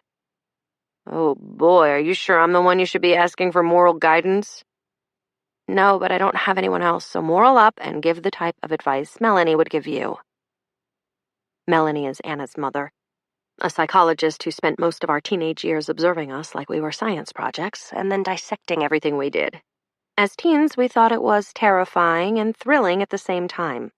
At that age, most adults aren't interested in the details of your thoughts unless it's to tell you those thoughts are wrong. But Melanie had been different. She'd validated us by saying we were on our own adventure, exploring the world. She made self-destruction seem normal, and so we destructed without guilt. Nowadays, I wonder how healthy that had been, an adult egging us on. And here I am as an adult seeking the same type of assurance, asking my best friend to validate me like her mother had. "Okay," Anna breathes. "Hit me with it. I'm in melody mode." "I have a new friend. I know her through someone else," I add because I know Anna will ask. "I've seen some bruises on her before, but didn't think much of it. But then today she leaves a message on my phone, saying she got into a fight with her husband and she's scared. Two things you should know. She's pregnant, and I know her husband fairly well, and he doesn't seem like the type of guy who'd toss his wife around, you know?" Anna sighs. I can picture her seated at her kitchen table, a cup of her nasty instant coffee cooling in front of her. She likes it lukewarm rather than hot. When she's frustrated, the ankle of her crossed leg swishes from side to side, the ankle bracelet she wears glinting against her olive skin.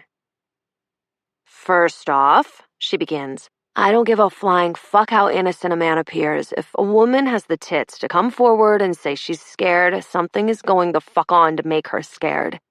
You don't need to get too involved, but you can get involved enough to give her the push to leave. We're all just waiting for someone to stand behind us, aren't we? Even if it's just one person, it gives you strength." I bite my lip. Anna is right. I sit up in bed, pulling my knees to my chest and wrapping my arms around them. This is so fucked.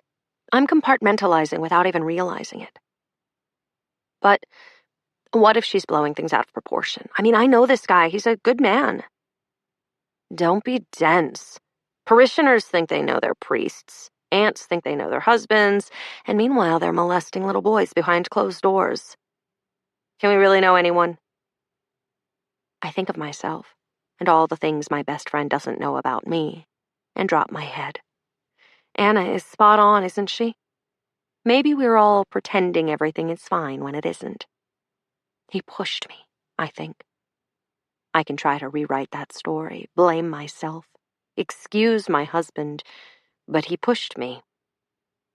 Anna and I chat for a few more minutes, and when there's a break in the conversation, I thank her and say I have to go. She hesitates when she says goodbye, almost like she suspects I'm not telling her everything, and she's giving me a chance to fess up. She's given me a lot to think about. I hang up quickly and head to the bathroom to take a shower. I'm going to call Hannah back and tell her everything. Together we could... What? Leave Seth? Find Regina and ask if Seth has ever been aggressive with her? It doesn't matter. We can approach the options together, like a team. I plan what I'm going to say to her as I soap my hair and let the hot water ease some of the tension out of my shoulders. Once I'm wrapped in my towel and sitting on the edge of the bed, I call her back. I'm nervous. I chew on my lip. It rings half a dozen times before I hear her voice. "Hey, it's Hannah. Leave a message." "Hi, Hannah. It's me. I'm worried about you, so call me back as soon as you get this. I'll be driving back to Seattle, so anytime in the next 2 hours I can answer right away." "Okay, bye." I move to get dressed and gather my things, glancing at the phone every few minutes to see if I've missed her call. But my phone remains dark and silent. I call again, and this time I'm sent straight to voicemail. "Hannah, damn it, call me back!" I make a noise of frustration as I pull the phone from my ear, and then realize I haven't hung up the call yet. Great. I stuff my phone in my pocket and, snatching up my bag, I head for the lobby. I drive past their house one more time, but neither of their cars are there. Not knowing what to do, I decide to head for home. I can turn around and come back if she needs me. But 4 hours later, I'm pulling into the garage under my building, not having heard from her. Traffic was backed up for miles. Hungry and needing to use the restroom, I waited it out instead of losing my place in the never-ending line of brake lights.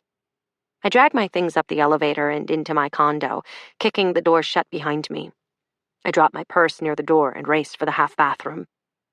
I emerge hungry and thirsty, about to raid the fridge, when I see movement through the door to the bedroom. My heart seizes in a panic and I freeze. Where is my phone? In the foyer where I'd dropped my handbag? I look around for signs of my mother, who usually leaves her things on the kitchen counter when she comes over, a pile of designer leather. But everything is just as I left it, right down to the scattering of bagel crumbs near the toaster. I hear movement, feet shuffling against carpet. And then suddenly Seth is standing in the kitchen doorway. I grab at my heart, which is pounding painfully in my chest, bending over slightly at the waist and laughing at myself. "I thought someone broke in," I say. "You scared me." It takes a minute for a few things to sink in. The first, that today is not Thursday. The second, Seth is not smiling. And third, there is a bandage on the knuckles of his right hand. I lick my lips, my brain working frantically. He knows, I think. That's why he must be here, to sort me out. I'm not the type to lie. Omissions, yes, but if he asks me point blank about Hannah, I'll tell the truth. My eyes travel to his face, and for a moment neither of us say a thing. It's a staring match, one I'd rather not be in. "What are you doing here?" I finally say. His eyes look tired and dull, not the normally mischievous sparkle that is my Seth. My Seth? I almost laugh. I don't know who that is anymore.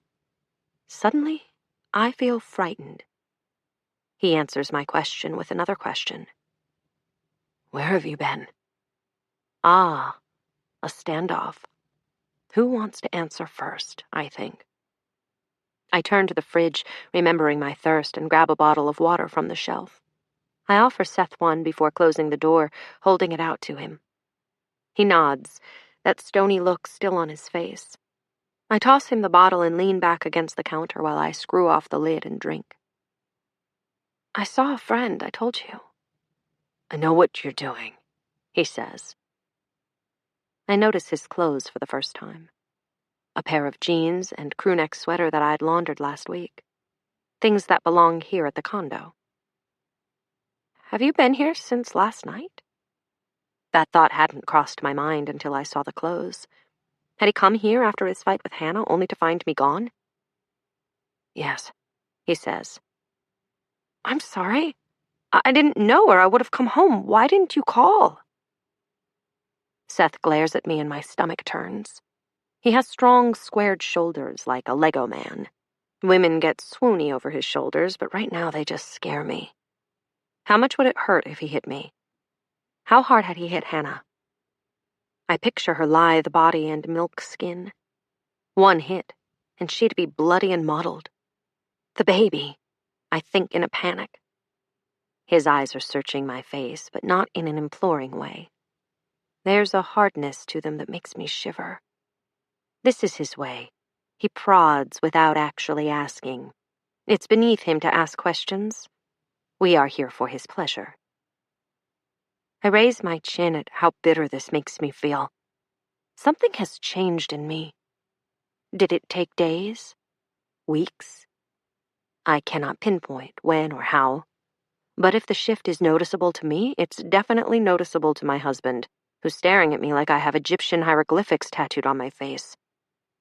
That is male folly. They expect you to always be the same reliable cow, but women spend their lives changing. Our change can swing for you or against you depending on how fairly we've been treated. I swing against, though I can feel the gravity of my love for him trying to pull me back down. He's a good guy. There has to be an explanation for all of this. "What have you done?" he says. His eyes, I notice, aren't a sharp white. They are dingy pink, the shade you get after a long night of drinking. I try to hide the trembling in my voice. "I don't know what you're talking about," I say. "Yes, you do." I'm breathing through my mouth now. I don't want him to see how scared I am. I don't want him to have the upper hand. The sink drips. It's the only noise in the room. I hear myself swallow as the seconds tick by, my eyes still on his face. "What happened to your hand?" I ask. We both look at his hand. Seth registers the bandage like he's seeing it for the first time. He splays his fingers, twisting his wrist from side to side as he blinks at it. A piece of hair falls onto his forehead, and it's the first time I notice that his hair is wet from a shower. "What are you trying to wash off?" If his knuckles look like that, what does Hannah look like? "I hit something." That's all he says, like it's a good enough explanation. "Doing what?" My question seems to throw him off balance. He opens and closes his mouth. "Seth," I say. "What have you done?" 17. He lunges for me. It happens in slow motion, my brain desperately trying to catch up to reality. My husband is attacking me. I'm not prepared for it. And when his hands close around my upper arms, I scream. It's a short, brittle sound. Pathetic, really. It's cut off when Seth begins to shake me, his fingers digging viciously into my arms. My head snaps back and forth until he stops, and then he's just an inch from my face, breathing hard against my skin. I can smell liquor on his breath, and the mouthwash he tried to cover it up with. I try to break free, but he has me pinned, the lip of the marble counter digging into my back. His fingers pinch painfully into the skin of my arms, and I whimper. He's never touched me this way. It's like I'm looking into the face of a stranger. "You bitch," he breathes. "Nothing is ever enough for you. I've risked everything." A flick of spittle lands on my lip. I wrench my shoulders out of his grasp, pushing at his chest with my forearms. But instead of letting me go, his hands move to my wrists. I am a prisoner. I can't believe he's saying that. I'm the one who's risked everything. I'm the one who's made the sacrifices. I pant into his face, not daring to move. I couldn't deny any of this now. Her bruises, my shove. I'm awake, I think. There would be no going back. It feels like he's going to snap the bones in my wrists, meager bones against strong hands.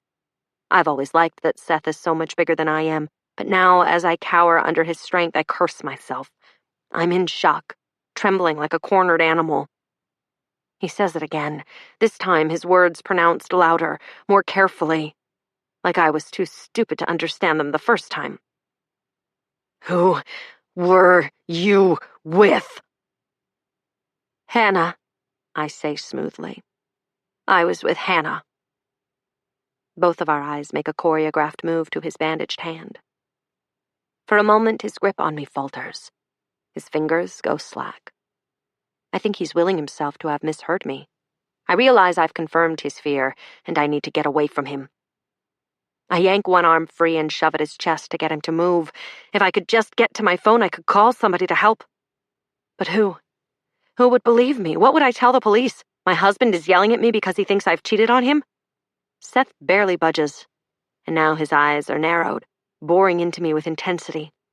I've never seen that look on his face before. It's like I'm seeing a different man. "Why?" His eyes flutter. "How? We had an arrangement. Why would you do that?" "Yeah?" I seethe. "Or you had an arrangement. I'm sick of it. I wanted to know who she is. See see her face. You get everything you want, 3 wives, and we're just left to pine after you. We had an agreement, he says. You wanted this. I wanted it because it was the only way to have you. You're hitting her. I saw the bruises. He shakes his head. You're crazy. He looks aghast that I would accuse him of such an ugly thing. He releases me, and all of the pressure that was pushing against me a minute ago is gone. I slump against the counter, massaging my wrists as Seth paces across the small kitchen. His face is blanched white, causing the dark circles under his eyes to look even more pronounced. He looks sick. But I suppose you'd feel a little sick after hitting your pregnant wife, drinking all night, and then being confronted by your barren wife. I feel my anger build as I watch him. The man I'd always thought so beautiful, a chiseled god. He looks a little melted, if I'm being honest. A discarded idol low on luster. I want to check my phone, see if Hannah called. What if he hurt her really badly? I move slightly toward the doorway. If I make a dash for it, I can reach my handbag in the foyer. My phone is in the pocket, next to a half-eaten roll of Lifesavers and my pill compact. Listen to me. You're sick. It's happening again. I stare at him in astonishment. Sick? You're the sick one, I spit. How can you even say something like that to me after you asked me to live this lifestyle? You get to have as many women as you want, and we are your emotional prisoners. Once the words are out of my mouth, I realize how much I mean them. I've never allowed myself to think it. I was overcome by love, pressing my feelings down to accommodate him. Isn't that what we do as women? Have you been taking your pills? My pills, I echo. What would I need to take pills for? I think of the compact, the one I'd bought at a touristy shop at Pike Place Market with the pink rose on the lid. What was inside of it? Aspirin? A couple of old Xanax from Anna? The drip, drip, drip of the sink is grating on me. There are no pills I need to be taking. That ended a long time ago. Seth's lips part as he blinks rapidly. Gunshot blinks. He looks around as if searching the kitchen for help. All the white and silver we painstakingly chose together is blinding in this moment. I want to close my eyes and be somewhere warmer. I almost suggest moving this little accusation party to the living room when his eyes narrow sharply on me. I was at your house, I say boldly. Why didn't you tell me you bought her a house and remodeled it? Did you think I would be too jealous to deal with it? Are you fucking kidding me? He holds up his hands, palms splayed toward me, his eyes wide. I flinch, even though he's clearly not threatening me. His chest is heaving, which causes me to look down at my own chest. I seem to be holding my breath, because it doesn't move at all. This is over, he says, closing his eyes. I thought you could handle this. We had an agreement. I can't believe this. He says that last part to himself. Anger and pain tangle in my chest. A sob escapes my lips. I'm so confused. I reach up and touch my face. Feel my features. This isn't a dream. This is real. Seth's face softens. Listen to me. I've been trying so hard. What we had was real, but things change. After you lost the baby, you changed. No, I shout. I'm going to tell everyone who you are and what you've done. You can't keep your lifestyle a secret anymore. Even Regina is cheating on you. There is a sharp silence following my words.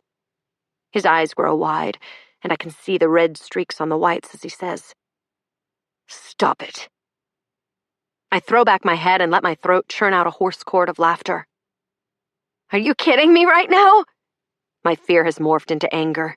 It's better to be angry than to be afraid, I decide. You're going to be exposed for what you are.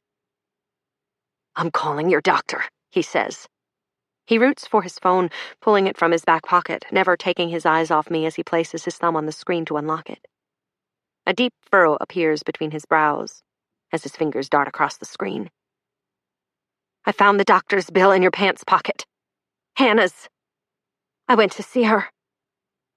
I say all of this calmly, watching his face for betrayal. He's pretending that this is all in my head. Why? What doctor's bill? He shakes his head. And then I see it. A spark of recognition. He sets his phone on the counter next to the coffee maker. Forgotten. Oh my God, he says. Oh my God, he shakes his head. When I was at the doctor, a woman checked out in front of me. She got distracted by her phone and walked out of the office without it. I ran it out to her, except once I was out there, I couldn't find her. She must have driven off. I stuffed it in my pocket. I should have turned it in to the receptionist, but I didn't even think to do that. That's what you found. I don't believe him, not even for a second. This is crazy. He's lying. You need help. You're having delusions again. Again? I'm so angry that it's me who launches at him this time, my hands extending like I can claw his eyes out with my bitten-down fingernails. Liar! I scream. I ram into his chest. That was a mistake. Once I'm in his range, he uses his strength against me, holding me at arm's length. I can't reach him, but my arms flail anyway as I try to make contact with something. His open water bottle falls from the counter and makes a dull thud against the wood floor. Water pools around our feet. And as I struggle to get away from him, I feel myself slipping. Seth tries to catch me, but as my feet lose grip and slide out from under me, so do his. We fall in a tangle. I slam into the ground, my shoulder blades hitting the floor with Seth's weight on top of me. And then I see nothing but the dark. 18. Hello, Thursday? Can you hear me? A voice tugs at my consciousness. Unfamiliar. It pulls me forward like a hand in the fog. A blinding headache pounds behind my eyes. And I know that the moment I open them, it will be 10 times worse. I roll my tongue over the roof of my mouth, and I wake to a bright room. Not naturally bright, but lit by the fizzing hum of fluorescence overhead. A woman leans over me, and I register navy blue scrubs and the stethoscope, which hangs like jewelry from her neck. There you are, she says brightly. Too brightly. You're going to have a headache. We've given you something for that. You should feel better in a bit. I let my head fall to the right where an IV stands sentinel beside the bed. I am terribly thirsty. You were extremely dehydrated, she said. We're fixing you up. Would you like some water? I nod, and a pain shoots through my head, causing me to flinch. Try not to move around too much. She disappears and comes back with a thick plastic cup, color unidentifiable, straw perched from its lip. The water tastes like plastic, but it's cold, and I close my eyes as I suck it down. Which hospital am I in? Where's my husband? I listen to the squelch of her shoes as she crosses the room. A familiar and soothing sound.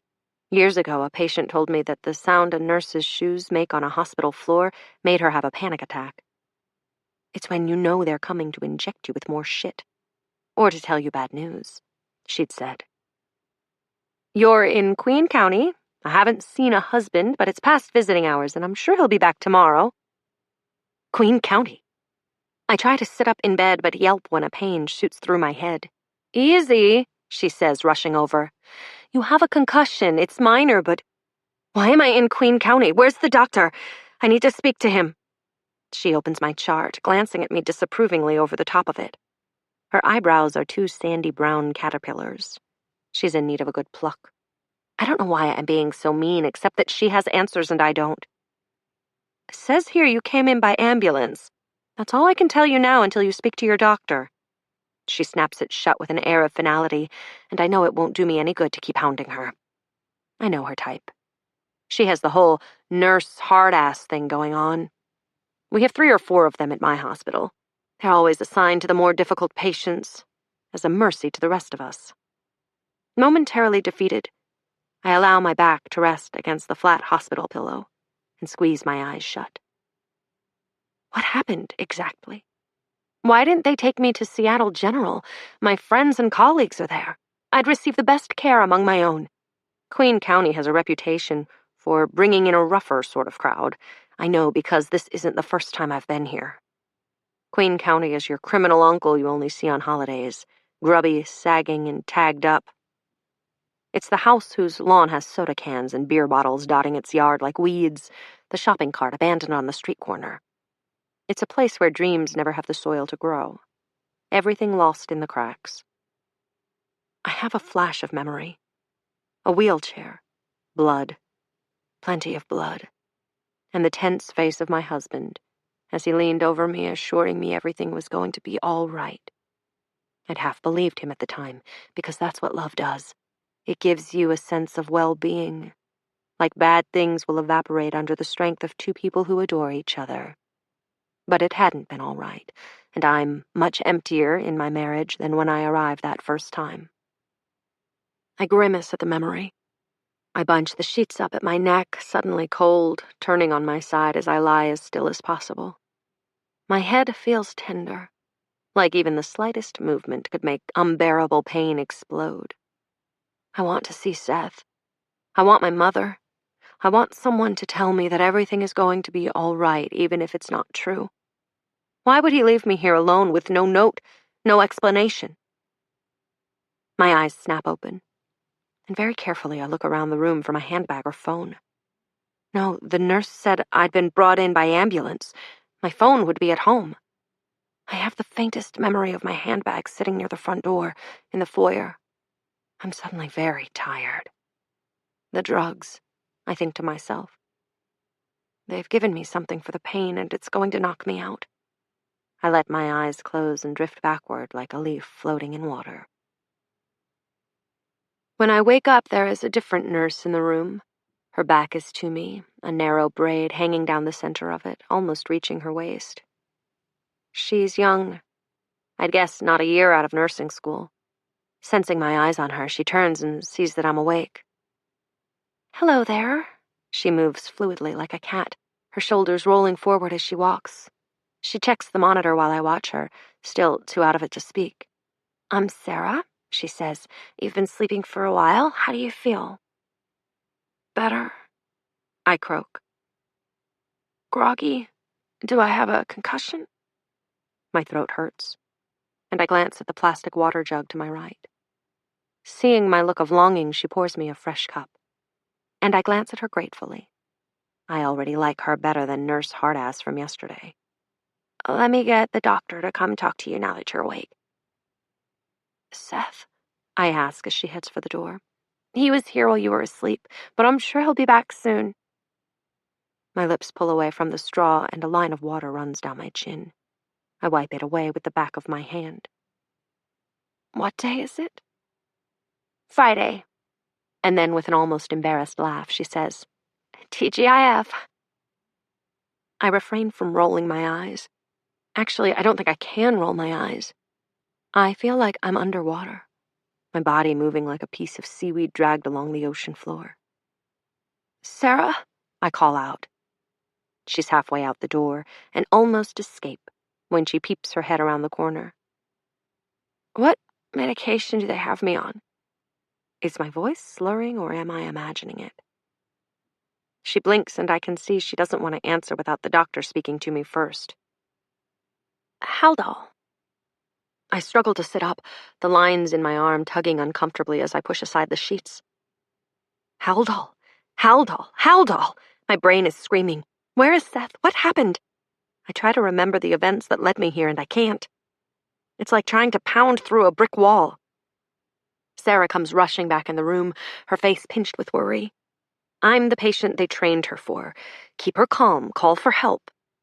I see her glance over her shoulder, trying to catch a view of someone in the hallway. I don't want her to do that. They'll fill me with more medication until I can't remember my own name. I calm, relaxing my hands, smoothing out my face. Sarah seems to buy my show because she slows down, approaching the bed like someone would approach a live scorpion. Why am I on Haldol? I've been on it once before. An antipsychotic that doctors only use in extreme cases of violent behavior. Sarah's face is blanched, her lips pursing and squishing for an answer. Silly girl. She'll get the hang of it in a year or so. She's required to tell me what drugs they've given me, She's not required, however, to tell me why. I want to take advantage of her lack of experience before someone with more knowledge comes in. But then the doctor is there, his pinched face stern and unyielding. Sarah scurries from the room and he narrows in on me, tall and bent. The kind of figure that could be frightening if you watch too many horror films. Haldol, I ask again. Why? Hello to you too, Thursday, he says. I'm hoping you're comfortable. If comfortable means drugged up, then yes, I'm sure I am. I stare at him, refusing to play this game. I'm terrified. My stomach in knots, my brain fighting through the drugs to gain control. I want Seth to be here. I long for the reassurance of his unwavering confidence. And yet I'm disgusted with him too. Why? Why can't I remember? I'm Dr. Steinbridge. I was a consulting doctor on your case last time you were with us. The last time Seth had me locked up in the nut house? My voice is hoarse. I lift a hand to touch my throat, then change my mind, dropping it to the sheet instead. Do you remember the circumstances that brought you here Thursday? I hate the way he keeps saying my name. I grind my teeth, the humiliation sinking deep into my body. I don't remember, and admitting that will make me sound crazy. No, I say simply. I'm afraid the memories have disappeared along with my husband. Dr. Steinbridge makes no indication that he's heard my snark. His long, gangly legs make their way over to the bed, and it looks as if the bones in them could snap at any moment and send him sprawling to the floor. I don't suppose if I ask directly where Seth is, he'd answer me either. That's the thing about these doctors. They answer questions selectively, often turning your own questions around on you. It's funny that I've spoken to enough shrinks to know how they do things. I'm going to ask you some questions just to rule out a concussion, he says. Can you tell me your name? Thursday Ellington, I answer easily. Second wife of Seth Arnold Ellington. And how old are you, Thursday? He asks. 28. Who is the current president? I scrunch up my nose. Trump. He chuckles a little at that one, and I relax. Okay, good. You're doing great. He's talking to me like I'm a child or slow of understanding. I'm irritated, but I try not to let on. I know how hospitals deal with uncooperative patients. Any nausea? He continues. I shake my head. No, none. He seems pleased by my answer because he marks something off on his chart. Why can't I remember coming here? I ask. Or what happened before? It could be the hit your head took, or even stress, he says. When your brain is ready, it will impart those memories to you, but for now, all you can do is rest up and wait. But can you tell me what happened? I plead. Maybe it will trigger something. He twines his fingers, letting them drop to his waist as he stares up at the ceiling. He looks like a grandfather getting ready to recount a long-ago memory to a room full of grandkids, instead of a doctor talking to a woman in a hospital bed. On Tuesday evening, you were in the kitchen. Do you remember? Yes, I say. With Seth. He consults his chart. Yes, that's right, Seth. I keep my face even as I wait for him to say more. I won't take the bait and prompt him, though I desperately want to know. You attacked him. Do you remember that?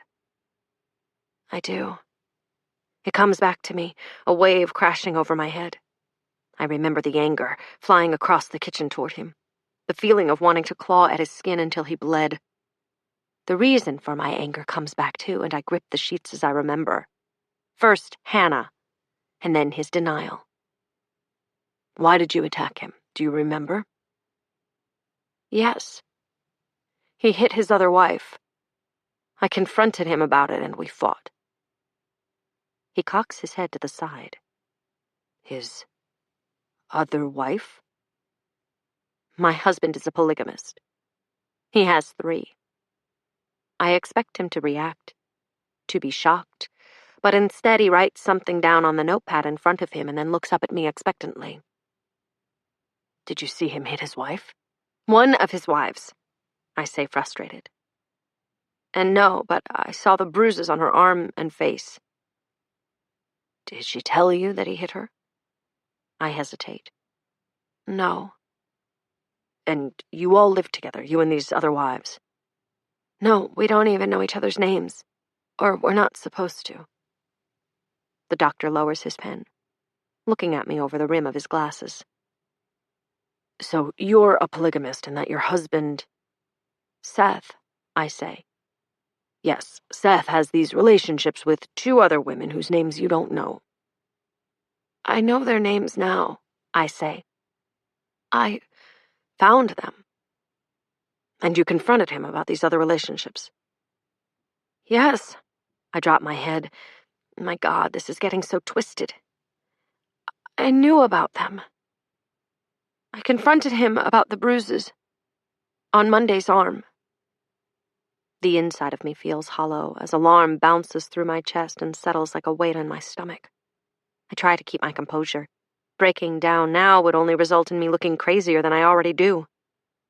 Dr. Steinbridge picks up his pen and writes something on my chart. His pen scratches against the paper in quick little successions. The sound triggers an echo of memories.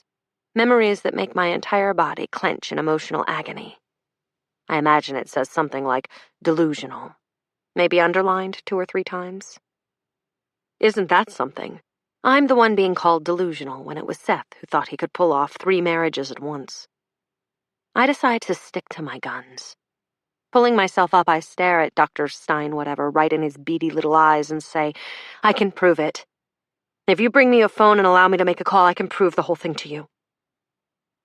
Nurse Sarah reappears in the room, a food tray in her hands. She glances at the expression on the doctor's face and then at me, her cat eyes bright with interest. Dr. Steinbridge, she says, her voice light and friendly. Thursday has a visitor. 19. Seth strolls in, looking every bit like he's going for a casual Sunday brunch instead of visiting his wife in the psych ward. He's wearing a button-down with a cardigan and distressed gray jeans. I don't recognize the outfit. It must be something he keeps at one of their houses. I see that he's had a haircut recently, and strain to remember if he had it a day ago when he surprised me at our condo. Wouldn't that be something? His wife in the psych ward and he goes to get a haircut. Who am I kidding? He has 2 others. When one of the spares falls off the wagon, life keeps moving. He smiles, looking refreshed and well slept, and walks over to kiss me on the forehead. I almost turn away but think better of it. If I want to get out of here, I'm going to have to play nice. Seth is my shot at freedom. The spot where his lips touch my skin stings. It's his fault that I'm here. His fault that no one believes me. Isn't he supposed to be on my side, trying to keep me out of places like this? And then I remember his lie, his denial, as I stared him down in the kitchen. He'd tried to make me believe that I'd made Hannah up. I look up at his face in alarm, wondering if I should wait to confront him when we're alone, or if I should just do it now. I glance at Dr. Steinbridge, who is watching us. Everyone's always watching in this place, hawkeyes waiting for you to mess up and betray your mental state. Maybe you can clear something up for us, the doctor suggests, looking to Seth. Yes, I think, settling deeper into the bed. Finally, put him on the spot and make him answer. My husband nods, his brow furrowed like he's dying to help. Thursday has mentioned that you have... Dr. Steinbridge glances at me like he's embarrassed to say it. Additional wives. His sentence drops off, and Sarah freezes where she's writing something on my whiteboard. She glances over her shoulder at me and then, embarrassed to be caught, turns back to her work. I'm afraid that's not true, Seth says. No? Dr. Steinbridge glances at me. His tone is light. It's like they're discussing the weather. I divorced my first wife 3 years ago, Seth says, looking embarrassed. But they're still together, I say. We're divorced, Seth says firmly. The doctor nods. I left her for Thursday. I shake my head in disbelief. I can't believe it. That's bullshit, Seth. You can't spin this story any way you like. Tell the truth. You're a polygamist. I'm only married to one woman, Thursday, Seth says. His face is earnest, so convincing. I falter because his performance is so excellent I am temporarily tongue-tied. Okay, then, I say. But how many women do you have a sexual relationship with? Thursday claims you have 2 other wives that you refer to as Monday and Tuesday, the doctor says. His face colors underneath the doctor's gaze. I watch it, eagerly. There's no way he'll be able to talk himself out of this. It's a game we play. A game, Dr. Steinbridge repeats. My mouth drops open. I'm shaking. Yes. He looks at me for support, but I turn my face away. I don't understand why he's lying like this. He isn't legally married to the other 2, so it's not like he can get arrested for bigamy. Everything between us has been consensual. Making it seem like I've made all this up is ensuring that they won't let me out of this place. Not without a lot of counseling and medication, anyway. This thing Thursday and I would do to joke about all of my time spent away. I'd always come home on Thursday, and since her name is Thursday, we said there was a Monday and a Tuesday as well. He glances at me nervously. I didn't know she took it this far, but considering... What? Considering what? I snap. Anger surges through me. I can't believe he went there. I'm suddenly hot all over, even though I know they keep the rooms cool. I have the urge to shove off the sheets and lean out the window so the cold air can touch me. Thursday, you have a history of delusion, the doctor interrupts. Sometimes, when a trauma... His voice continues, but I block it out. I don't want to hear it. I know what happened, but that isn't what's happening now. Seth's eyes are pleading with me. He wants me to go along with whatever he's doing. My headache has suddenly gotten worse. And I need to be alone, think all of this through. Get out, I say to both of them. And when it's not enough and nobody moves, I scream it. Everyone get out! A new nurse comes charging around the corner and looks at Dr. Steinbridge for instruction. I look pointedly at him, ignoring Seth. I don't need to be sedated. I'm not a danger to myself or anyone else. I need to be alone. The doctor considers me for a moment, making up his mind about my mental state. Then he nods. All right, then. I'll be back later to check on you and we can talk further.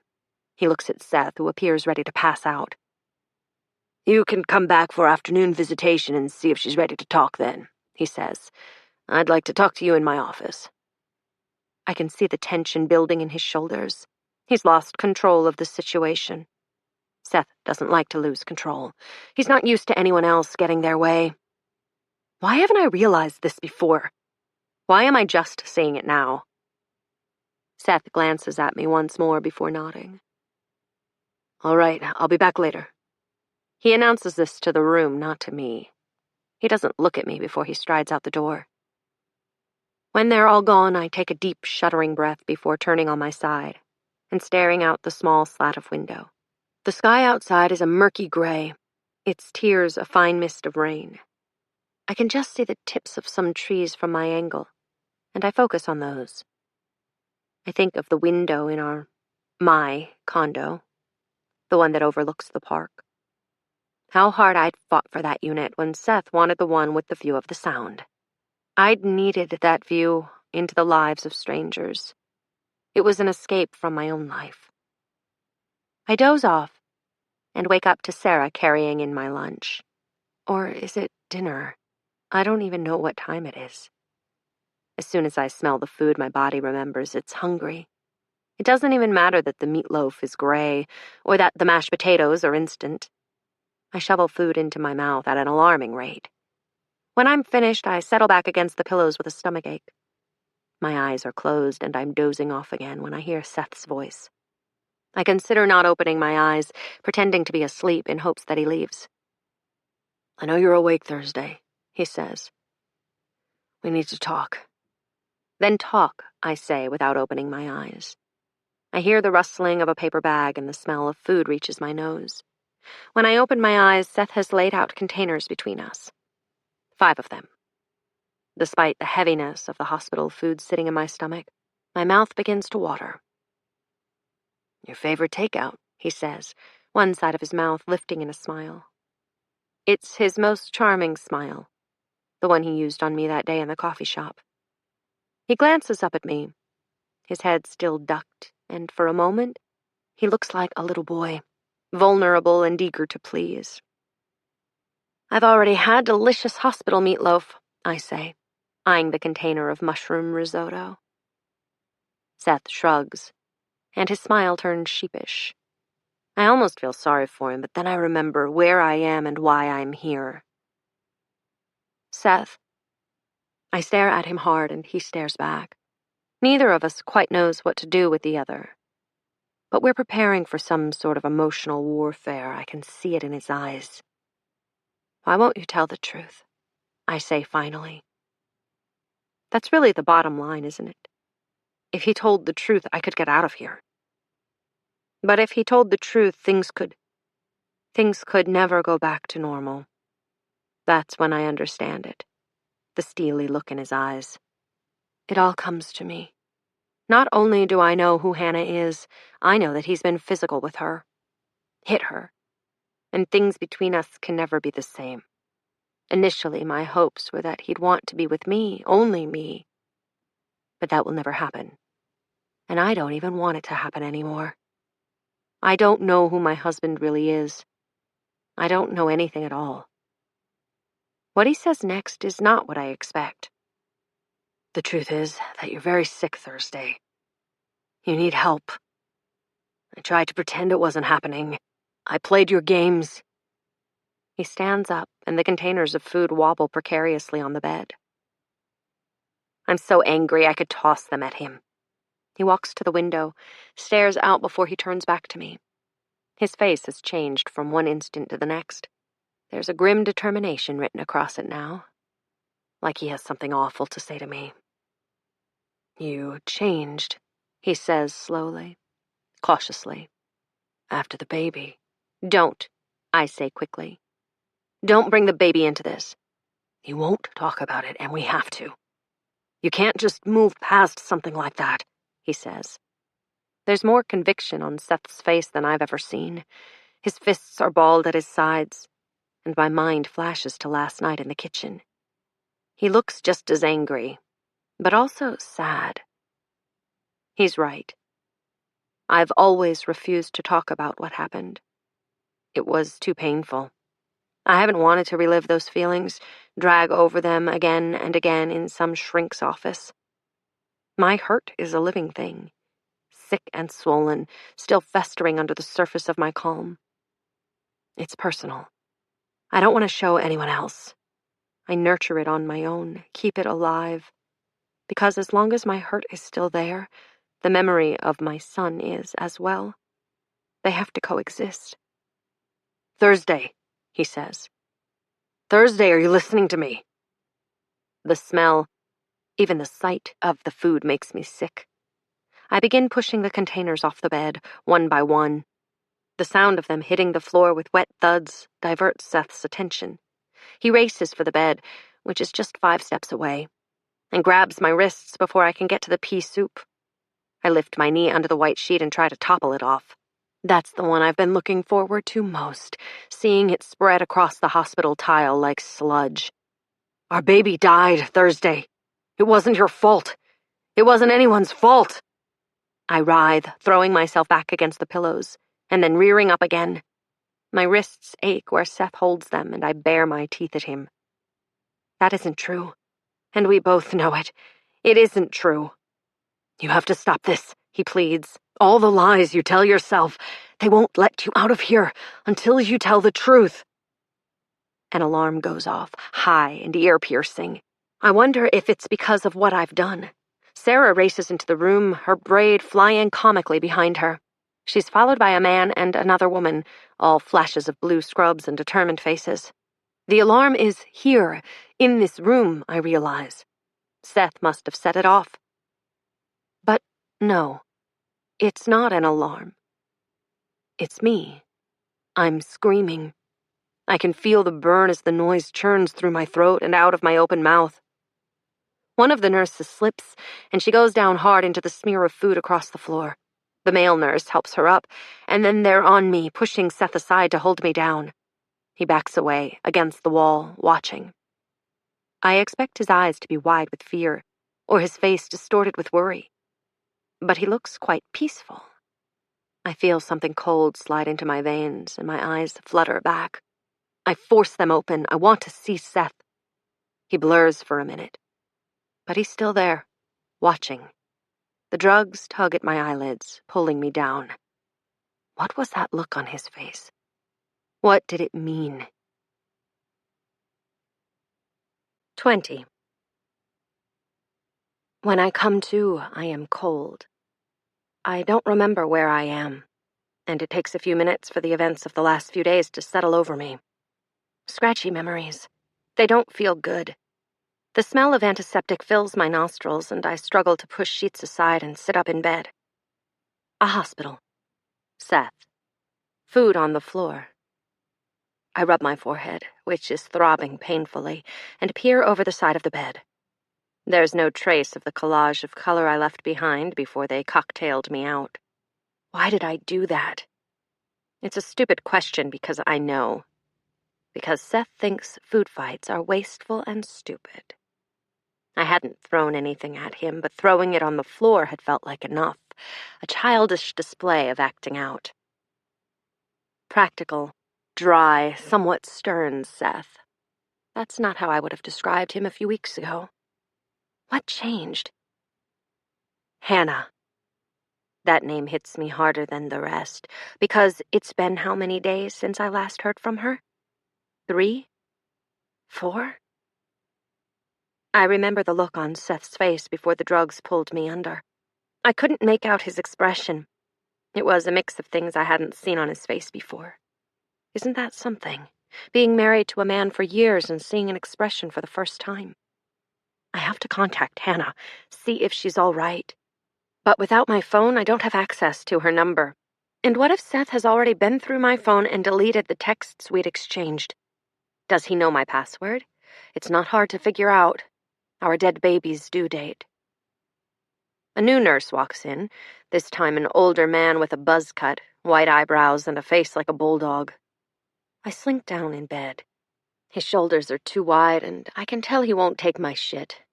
I was hoping for someone younger and inexperienced like Sarah who I could talk into helping me. "Hello," he says. "I'm Phil." When did his shift start? When will he be gone? "I spoke to your doctor. Seems like everything looks good with your head." He knocks on his own skull with his knuckles as he pages through my chart, and I grimace at the gesture. He's a caveman in a nurse's uniform. "They'll be transferring you over to the psych ward." "Why?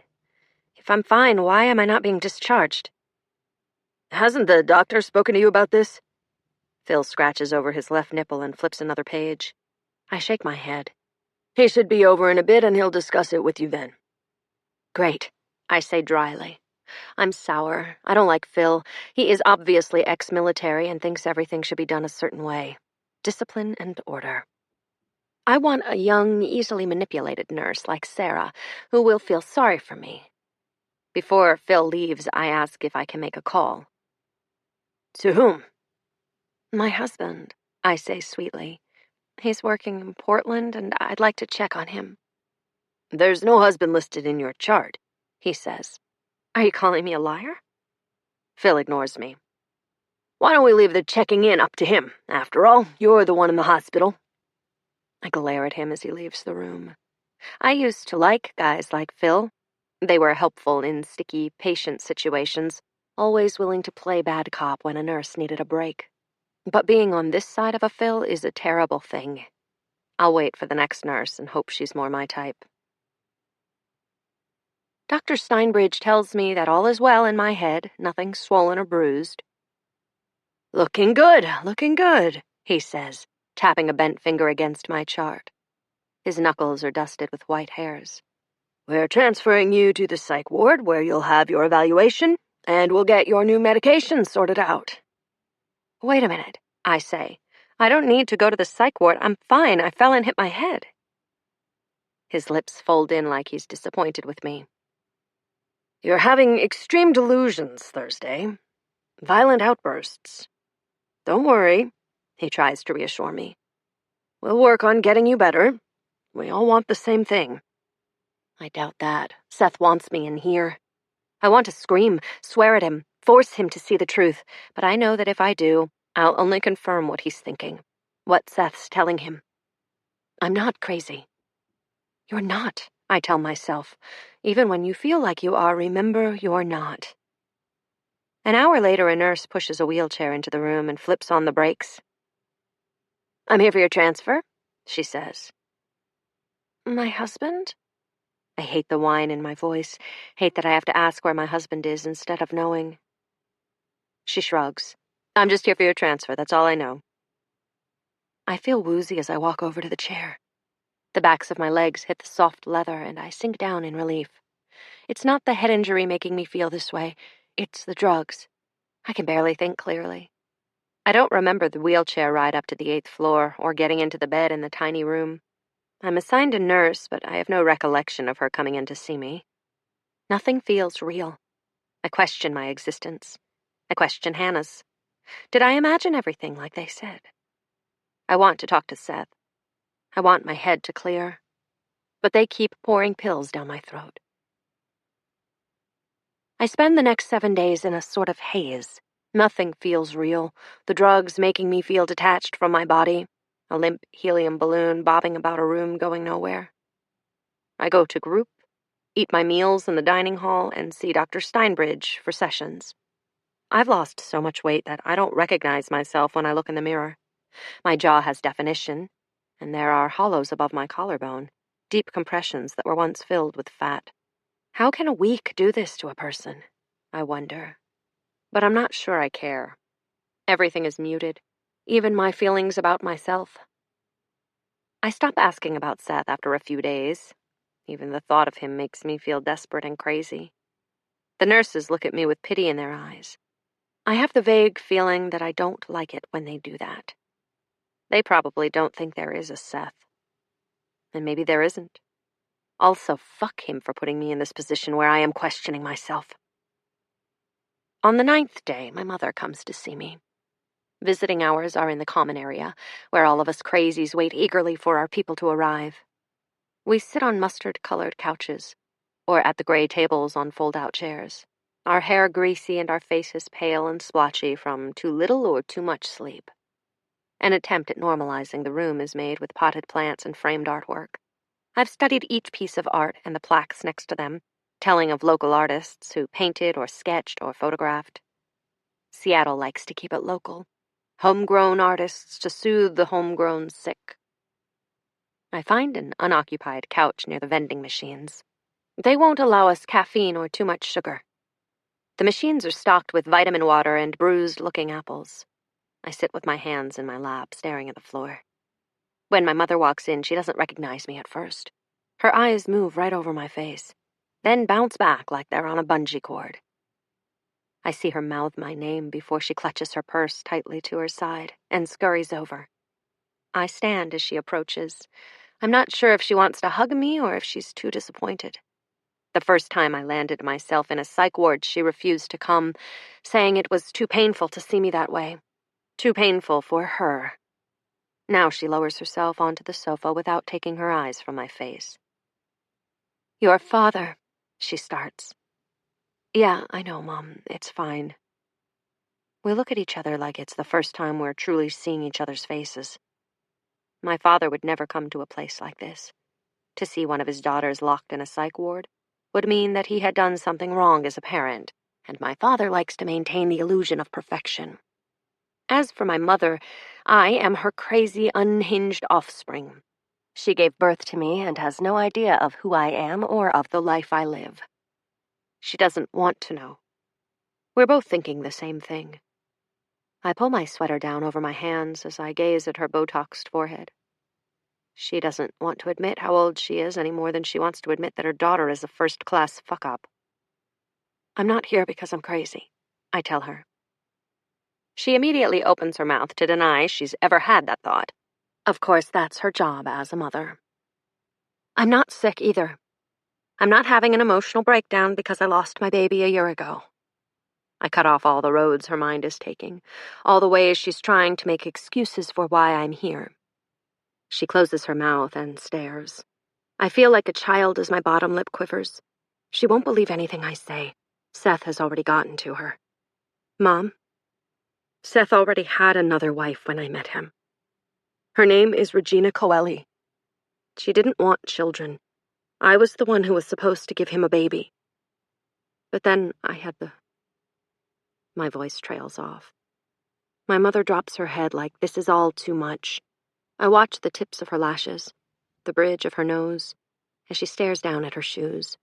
From this angle, she looks 10, 20 years younger, just a girl who has bent her head in exasperation. Frustration, hopelessness. I've never been good at telling what she's really feeling. I know all of the brands she likes. I know her thoughts on shallow, useless topics. But I don't know how to uncover what she's truly feeling. I'm not quite sure if she knows either. Regina is Seth's ex-wife. He was married before you, yes. You're right, she didn't want children, and so they parted ways. My mother leans forward, her eyes imploring. It's true. How can I argue with that? Regina is technically his ex-wife. He divorced her to marry me, after all. But they're still together. Still a couple, just without the title. Mother, I say, please listen to me. Seth is trying to cover his tracks. They're still together. She drops her face into her palms. When did I become the type of woman who isn't believed by her own mother? When you started lying to yourself, I think. When she looks up, her eyes are wet. She reminds me of a cocker spaniel with those wet eyes. You have an unhealthy fixation on his exes, but Thursday he's not with them.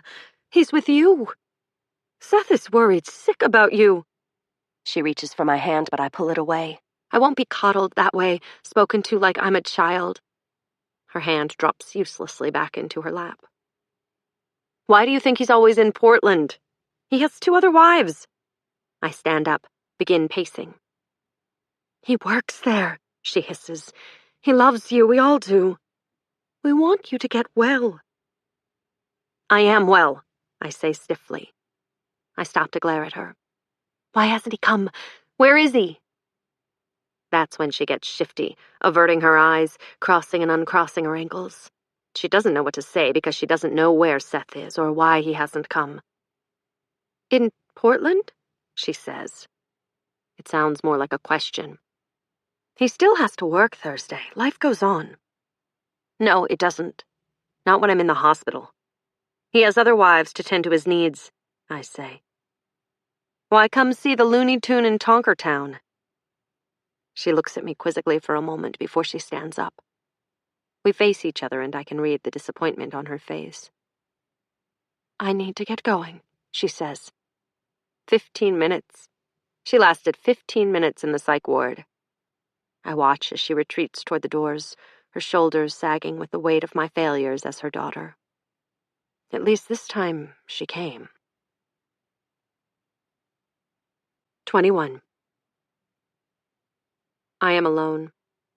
I realize that it's always been this way my whole life, and anything my mind constructed to convince me otherwise was a lie.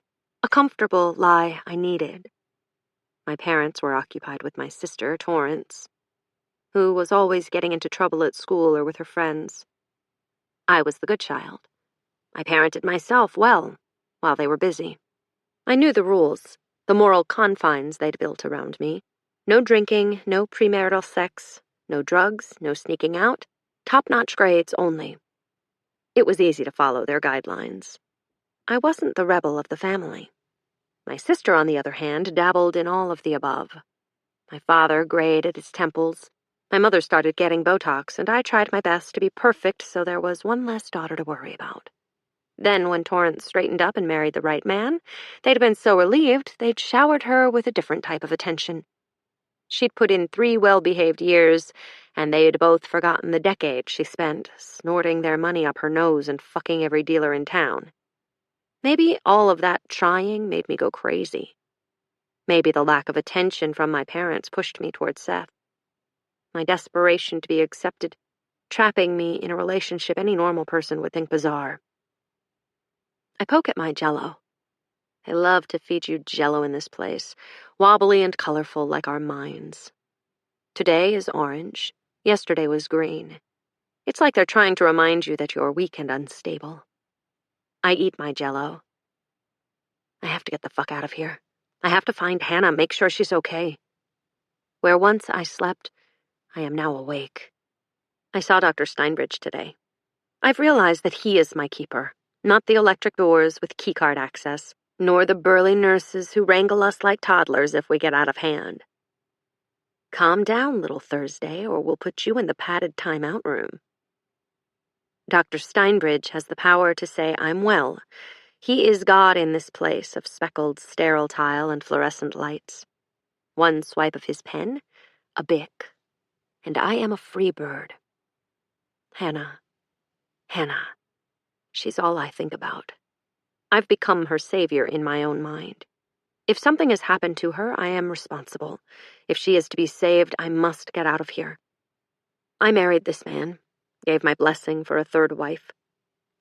When I saw that first bruise, I should have spoken up, forced her to tell me what he did.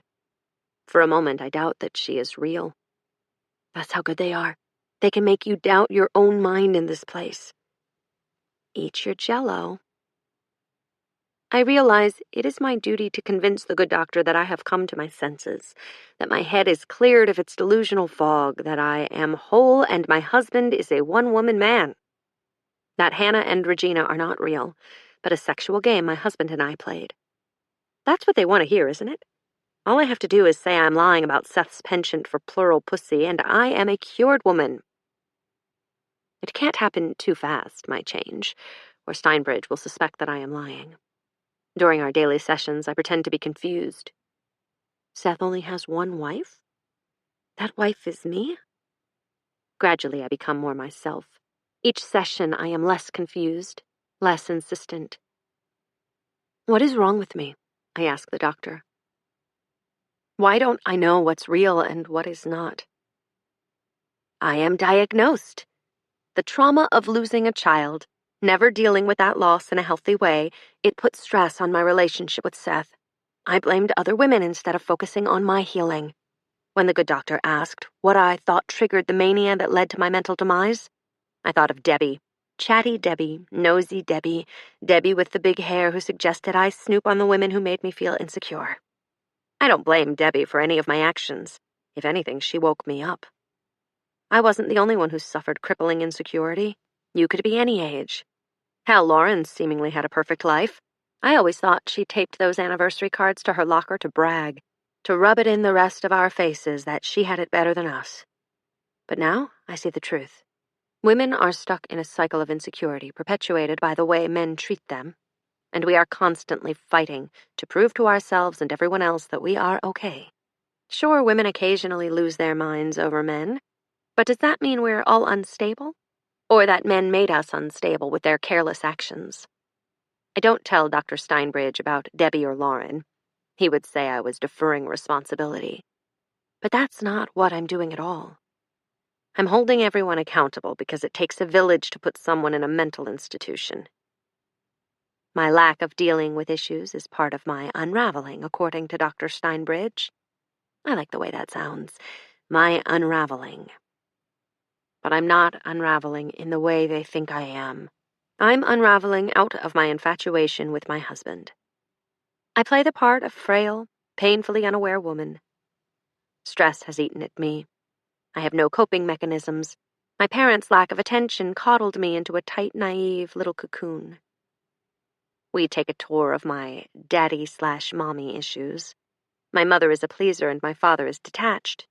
As I watched my mother do more to earn my father's attention, well, I learned to express that love language.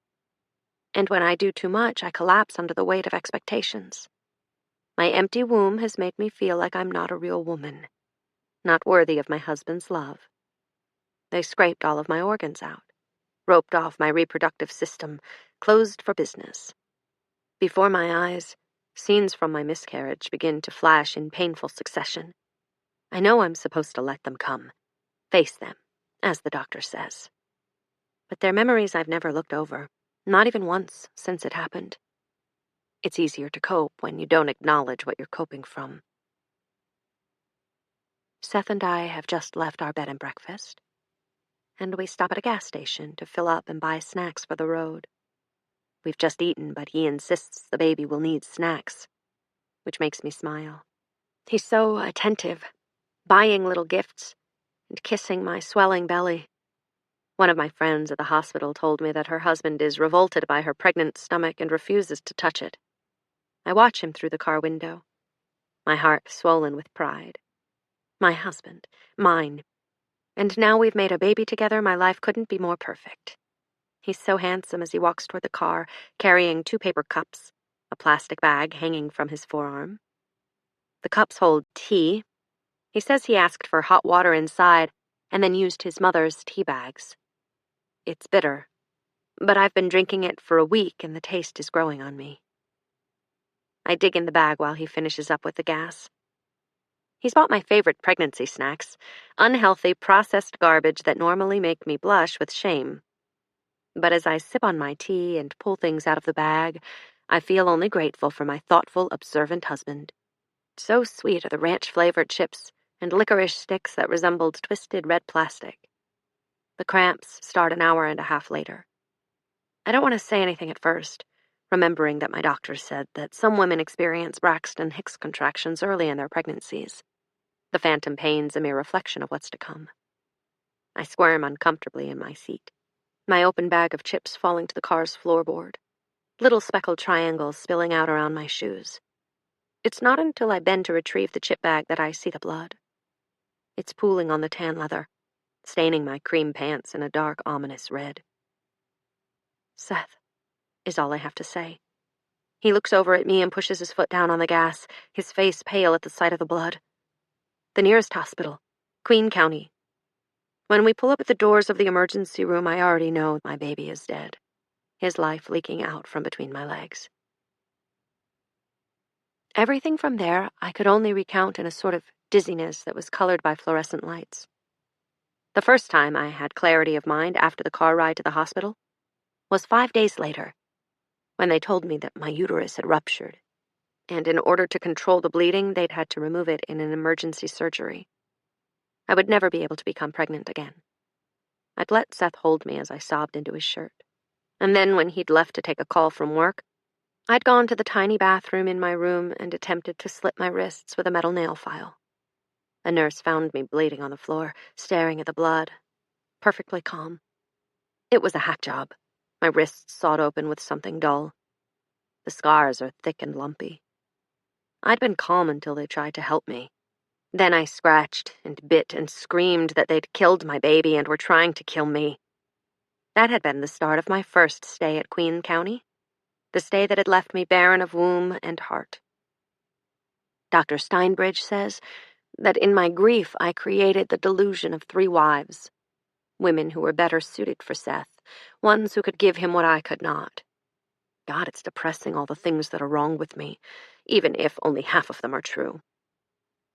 I shuffle out of our sessions, my head ducked low, the scars on my wrists throbbing. I'm believably pathetic. He thinks I'm getting well, but in those bent shoulder moments when I look my most humble, I am angry. Where is Seth? Why hasn't he come? He wasn't like this when I carried his baby. He was pandering and catered to my every whim. Does he even feel guilty that he lied? I've been jettisoned. I fume all the way back to my room, which is too cold despite the various complaints I've made with the nurses. My roommate is a woman in her late 40s named Susan, who had a mental breakdown after she caught her husband having an affair. Weak Susan, I want to say. Try signing off on 2 extra marriages and being the forgotten middle wife. Susan has no eyelashes or eyebrows. I've seen her searching for them when she's anxious, thin fingers reaching up like tweezers to pluck. She has a bald spot on top of her head, too, and a scattering of long brown hairs around her bed. I imagine by the time she gets out of here, she'll be completely hairless, like one of those cats. She's not in the room. I lie down on the bed, my arm thrown across my eyes to block out the light because we aren't allowed to turn off our lights during the day. I am drifting off into a semi-nap, which is the best you can do in this place, when a nurse comes in to tell me that I have a visitor. My eyes snap open and my first thought is, I'm going to pretend not to be angry with him. That's right. I'll be docile and apologetic. The Susie homemaker type of wife he likes me to be. It won't be so hard, will it? I've been pretending for years, the anger bubbling under the surface unexplored. You're awake, I think. Do not lose grip of your awakeness. I stand up, alert and ready. There is no mirror to check my reflection in. Mirrors are slit wrists waiting to happen. So I smooth my hair, wipe beneath my eyes. I have no idea what I look like, but I suppose the more pathetic the better. When I run my hands down my abdomen, there is only a hollow, and then 2 sharp knobs of hip bone that used to be buried underneath my bad habits of wine and cheesy pastas. I stick out my chest, which thankfully has not diminished. I have to get my husband on my side. When I walk into the common area, it's not Seth I see, but Lauren. I feel a sense of disappointment. This is different than what was supposed to happen. I rearrange my face, hiding what I'm really feeling, to smile at pain-in-the-ass Lauren. Lauren, whom I had drinks with and told all my secrets to. Were we friends now? I don't know if I'm happy to see her, but she's certainly happy to see me. She stands up from the table where she's been waiting, and I see that she's wearing jeans and a Seahawks sweatshirt. Her face is contorted with concern as she makes her way over to me, dodging a woman who is doing interpretive dance in the center of the room. The place between her eyebrows is pinched. Thursday, she breathes, shaking her head. What the hell? I like her so much in that moment that my little act of contrite humility I had ready for Seth drops away, and I latch onto her in a desperate hug. My moods, my thoughts, they're all over the place. I'm like a spider monkey clinging in my relief to someone I know. Lauren lets out a little yelp, and I realize I'm strangling her, so I let go. She smiles at me in the way that old friends smile after something bad has happened to you. She already believes me, I can tell. I do have a friend. How did you find me? I ask, breathless with anticipation. Your husband called the hospital. Seth, right? And said that you'd be taking extended time off due to an illness. I tried to get in touch with him, but we don't have a number. So I called your mother. She's listed on your emergency contacts, and she told me where to find you. I'm surprised that my mother admitted to a stranger that her daughter was in a mental hospital. Lauren had put in a lot of work to find me. I wonder if Anna's noticed that I've been missing, if she's reached out to my mother. Why are you here? She says finally, once we've settled down in a spot by the window. The glass is streaked with water, as an unusually hard rain leans east, slapping the glass and bending the trees. A woman's hair whips around her as she runs through the garden area below. As I lean in to Lauren, a mother-son duo walk toward us, eyeing the empty chairs in our circle. I shoot them a vicious look, and they scoot away somewhere else. Good, go. I tell her about going to see Hannah, and about finding Regina online. When I get to the part about Hannah's bruise, Lauren's eyes bug out. Another convoluted detail to add to this story. I tell her how Seth pushed me while we were arguing. I confronted him about all of it. He says I attacked him, that I fell and hit my head. When I woke up, I was here. Lauren, I say, lowering my voice. He's saying that I made it all up. Her face is horrified. Her life is a mess, but mine is messier. That you made what up? His polygamy. He has everyone convinced I'm crazy, including my own mother. I'm rubbing a piece of hair between my fingers, and I abruptly stop in case I look crazy. Lauren doesn't seem to notice. Her eyes drop to the ground as she thinks. If everyone close to you is saying the same thing, they'll never believe you, she says. You know how this stuff works. I know. What about your friends? Is there someone I can call to come in here and back you up? Her hands are splayed flat on her knees with just the pointer finger of her right hand moving up and down in quick succession. A nervous finger, I think. No, I say. I've never told anyone aside from you. Not even my sister knows. Not a close family, huh? Sounds like mine. We're close without being close, if you know what I mean. We see each other often, but no one really knows what's happening behind everyone's eyes. Lauren nods like she knows exactly what I'm talking about. Maybe all American families play the togetherness game. The one where you talk about sports and dine on casseroles. In the Pacific Northwest, it's gluten-free and organic. Fight about politics and act like you have meaningful relationships when you're actually dying of loneliness. I don't know if she's okay, I say of Hannah.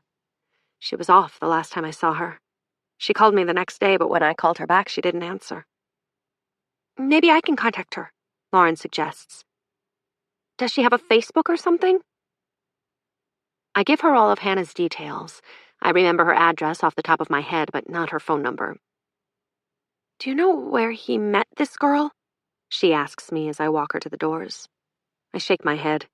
In all my detective work, I hadn't asked Hannah where she met her husband, though I doubt she would have told me the truth. There's a photo, I say quickly, on Regina's dating profile.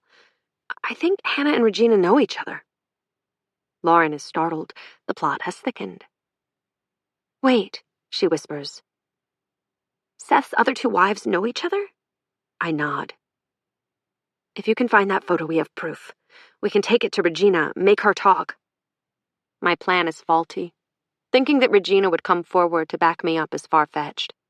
Thinking that a photo could prove my claim that Seth is a polygamist is equally as far-fetched. But it's all I have. I could blackmail them. Lauren promises to come back as soon as she has something, and I feel such immense relief that I hug her once more. Lauren, I say before she leaves, you have no idea how much this means to me. I haven't even asked how you are. Yeah, well, in light of your current situation, you get a free pass. I smile at her gratefully before she turns in her visitor badge to the security desk and gives me a little wave. I'll be back soon, she promises. I walk back to my room, a renewed hope growing in my chest. I'm not alone. Seth wants me to believe that I am. He's taken my mother, my father. He wants me to be solely reliant on him. But I'm not sure why. I became a liability when I snooped after he told me not to. I know things that could ruin his business, his reputation. Of course he wants to shut me up, lock me up. What if Hannah doesn't know about me? Maybe that's it. All along I've thought that all three of us were in cahoots, like some secret girl alliance. Our man is so lovable he scored 3 women and we're just so happy to be a part of it. But Seth is going to great lengths to keep me locked away, sequestered. Perhaps to keep me from Hannah, to keep her from finding out. I think of the photo on Regina's dating profile, the blonde in the corner of the photo who looked suspiciously like Hannah. What if Seth used the same story on Hannah that he used on me? The barren wife, the need to be with someone who would give him children. I could be removed from the equation altogether, so Seth could once again get what he wants. 22. Lauren comes back 2 days later, looking tired and wearing a puffy black jacket the color of garbage bags over her scrubs. She avoids looking at me as she handles a Starbucks cup, spinning it around and around between her fingers. Her fingernails aren't painted. I don't think I've ever seen her without her fingernails painted. I wonder if that's an upper-class cry for help. Lauren in distress. I'm too distracted to spend any time on niceties and small talk. I got you one, but they wouldn't let me bring it in. Got me what? Oh, a latte. She's talking about a latte. I dismiss the coffee with a wave of my hand. We're not allowed to have caffeine. She nods, taking a deep breath before she begins, puffing out her cheeks and widening her eyes. I brace myself. She's not on Facebook Thursday. There's nothing. I checked all of the social media sites. I even checked Pinterest and Shutterfly. She doesn't exist. God, I even tried changing her name around. You know, people have all those cutesy handles nowadays. I nod, thinking of Regina, how I'd had to be clever with her name to find her. She's either deleted her profile or has extreme privacy settings, Lauren says. She picks at the cardboard sleeve around her cup. I Googled her, too. Nothing. Are you sure that's her real name? I don't know. That's the name I saw on the paper I found in Seth's pocket. I drop my head into my hands. What about the picture of Regina and Hannah? Did you find that? She reaches into her purse and pulls out a folded piece of paper. Lauren's face is washed of color. She slides the paper across the table and I reach for it. My hands shake as I unfold it. It's a printout of the photo I'd found of Regina and the woman I suspect is Hannah. But when I look down at the grainy printout, something is wrong. Regina is the same, her smile wide just as I remember it. But in the corner of the photo where I'd once seen Hannah, there is a woman with dark hair. No, I say. No, no, no. Is that her? Lauren asks. Her finger taps the photo right where Hannah should be. Is that Hannah, Thursday? I shake my head, pushing the paper away. I'm cold all over. I rock slightly, shaking my head. Am I crazy? If I think I'm crazy, maybe Lauren thinks so too. I look up suddenly. Do you believe me? Yes. But there's a catch in her voice. Her eyes dart around the room like she's trying to find a loophole to my question. My heart does a little squeeze, squeeze, squeeze. We sit in silence for a few minutes, looking out the window. Lauren, I notice, is slouching in her seat. Another telling sign that all is not right. I don't know if she's bothered by my situation or if there's a burden of her own she's carrying. There's one more thing. She's been holding on to this, saving it for last. Why won't she look at me? I feel the figurative knots form in my belly and my knee starts to bounce under the table. I just want her to spit it out, get it over with. Squeeze, squeeze. Knot, knot. Tell me. Look, there's no easy way to say this. I made a few calls and, well, the house for the address you gave me. Thursday. It's registered under your name. She covers her eyes with her palms.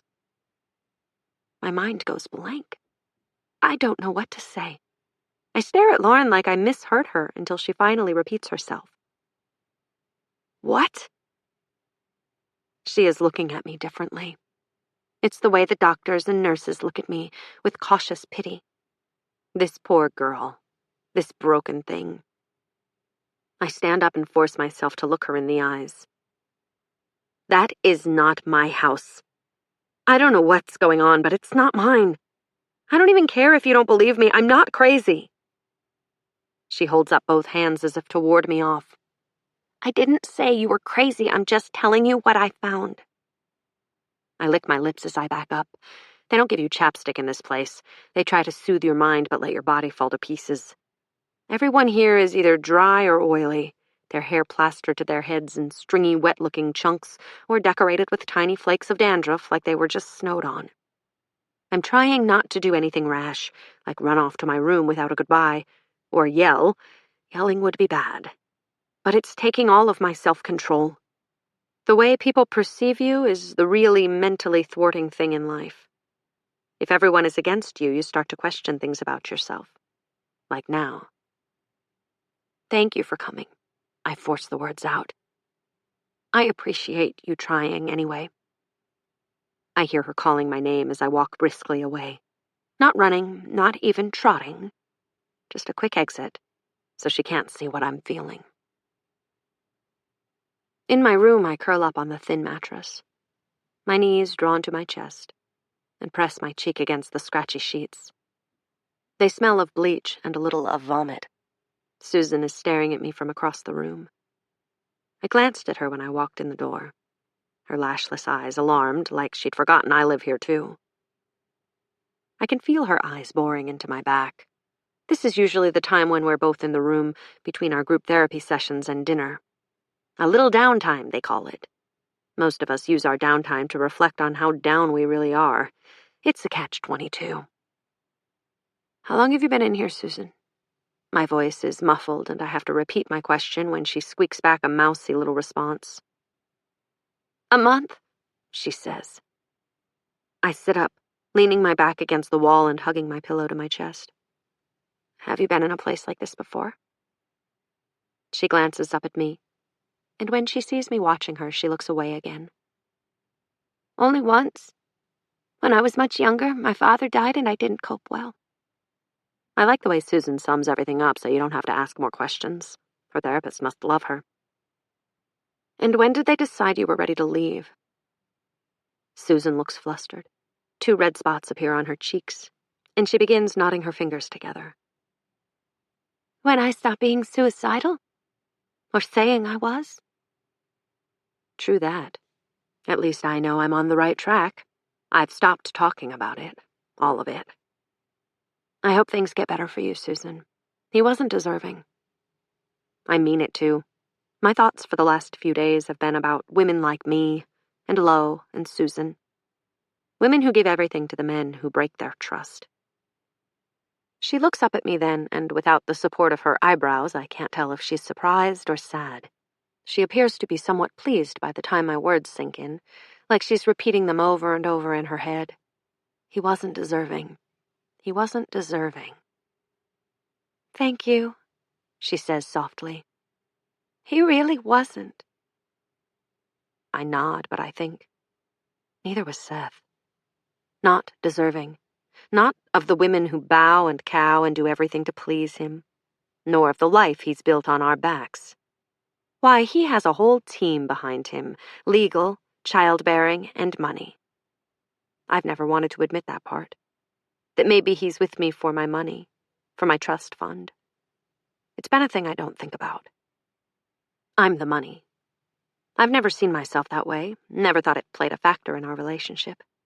But I'm rich by any sense of the word.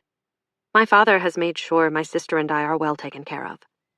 My sister snorted most of her trust and then married a wealthy country club man named Michael Sprouse, Jr. That had been her saving grace in my parents' eyes.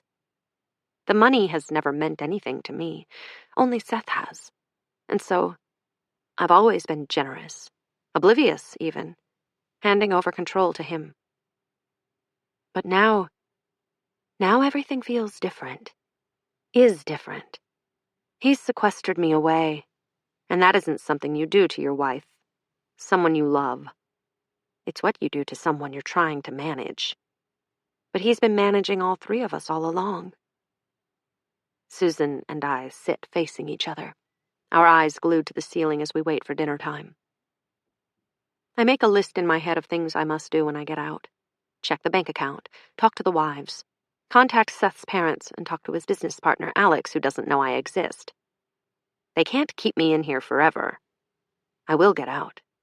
I will show everyone who he really is. He can't do this to me. This time, I'm going to fight back. 23. I am released 2 days later. I say goodbye to Susan, who is in group, by leaving my little square of soap, an apple I'd stolen from breakfast, and the hospital-issued bottles of shampoo on her bed. We were always complaining about not enough shampoo, like this was a hotel and not a mental health facility. Some of the complaining was just to feel normal. If you thought a lot about shampoo, you didn't think about anything important. Seth is standing in the reception area, talking to one of the nurses, as the doctor walks me up with my paperwork. "He's called every day to check on your progress," Dr. Steinbridge says softly. His breath smells like old man and onion bagel. "People deal with things differently, so don't be too hard on him." I nod, gritting my teeth. What a little boys' club. Dr. Steinbridge wears a wedding band on his hairy finger but spends all of his time here. I wonder if Mrs. Steinbridge sits at home waiting for him, or if she has a life of her own. And if there is someone in her life saying, "He works hard, don't be too hard on him." Waiting, that's what women do. We wait for him to get home. We wait for him to pay attention to us, wait to be treated fairly, for our worth to be seen and acknowledged. Life is just a waiting game for women. I'm still playing the docile game, and I'll play it all the way off the property until I'm free. I set my face in an impassive mask as I put one foot in front of the other. Seth looks like a model of success and composure. He's wearing his Regina clothes. Dark gray slacks and a forest green sweater over a button-down. His hair neatly gelled and combed. His face free of stubble. It's all a different style than he wears with me. I'm realizing that he's different with each of us, adopting different styles to match his wives. For Hannah, it's the hoodies, baseball caps, and band shirts. Young clothes to match his young wife. The clean-shaven face and the work clothes are for Regina, so he can be the respectable businessman for his lawyer wife. I get the sexy Seth, the stubble, the suit jackets, the fitted t-shirts and expensive shoes. He's a chameleon, and he gets to play house with variety. When we're a few feet away, Seth looks up from his conversation and smiles at me. Smiles at me like nothing is wrong, and this is all normal and fine. Drop your wife off in a hospital for the mentally ill and disappear all this time without a word. I force my mouth into a weak return smile that doesn't reach my eyes. The nurse behind the desk glances over at me like I'm so lucky, and what's a guy like him doing with a nut like you? I want to pat her on the head and tell her he's the real nut in this relationship. But I ignore her and focus on Seth, my darling husband. I walk right into his arms like nothing is wrong and stay there while he holds me. His cologne is overpowering, sharp, not the one he wears with me. I'm sure I look like a frightened, relieved wife, but as I'm pressed against his chest, smelling his Regina cologne, I am nothing but furious. Well, I'll leave you two to it, Dr. Steinbridge says. Remember to call if you have any questions or concerns. My number is right on the paperwork there. He points to a spot on the sheet he's holding before setting it on the counter in front of Seth. We both thank him, our voices blending together as if we're a perfectly synchronized couple. We certainly have been in the past, mostly by my effort. Seth has brought me a change of clothes, sweatpants and a long-sleeve t-shirt, and my Nikes. Your mother went to your condo and grabbed a few things, he says, handing them to me. Your condo, I think. Why would he say your and not ours? I go to the bathroom to change and find that everything aside from the shoes is too big for me. I walk out, tugging self-consciously on my shirt, which is swallowing me up. You look great, Seth says when he sees me. Skinny like Hannah, I think. On our way out, Seth grabs my hand and squeezes, and for a moment I'm lost in remembering what it's like to be loved by him. Wake up, Thursday. I wake up. I squeeze back and allow him to lead me to the car, but I am awake in every sense of the word. A month locked in a grimy place like Queen County has me staring around the parking lot in wonder. Free. I can run in any direction and I'm free. I climb into the passenger seat, adjusting the vents as is my habit. Seth notices and smiles. It's all back to normal for him. Predictable Thursday. I'm awake.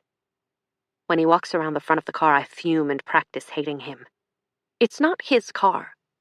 What car is this? Everything is wrong. The smell is different, the seats. But I don't want to ask questions. He could accuse me of having delusions again. When he gets in, I smile, tucking both hands between my thighs to keep them warm. It's raining. Gentle splashes on the windshield. Not the violent rain of the past week. Seth reaches out and pats my knee. It's so paternal. Listen, Thursday, he says once we are on the highway. I'm sorry about not coming to see you. That's what he's sorry for? You didn't call, either, I point out. Seth glances at me. I didn't call, either, he admits. Casual, like a husband admitting to forgetting an anniversary, not institutionalizing his wife. I could call him out for it right now, confront him about everything, but something is off. It's like the air is different between us, filled with tense static. As I look out the window, we pass a minivan, and a little girl with red hair waves at me from her booster seat. I don't wave back, and I feel guilty. I lift my hand too late and wave at the empty road. I feel crazy for the first time. I didn't feel crazy in Queen County, but I feel crazy now. Funny. I was angry, Seth continues. He's choosing his words carefully. I blame myself for what's happened to you. If I'd done better, been better, I didn't know what to say. Angry? Does Seth even know what anger is? His life is crafted exactly the way he wants it, with 3 women to sate him. When one of us does something to upset him, he simply buries his cock and attention in someone else until his anger melts. I think of all the things he could have said, things I want him to say. So many things. And then it hits me that he didn't say what he was angry about. Angry that I ratted him out to the psych ward? Angry that I accused him of hitting his young pregnant 3rd wife? Angry that I'd been sneaking around to see said wife? Or perhaps angry about all of it? One accusatory word to Seth could cause him to turn the car around and take me back to Queen County, where Dr. Steinbridge would be waiting with a slew of new treatments that would leave me slack-jawed and drooling. I have to keep control, and that means pretending that I don't have any. I'll give it to him, he looks genuinely wounded. My poor, victimized husband. My body tenses. He lied to the doctors. Made up stories. So, even outside of the hospital, Seth is holding to his theory that I'm lying. I can hardly believe it. My toes curl involuntarily in my shoes, and I stare straight ahead at the cars in front of us. I'm the only one who knows the truth, other than Hannah and Regina. Seth has made sure that my friends and family see me as imbalanced and delusional. He could send me back to Queen County and no one would be on my side. I remember the look on Lauren's face the last time she came to see me, and bite the inside of my cheek. Hannah is out there. I know exactly where to find her. All I need to do is go talk to her. She reached out to me that last day. Left a message asking for help. Keep your mouth shut until you have proof, I tell myself. I understand, I say softly. Seth seems pleased enough with this that he doesn't feel the need to push the conversation further. He taps the steering wheel with an index finger. His body language is all different. I feel like I don't even know him. Are you hungry? Your mother restocked the fridge, but we can grab something too if you prefer that. I'm not hungry, but I nod and manage a half-assed smile. I just want to be home. I'm sure I can find something there. Good, he says. We can make something together. You've been promising to give me lessons for years. His voice is overly cheerful. I don't know if there's anything worse than someone forcing cheerfulness down your throat when you don't feel a bit happy. Giving Seth cooking lessons was one of those things we always spoke about but never truly intended to do. It's like saying you'd take ballroom dancing lessons or go couples skydiving. Imagine that, and wouldn't that be fun? Seth's about as interested in cooking as I am in building a house. Sure, I say. And to be more convincing, more pliable, I add, that would be fun. When we walk into our condo 30 minutes later, I am prickly with nerves. The air smells fresh. And I notice that he's left a window open in the living room. It's chilly inside, and I go to close it. Seth is at my elbow, hovering like I'm going to snap at any moment. I bump into him on my way back from the window, and we apologize like strangers. I'm unsure if he wants to catch me if I fall or return me to Queen County. This is what I wanted, to be home. Yet I am coming home under completely different circumstances. My husband is not the man I thought he was, and I am not the woman I have been pretending to be. Everything looks the same and feels horribly, irrevocably different. The first thing I do is take a shower. A long, hot, soapy shower. I lather the shampoo in my hair using double what I normally use, and I think of Susan. We hadn't exchanged information, but I'd like to find her one day, check on her. We could meet for coffee and pretend we didn't meet in a mental facility. When I step out onto my bath rug, my fingers are shriveled. I press the wrinkled pads together, chewing on my bottom lip. I'm anxious, but for the first time in a long time, I feel clean. I wrap myself in my furry robe, take a deep breath, and step out of the bathroom, steam trailing behind me. I'm going to stay here with you for a while, Seth says. A while? What does a while mean? If he'd said those words to me just a month ago, I'd be so thrilled I'd probably throw myself at him, but now I just stare. 2 days? 3 days? His presence already feels oppressive, and it's only been a few hours. My home feels less private than the hospital I just left. Has he gone through my things? My drawers look rumpled, like someone with unpracticed hands has been shifting things about. Seth and I have always respected each other's privacy, but now that I know something about him, I'm sure he needs to know things about me. What about work? You're more important than work. You're my priority, Thursday. Listen, he says, taking my hands. His hands feel wrong, awkward. Has it been so long that I don't recognize the feel of them anymore? I know I've failed you. I realize that I've put things before you. I want to make things right between us. Work on our relationship. I nod like this is exactly what I want to hear. Forcing a smile, I twist my wet hair on top of my head. I'm as casual and compliant as the old Thursday. Skinnier, though. Seth's pretty little fuck doll. I'll make us something to eat. You hungry? I need the distraction. I need to think without Seth watching me. But then he stands up, blocking my way to the kitchen. My heart leaps as adrenaline rushes through my body. If he tries anything, I'm ready. I'll fight him. I take a full breath, filling my lungs to capacity, and then I smile. It's the most genuine smile I've given anyone in weeks. No, let me, he says. You rest. I exhale, unclenching my fists beneath the sleeves of my robe. I extend my fingers straight out, trying to relax. Seth strolls into the kitchen, glancing around sheepishly. Even in my current situation, I want to laugh at his uncertainty. Just like my father, he has no idea what he's doing. I stand frozen to the spot, and then I call out. I'm not sick or tired or broken. He peeks his head around the doorway. Maybe I should ask your mother to come. He says it in such a normal, cheerful way, except I don't want my mother here. And since when did my husband call my mother for backup? She'd fuss and cluck and look at me with disappointed eyes, judging my marriage. I walk into the kitchen, taking him in. He's standing in front of the open fridge, a package of chicken breasts in his hand. He has no idea what to do with it. I take it from him. Scoot, I say. I bob my head toward the kitchen doorway, indicating that he needs to leave. He opens his mouth and I cut him off. I don't mind. I want to keep busy. That seems to appease him. He turns toward the living room, a weak shrug moving his shoulders.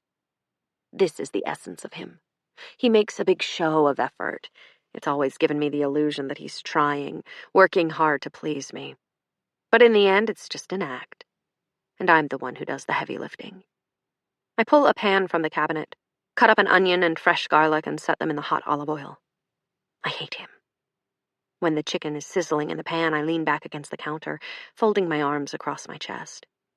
I can hear the television playing from the living room. The news. And then I realize what's happening. Things are returning to normal. Seth is trying to make everything feel like it used to in hopes that I will slip into the role as seamlessly as I always do. I sink onto the floor, not sure what to do with myself. I have to get out of here. 24. I'm not allowed to drink. Not on my medication. It makes the next 4 days unbearable, as Seth and I sit on the couch and watch hour after hour of sitcoms. Him on one side of the couch, me on the other. The space between us is widening every day. I fantasize about the sharp tang of vodka sliding down my throat, burning so good. The way it would first heat my belly and then roll slowly into my veins, settling somewhere in my head and making me feel light and flimsy. When did I start drinking so much? When Seth and I first met, I didn't touch alcohol. Maybe it was seeing my sister consistently drunk and high that turned me off the stuff, but at some point I picked up the bottle and never put it down. Seth doesn't drink. Mercy sobriety. He gave up drinking when I was pregnant, too. It makes me wonder if he ever liked drinking, or if he just reserved it for our time together. Sexy, dangerous Seth. He was playing a role with me, living out a fantasy. The orange bottles that dictate my life sit next to my electric kettle in the kitchen, a line of sentries. It was Seth's idea to place them there. Why not in the bathroom? I complained when I'd first seen them. So you won't forget, he'd replied. But really, he put them there to remind me and anyone else who comes over that I'm sick. Every time I walk into the kitchen to get water or a snack, they catch my eye, their little white labels glaring. My mother stops by with her minestrone soup. Soup, like I have a head cold. I could laugh, but I smile and take my sick soup. When she catches sight of the bottles, her face visibly pales and she turns away and pretends she hasn't seen them. People treat being sick in the body as fine, normal, empathy-worthy. They'll bring you soup and medicine and press the back of their hand to your forehead. But if they think you're sick in the mind, it's different. It's mostly your fault. I say mostly because people have been told again and again that mental illness isn't a choice, it's chemical. I'm sorry I wasn't here when you got out of the hospital, she says. Did Daddy tell you that I was visiting Aunt Kel in Florida? Daddy? He doesn't talk to me. He's ashamed. She stares at me oddly. He's trying. Honestly, Thursday, sometimes you can be so selfish. I'm the selfish one? Where was my father? If he cared, where was he? The medication makes me feel thick-limbed and sloppy. Seth disappears for a few days, presumably to go back to Portland to see the others. My mother stays with me, doling out pills each morning and each night. I get a sleeping pill at night. The only pill I'm grateful for. Sleep is the only time I rest from the reel of worrisome thoughts that run in a continuous stream through my mind. Planning, planning, planning. The next time my mother comes, my father comes with her. I'm surprised to see him. In the years I've lived in the condo, my father has only been to visit a handful of times. He's not the type to do the visiting, my mother once said. He's the type to be visited. I chalk that up to my father's sense of self-importance, a king in his own mind. His subjects came to him. I stand aside as they shuffle in, wondering if Seth orchestrated their visit. He left not 10 minutes ago, saying he needed to spend a few hours in the Seattle office. I'd barely gotten dressed when the doorbell rang. What are you doing here? The words are out of my mouth before I can arrange them in a nicer way. My father frowns like he's not sure himself. Really, Thursday? What a way to show appreciation, my mother says. She marches toward the living room, her purse swinging on her arm like a little designer monkey. My father and I exchange an awkward smile before picking up the pace and following her. I'm acutely aware of his presence as we move through the hallway, made uncomfortable by it. He shouldn't be here, and I shouldn't have been in the nut house. We both know this about each other. I have a sour taste in my mouth as I sit in the chair opposite them. Parents are emotional prison guards, always ready with their stern looks and tasers. Your father has been worried sick. She reaches into her purse and pulls out a tissue, which she dabs delicately to her nose while I look at my father, who is staring at me uncomfortably. I can see that, I say. I'm eager to be rid of them. I have things I need to do. I decide to get down to business. Did Seth ask you to come? My mother looks affronted. Of course not, she says. Why would you think that? I open and close my mouth. I can't very well accuse him of keeping me prisoner. That would make me sound crazy. I arrange some bullshit about him being worried about me on the tip of my tongue, but then my father beats me to it, speaking first. Thursday? The expression he's wearing is the same one he used on my sister and me as children. I don't know whether to buckle down for the talking to of a lifetime or to be offended that he still thinks I'm 12. Enough with this Seth business. He slices the air with his hand, palm down like he's chopping the Seth business in half. All of that needs to be put behind you. You need to move forward. Definitely, I say. You should join a gym, my mother suggests. I will, I nod. Well then, my father sits up. His job is done. He is free to go home and watch the news and eat the meals my mother serves him. I'm really tired. I offer. My father looks relieved. "You go on to bed then," he says. "We love you." It's a lie. I hate him. I see them to the door, already formulating what I'm going to do as soon as the lock latches behind them. Call Hannah.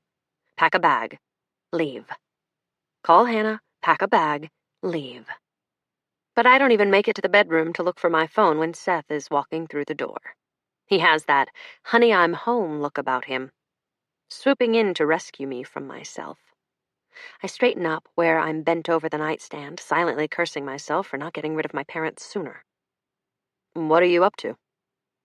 It would be such a normal question, if not for everything that's transpired the last few weeks. Now his tone frightens me. "Looking for my cortisone cream?" I smile. "I think the medication is giving me a rash." I scratch at my arm absently. "Wouldn't it be in the medicine cabinet?" "I had it next to the bed a few months ago, but maybe." I look toward the bathroom, still scratching. "I'll get it for you." His tone is bright, but I see the barely perceptible shift in his eyes. He's walking differently, his steps stiffer, his shoulders held at a rigid angle. What are you up to? My shiver is delayed as I watch him step toward the bathroom, flicking on the light. He comes back with the cream a few seconds later. I paste a smile onto my face, like I'm grateful, relieved. It's a smile I would have worn months ago and meant it. I make a show of uncapping the tube and rubbing the cream on my arm. Seth leans in to examine the spot. I notice for the first time how much his hair is graying. The stress of 3 wives and the stress of keeping up with his lies must be taking a toll on him. He's put on weight, too. "I don't see anything," he says. "It's itchy." My words sound flat even to my own ears. He straightens up and meets my eyes. "I didn't say it wasn't." We stand there like that for what seems like minutes, but I know it's only a few seconds, staring each other down. "My mother..." I start to tell him that she was here with my father. Seth's eyes are on my arm again. "She said she'd be back tomorrow. She will stay with you then," he says without looking up. "I don't need a babysitter," I say. "I'm fine." He turns away for the first time. "We care about you, Thursday. Until you're well again, someone will be here to stay with you." I have to get out of here. I have to go. We go to bed at the same time. Couple's bedtime. But Seth doesn't sleep in the bed with me. He sleeps on the sofa, the television playing all night. It's the only time I'm alone, and I'm grateful to have the bed to myself. It's all too much, this pretending. When I go to the bathroom, he knocks on the door and asks if I'm all right. On my 5th day home, Seth gives me my phone back. Gives my phone back like I'm a child who needs permission. There are texts from my boss wishing me a speedy recovery and telling me that my shifts have been covered. Texts from Lauren before she found out where I was, and texts from Anna from 4 days prior asking when we could chat next. I send a quick text to Anna apologizing for being busy and tell her I'll call soon. When I look for the texts from Hannah, I find that they've been deleted, along with her number. "My voicemails are empty," I say casually. "Did you delete them?" He looks up from the book he's reading, a thriller he chose from my collection. He's not turned a page in 5 minutes. He shakes his head, his mouth dipping at the corners as he glances up at me. "No." That's it. No. He goes back to reading his book, but his eyes aren't moving. He's watching me. I set the phone down, humming as I move things around on my little desk, pretending to swipe at the dust. I am a happy wife. I feel safe and secure with my husband here. When he looks at me again, I smile as I straighten a stack of bills, making sure their corners are neat. "What are you up to, you fucking bastard?" My fingers itch for my laptop, to search Hannah's name like I did that first time. It's been sitting on my desk, charging since the last time I used it. My laptop is password protected, so there's no way Seth could have guessed my password and wiped everything from there, too. But the truth is, I'm scared. I saw the look in his eyes the day I fell and knocked myself out in the kitchen. And Hannah. He hit Hannah. God, I don't even know if she's okay. I bide my time. On the 6th night, I crush up one of my sleeping pills while I'm heating the soup on the stove. Seth is trying to find us something to watch on TV since we've already worked our way through 2 seasons of some mindless reality show. I ladle out the soup and stir the powder into his bowl of minestrone, then add hot sauce just the way he likes it. We make it through one episode of Friends before he nods off on the couch, his mouth hanging open and his head thrown back as he snores. I say his name. Seth? And then, Seth, a little louder. When he doesn't respond, after a hard poke on the arm, I stand up carefully, my heart pounding. The carpet cushions my steps, but still they sound like an elephant stampede. What would he do if he caught me? I've never gone through his phone before. There were no set rules about privacy other than in regard to the wives. I just never looked through his things, and he never looked through mine. That is, until he went through it to delete Hannah's texts. It is a new age in our marriage. His phone sits face down on the coffee table. I try to remember if that's normal, if he's done this before.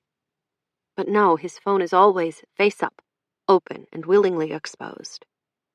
A friend in college once told me about her cheating boyfriend, who she caught always putting his phone face down. I should have known, she'd said. That's such a clear indicator. But Seth isn't exactly cheating, is he? He doesn't want me to see their names pop up on his screen. He's busy trying to convince me that they don't exist. I reach for his phone, never taking my eyes from his face. There is a commercial on TV about a woman with crocodile skin. When she uses their lotion, she becomes magically smooth. She runs her fingers across her arm and smiles at me convincingly as I type in Seth's password. His password has always been the same thing since we met. Something horribly predictable. I'd seen him type into his phone 100 times. I'm surprised when his screen lights up and I'm given access to his home screen. Of course he hasn't changed it. He's in control of the situation. He's in control of me. His phone never leaves his side, and I am, for the most part, supervised every minute of the day. Or he wants me to see. I go first to his contacts and search Hannah's and Regina's names. Nothing comes up. Nothing. My husband does not know a single Hannah or Regina. But just a few weeks ago, we'd been drinking cider at the market when Regina's name had popped up on his phone. A call about their dog. I hadn't imagined that. His text messages are void of anything interesting. My mother, my sister checking on how I am. Work, clients, contractors, me. His voicemails are the same, and so is his email. I've not moved from the spot where I'm standing, but I'm breathing hard. He's cleared everything. He wanted me to find this and see nothing. I set his phone back on the coffee table, careful to position it just the way he had it. Then I creep over to my laptop. But it won't turn on. The power button stays stubbornly dark even when I hold it down. He's done something to it. I wipe my sweaty palms on my pants. My hands are shaking as I punch at the button one last time. I don't know if I'm angry or afraid. Why would he do this? Or maybe it wasn't him. Computers stop working all the time. 2, 3, 4. It doesn't turn on. No, I bought this computer just a year ago. It was fine before I told my husband that I'd found his other wife, that is. I find my phone in a rush to text Lo and tell her what's happened. My thoughts come out in bursts as I glance over my shoulder to see if Seth has stirred in his sleep. I send one text after another until there are dozens of little blue bubbles on my screen. It looks manic, and I immediately regret sending them. I delete each one in case Seth looks at my phone, and then wait for her to text me back, for the bubble to appear to acknowledge that she's seen what I've sent. But it doesn't come. Seth has hidden my car keys and wallet. It's just past 7 when I grab a change of clothes and dig out the spare car key fob I keep hidden in the junk drawer. I'll need cash. I bite hard on my lip as I slide the crisp $100 bill from his wallet. He keeps another $500 in the bread box for emergencies. My walk to the kitchen is a long one, and I agonize over what I'll do if the money is gone. But when I lift the lid, the first thing I see is the wad of cash, cello-wrapped in the corner and sitting next to one lonely raisin. I stuff an armful of necessities into a bag, and with Seth still slumbering on the sofa, I head for the door. I freeze when the door chimes. The noise so loud in my own ears, I'm convinced it has woken everyone in the building. My body tenses. Seth's hands would be on me at any moment, pulling me back. I whip my head around to see how close he is, ready to sprint away before he gets a grip. But when my eyes search the room, I see him still slumped across the sofa in sleep. I don't really know how long I'll be gone. If I run out of cash, I could call Anna, ask her for some money. But she'd insist on coming out here, and then I'd have to explain everything. No. Think. There has to be another way. And then it comes to me. I head to the elevator, my stomach in my throat. What if he woke up? What would he do to stop me? If he tried to restrain me, would I be able to get away? I could scream, and perhaps a neighbor would come to help. I jab at the elevator button, imagining every terrible thing that could go wrong. Hurry, hurry. It will take him a bit to figure out where I'm going. He'll check with my mother and Anna first, perhaps the hospital, to see if anyone's heard from me. That will buy me a few hours. As a last resort, he'll assume I went to see Hannah, but by that time, I'll already be there. As the elevator jars to life, it occurs to me that Seth may have placed a tracking device on my phone. I wouldn't put it past him, would I? There are apps for that. Phone locators. I hold the phone in my palm and stare down at it. Seth is a planner. Seth leaves no corner unswept. When the doors open, I hesitate only for a moment before I drop it on the floor of the elevator and step out. 25. There are new planters in front of the house. Great big ceramic things that look like they weigh 100 pounds each. I wonder if Seth hauled them from the car to the path, positioned them for her as she stood a few feet away, calling out instructions. A happy family. She's planted bright orange and yellow calendulas in them. They sit neatly in the soil, new to the neighborhood and still tame in their growth. I wonder what else has changed. If she'll be showing when she opens the door, holding her stomach while she talks to me. I had a habit of doing that even before I was showing, always conscientious of the life growing inside of me. I make my way past the planters and up the path that leads to the front door. I can hear the TV on inside, a show with a laugh track. Good. That means she's home. I pause before ringing the bell. I left the house in a hurry and failed to even smooth my hair in the car before rushing out. Oh well, too late now. I ring the bell and stand back. A minute later, I hear footsteps, and then the click of the lock. The door suctions open, and the smell of cinnamon tangles with the night air. Hannah is standing barefoot in the doorway, looking very different than the last time I saw her. She's wearing pajama pants and a tank top, her hair pulled back in a low ponytail. I'm relieved to see her, and she looks well. Her eyebrows pull up when she sees me, her head tilting ever so slightly to the side. Why that face, I think. But then I'm suddenly self-conscious about my clothes, my hair. I probably look as unhinged as I feel. Hannah, ever so shiny and put together, like a beautiful china piece. You left a message. I didn't know if you were okay. You look great.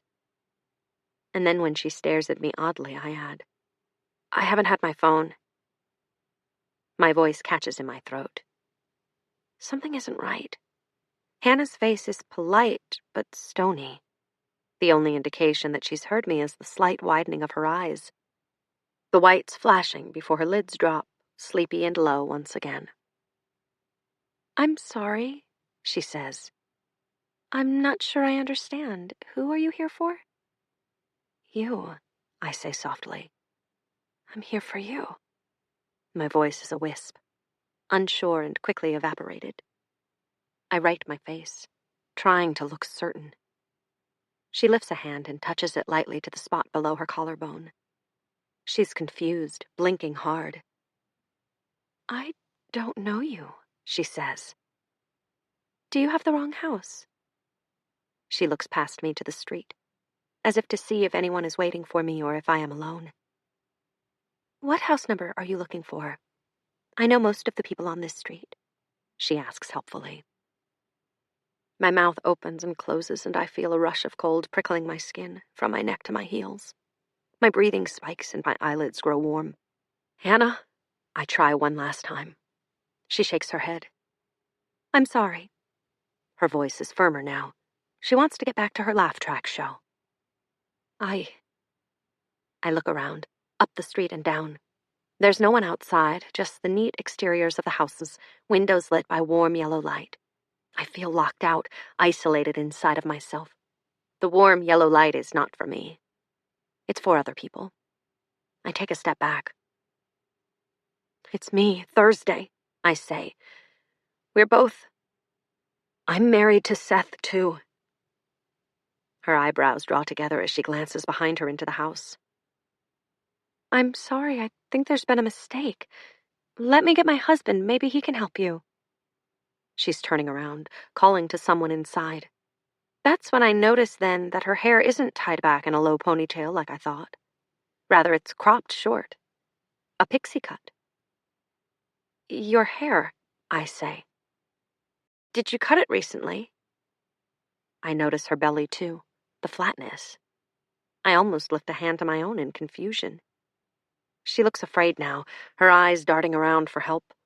She lifts a hand to touch it, right at the nape of her neck. I hope you find who you're looking for, she says, and then shuts the door in my face. The smell of cinnamon is cut off, and I'm left with the smell of damp earth and rotting leaves. I stumble back, turning around halfway down the path and running across the street to my parked car. As I fumble with the door, I turn back to look at the house and see a shift of the drapes on the second floor, like someone is peeking out. Her. Hannah. But why is she claiming not to know me? What is happening? I climb into the car and rest my forehead against the steering wheel. My breath hissing from my lips in soundless heaves. This is crazy. I feel crazy. The thought is so uncomfortable that I quickly turn the car on and drive away from the house. I'm afraid she will call the police. How would I explain? After pulling up an address on my car's GPS, I head for the freeway. Seth would check the larger hotels first, the hotels with robes and a minibar. He'd never consider anything else because he married a woman who prefers the finer things in life. My head is aching, and I realize I have nothing to ease it with. My travel tube of aspirin is in the purse Seth hid. For the first time in days, my thoughts are sharp and clear. My headache is probably a result of my body coming down from the drugs I only pretended to take the last few days. I think of the orange bottles next to the kettle, the bitter taste of them as they melted to paste on my tongue. They were supposed to help, but they made me feel crazy, suffocating my thoughts, making me unsure of myself. Had that been what Seth wanted? To make me doubt myself and trust him instead? 10 minutes later, the car's GPS takes me down a long dirt road. It's dark, but I know that to my left and through a heavy copse of trees is a lake. In the daytime, the lake is dotted with jet skis and paddle boarders, a weekend spot for college students and families. The road ends, and I put the car in park. The house in front of me is dark, large windows looming like hollow eyes. I grab my bag from the passenger seat and step out of the car. Please, God, let this work, I think as I head for the house. The house is 2 stories, surrounded by woods and down a long winding driveway. It's a boxy design that was popular in the 60s. There is still construction equipment lying about, and I have to sidestep a large metal pipe when I get out of the car. I make my way across the curved driveway, my shoes crunching on the gravel. The lockbox hangs from the front door, and I kneel in front of it, wishing I'd thought to bring a flashlight. The code is the same for all of Seth's houses. He told me that once when we were dating, and he'd taken me to see a house he was building in Seattle. We'd wandered around the 10,000-square-foot mansion, me oohing and ahhing at everything inside. And then we'd had sex on the island in the kitchen. I typed the numbers into the lockbox, praying Seth hasn't changed the code. It opens with a satisfying click, and I shake the key into my hand. I slide it into the keyhole. The door opens, and I step inside. I stare around, feeling a deep sense of accomplishment. I'm hiding in plain sight. The air smells like cigarettes and damp towels, so I breathe through my mouth as I walk slowly into the house, my eyes darting around.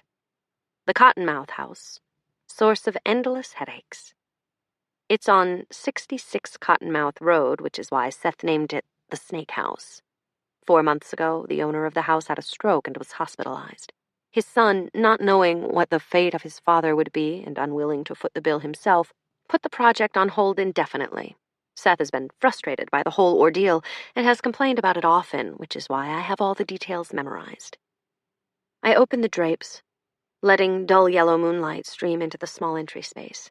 The carpet is overworked, a once royal blue now faded to a patchy denim. It's rolled up in places where the contractors had started work on the floors. I gaze out of the window and up at the night sky. If the sun were out, the sky would be a goose gray, the clouds oppressively heavy. Time. This place has had so much time to crack, curl, and fade. I walk over to the tiny entryway bathroom and risk turning on the light. I squat as I pee, scrunching my nose at the stale smell coming from the drain. There are rust stains in the outdated sink and a grating noise when I turn the tap off. When I lift my eyes to the mirror, I see pale, washed-out skin, dark moons in the scoops beneath my eyes. No wonder Hannah had looked so alarmed when she opened the door. I wander upstairs and find a bedroom. There is floral paper on the walls, peeling at the corners, and an old bed is pushed against a wall. I sit on the corner of the bed, the mattress sloping beneath me. What am I doing here? Was I wrong in coming? The way Hannah looked at me, like she didn't know who I was. Had Seth warned her? Threatened her? Or... God. I run my hands through my hair, catch the snags and flinch at the pain it causes behind my eyes. Or... had she never seen me before? Could a person make an entire relationship up? In a different case, I'd call my doctor, ask him what he thinks. But I don't trust my doctor, or my husband, or myself. Seth has gotten to all of us. My head still aches. I lower myself backward and roll onto my side, pulling my knees up to my chest. Just a short nap, until the headache subsides and I can think clearly. When I wake up, it's morning. I don't know what time it is. Sleep has become a confusing thing in the last months, a mixture, I'm sure, of my changing locations and medications. I sit up and search the room for a clock, but the walls are bare except for the warped floral paper. Has Seth woken up yet? Has he started making calls to find me? I hadn't thought about a tracker on my car, but that seems extreme. Seth wouldn't. Would he? I take a shower in the master bathroom, listening to the clank of the pipes as they accommodate the lukewarm water that sprays through the shower head. The towel I find is rough and scratchy, and I drop it before I am fully dry and quickly pull my clothes over my damp skin. In my haste, I'd only brought jeans and a sweater. The once clingy sweater now drapes loosely on me. Oh well, it'll have to do. I shrug the insecurity away, pulling on my Converse and snatching up my keys before heading for the door. It's time to talk to Regina. 26. Adele plays on the radio as I navigate through the early morning traffic. I feel better today, more like myself. I turn up the volume and, at the same time, I slam on the brakes. The work truck I almost collided with surges forward another few feet, and I follow more cautiously this time. Adele's voice is so melancholy that I suddenly feel the full loneliness of my situation. What am I doing here? Maybe I am crazy. I pull into the parking lot abruptly, cutting Adele off as I kill the ignition. No, Seth is a liar, and I have to find a way to prove it. What happened with Hannah has been replaying in my mind all morning. I get a knot in my stomach, remembering the vacancy in her eyes when she looked at me. Something is wrong, and I need to get to the bottom of it. Reaching out to Regina is the only option I can think of. I think about the dating profile I set up for Will Moffat. It's been ages since I've checked it, and I wonder if Regina thinks he's blown her off. The offices of Markle and Abel are located in a 3-story white stone building that faces a small lake. They share the building with a title company and a pediatrician's office. I peer into car windows as they drive by, heading into the underground garage beneath the building. One of them could be Regina.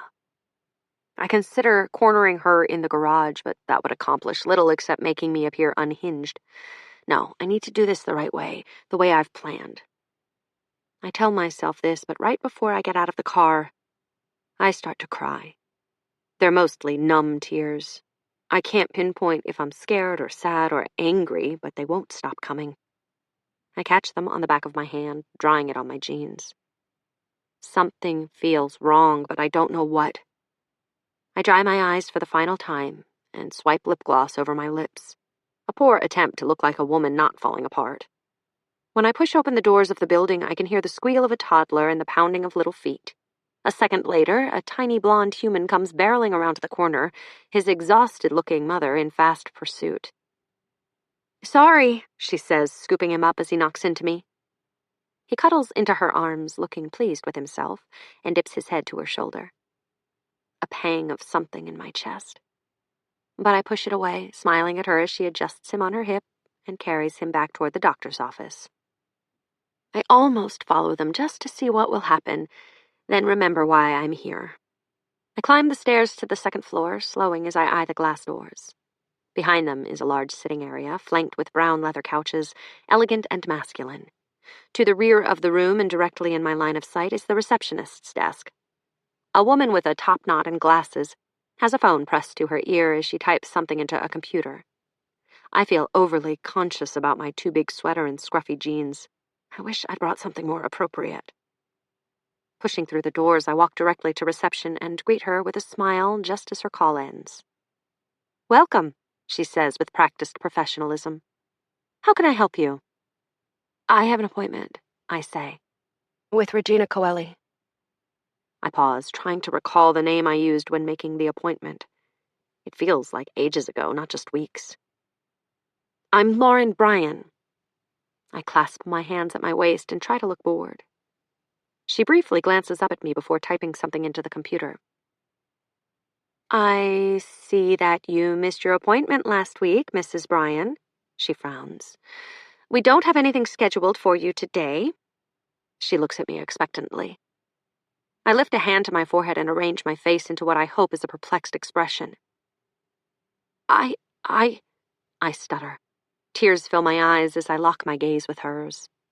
I'd been locked away in Queen County, eating my Jell-O and staring at Susan's lack of eyelashes on the day of my appointment. I don't have to act flustered, since I already am. Lifting a hand to my face, I drop it abruptly. "Things have just been so... I'm getting divorced," I say. "I must have mixed things up." I see her soften. "Give me a minute." She stands and disappears down a corridor, presumably where the lawyers keep their offices. I look around the waiting area, still relatively empty this early in the day. An older woman sits in the far corner, a Starbucks cup in one hand and a copy of Good Housekeeping in the other. I perch on the edge of a chair closest to the reception desk, my fingers crossed and my leg bouncing in sync with my nerves. She returns a few minutes later and slides into her seat. I can't read her expression. "Mrs. Bryan, Miss Coeli has offered to skip her lunch if you're willing to come back at 12 o'clock. A good person. A nice person. I feel a leap in my chest as I stand and approach the desk. "I am," I say quickly. "Thank you for doing that for me." I mean it with all my heart, the gratitude thick in my voice. She nods like it's nothing. The phone is ringing again. I'm getting in her way. I back away from the desk, glancing at the time on the wall. 4 hours to kill. I find a small clothing boutique in a shopping plaza nearby. Pretty Missy. I flinch at the name as I consider the window display. The ruffled knee socks and positive vibe t-shirts are enough to turn me away, but I have time to kill and my options are limited. I catch sight of my reflection as I walk in the shop. My orange sweater reminds me of a prison jumpsuit. I riffle through the racks for 30 minutes before I find a brown suede jacket and white top to wear underneath it. Better, I think. I hand my cash over to the salesgirl and change in my car, dumping the sweater in the back seat before redressing. The new clothes are itchy, and I scratch at my skin until it feels raw. On my drive back to the white office building, I see a bar, the open sign flashing sporadically in the window. I check the time. 3 more hours. It's too early to drink, but I pull into the parking lot anyway. There are only 2 other cars here. One of them probably belongs to the bartender, the other to the town drunk. I eye the older model Mercedes as I head for the door, my shoes crunching on the gravel. I can already taste the liquor on the back of my throat. How long has it been since I had a drink? When I push open the door, the smell of a dive bar greets me, a medley of stale air, spilled beer, and body odor. I breathe in the smell as I slide onto a bar stool and order a vodka soda from a guy with tired eyes and a Van Halen t-shirt. I'm thankful he doesn't speak to me. Just slides the drink across the counter without making eye contact and moves on to something else. This would be the time I'd pull out my phone, scroll through the updates my friends were posting on Facebook, maybe check the sales on my favorite shopping websites. I stare at my drink instead.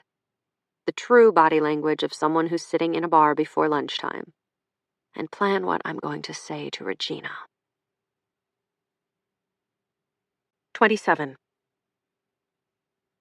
I'm buzzed. 3 vodka sodas and I've had nothing to eat all morning. My vision teeter-totters and my limbs feel loose and undisciplined. I chide myself as I comb my fingers through my hair in the tiny bar bathroom, grimacing at my reflection. I look like a drunk, swollen face, red eyes, and splotchy skin. At least I'd lost the orange sweater. I splash water on my face in the little sink before I head out. I have exactly 30 minutes to pull myself together before I see my husband's first wife. What she thinks of me matters, which is why drinking was a bad idea. Was technically her replacement. Despite the fluorescent green jealousy I feel toward her, I also feel a kinship. I want her to like me. She could help me. I'm like an eager puppy, abused and still wagging its tail for love. I stop at a gas station and buy eye drops, gum, and body spray. At the last minute, I ask the guy behind the counter for one of the burner phones. The body spray is probably a bad idea. It's vanilla scented. But the bar was warm and I feel the dampness under my arms and on my lower back. I smell like a sweet, sweaty cupcake. I'm 5 minutes late when I run into the office. The secretary gives me an annoyed look when she sees me. The least you can do, lady. This way, she says, standing. I follow her down a hall of doors. It's all wrong, the way they've set it up.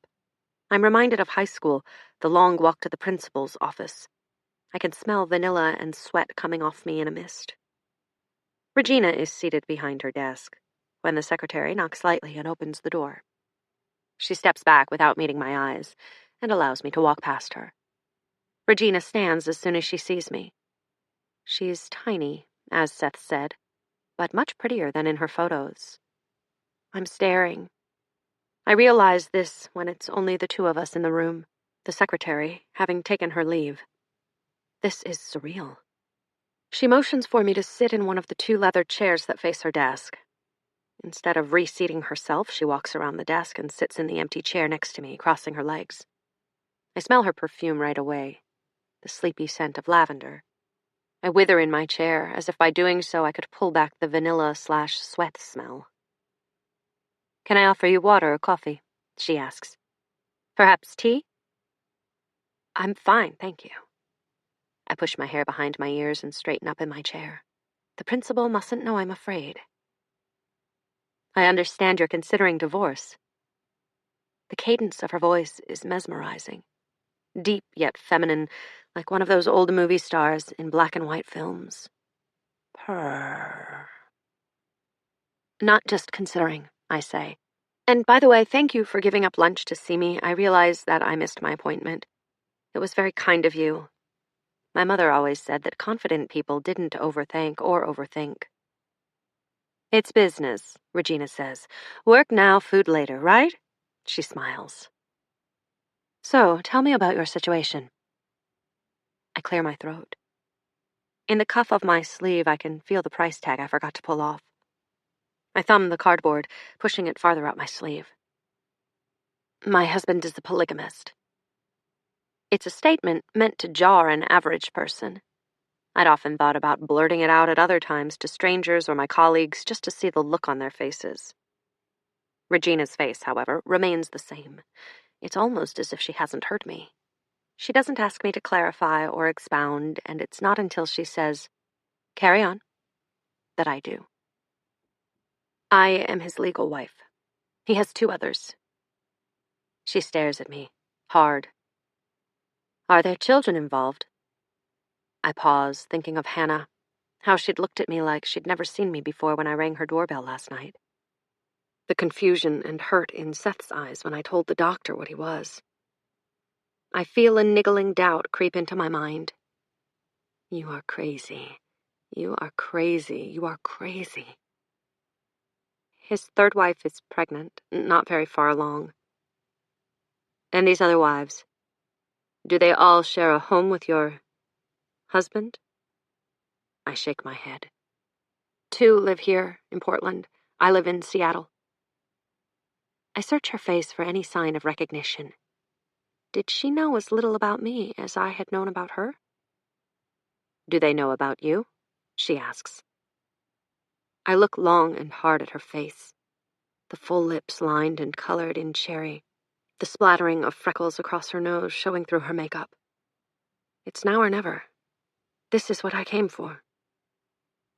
Do you know, Regina? How much has he told you about me? Her expression never changes. She crosses her legs as she leans back in her chair, blank eyes drilling into mine. For the longest time we stay just like that, her watching me and me watching her. It feels like I'm about to fall off the edge of a precipice. Thursday, she says. And I want to leap from the chair and scream, that one word validating everything I am here for. Regina knows my name. She knows who I am. Self-doubt is slime and glue, but Regina saying my name has washed me clean. Yes, I say, breathless, pathetic. Her face is arranged in undisguised disgust. She sighs, uncrosses her legs and leans forward, forearms on thighs. She doesn't look so put together now, just tired. It's amazing what a facial expression can do to change someone's look. Seth contacted me. He said you might come by. She stares at the ground between her heels before straightening up. So, Seth already knows where I am. He knows me better than I realized. There is a sinking feeling in my stomach as I stare at her. While I've been imagining him scrambling to call my mother and Anna, he went straight to Regina. I blinked hard, trying to disguise the shock that must be on my face. I thought I had been smart, but apparently my husband is smarter. Silly me. But that is the theme of my life for these last years. Silly me. Seth had anticipated this. My breakaway from his plan. He'd thought about all of this, predicted my actions. Perhaps only in the last weeks, but maybe always. All right, Thursday, you came all this way. So tell me why you wanted to see me. I gather it's not about divorce. Her lips are tucked in at the corners, resolute and disgusted. She's very wrong about the divorce, but I don't tell her that. Let her think what she wants. All I want are answers about the man we both married. I look around the office for the personal touches of the woman I'm speaking to. Picture frames, rugs, anything that will tell me more about who she is. The decor is masculine, which could have very little to do with her. Women don't opt for this much cherry wood. She has a penchant for ferns, as there are 3 in total. One sits on top of a bookshelf with its leaves spilling over the sides, the other is smaller and on her desk, and the 3rd rests on the windowsill, the healthiest of the 3. They're well tended to, lush. I'm here because I don't know my husband. I was hoping you could give me some clarity. That's the nice way of putting it, really. My husband hits women and had me institutionalized for asking too many questions. As it turns out, I am a really stupid woman, and I need Regina to tell me that she was equally as stupid for trusting him. And then I can tell her about Hannah. Your husband? Her face is amused, eyebrows raised. I want to tell her that now's not the time to get into a pissing match about who Seth belongs to, but I stay quiet. I'm not sure I can help you. In fact, I'm not sure I want to. She smooths out her skirt and glances at her watch. It's subtle, but she meant for me to see it. I'm wasting her time. I suddenly don't feel as sure as I did a moment ago. The temperature has switched. You've been with Seth for 8 years, I begin. 5, she interrupts. Seth and I were together for 5 years before the divorce. But of course, you know that because you're the reason we got divorced. I stare at her blankly. Of course I was, but she'd agreed to it. This isn't going the way I expected it to. Why is she being so sour about something she agreed to? Seth met and married Regina 5 years before me. I remember the jealousy at all the extra time they'd had together. How I'd never be able to catch up. And these last 3? These last 3 what? She snaps that part, the poise falling away for the briefest of moments as something flashes in her eyes. That you've been together. The plural marriage. Regina looks like I've slapped her. Her slender neck jerks back. I can see the starburst pattern of pink rising above her neckline. I've made her nervous. I don't know if that's good or bad, but it's something to be making her nervous. I'm sorry, she says. I don't know what you mean. I know that if I jump out of my seat and shake her while screaming, "Tell me the truth, you bitch!" the police will be called. At the very least, I'd be escorted out of the building, and one more person would think I was crazy. Aside from the brief contact he made to tell me that you would be coming to see me, I have not seen or spoken to my ex-husband in years, she says. Her words sever my next question. My mouth hangs open until I press my lips together, frowning. I stare at Regina and then my hands. My thoughts are dumb, thick. I don't make sense, and neither does Regina. I hear white noise and the pounding of my own heart. What do you mean? I manage, finally. I think you should leave. Her face is blanched as she stands up and heads for the door. I follow her, not knowing what else to do. My thoughts are tangled between Regina and Hannah. You need help, Thursday, she says, looking squarely at my face. You're delusional. Seth said you were sick, but I am not sick. I say it with such force that we both blink at each other for a few seconds. I repeat it in a calmer tone. I'm not sick, despite what Seth has told you. Get out. She holds the door open, and I stare past her, my thoughts spinning. Just tell me one thing, I say. Please. Her lips pull into a tight line, but she doesn't refuse. Seth's parents. Did you ever meet them? She looks confused. Seth's parents are dead, she says, shaking her head. They died years ago. Thank you, I breathe before walking out. 28. Hannah's car is parked in its usual spot along the curb. I walk toward it and briefly lay my hand on the hood as I pass, checking for heat. Cold. She hasn't driven it in a few hours. At least I know she's home. I move quickly up the path, past the planters to the front door. I feel skittish, like someone is watching me. But in neighborhoods like this, there is always someone watching. It's specifically why Seth and I chose the anonymity of a condo instead of a neighborhood and a house. Neighbors bearing casseroles and dishes they want you to return, walking their dogs past your house in the evening so they can peer into your windows. I look over my shoulder, scanning nearby windows suspiciously. You really are crazy, Thursday, I say under my breath. New level of madness, talking to yourself in public. The pressure on my chest is almost too much to bear as I near the front door. I feel like I can't get a good breath. My foot catches a pebble and I slide a little. Take it easy. Take it easy. I stare down at my feet, the well-loved flats that are beginning to smell. If Hannah invites me in, I don't want to take them off. Had she made me take my shoes off before? I can't remember. I ring the bell and step back to wait. What if it isn't Hannah who comes to the door? What if there is indeed a husband who is living with her? What will I say? My heart is racing as I wait, fingernails pressing into my palms. I've begun to sweat. I can feel myself grow clammy. But then 1 minute turns into 2, and 2 turns into 3. I ring again and peer into the window. No lights are on, though that's not really telling since it's the middle of the day. but still a dark day. The sun has been making short appearances every 30 minutes or so as it searches for holes in the clouds. I walk around the side of the house, past the large windows of the dining room and then through the gate, which is relatively easy to unlatch. If someone sees me, they'll surely call the cops. A strange woman who looks nothing like Hannah circling a home in this upper-class neighborhood. I've never been in the backyard, never even glanced at it when I was inside the house. It's pretty. Hannah's little secret garden. I can imagine in summer how the flowers must bloom. But for now, the branches are bare, and the rose trellis is empty. There are 2 empress trees. One grows close to the back of the house near a window.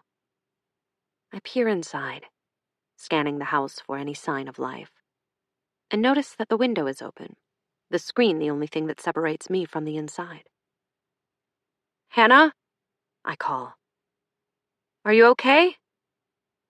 "I'm coming in." I wait, listening.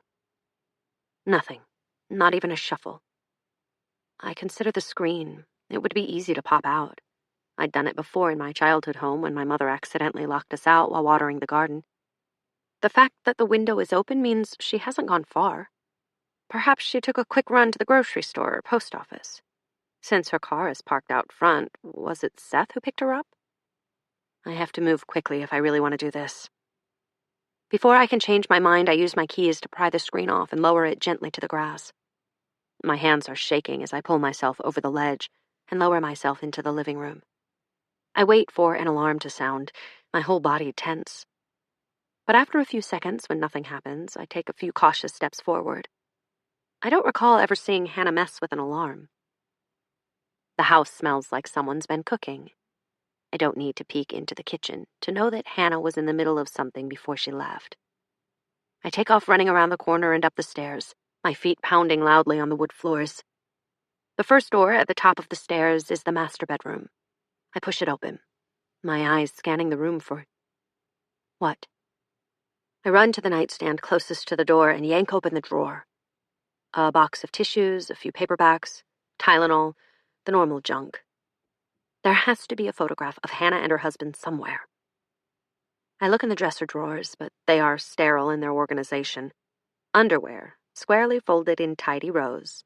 Tank tops in various shades of neutral. Socks, lingerie. Nothing for men.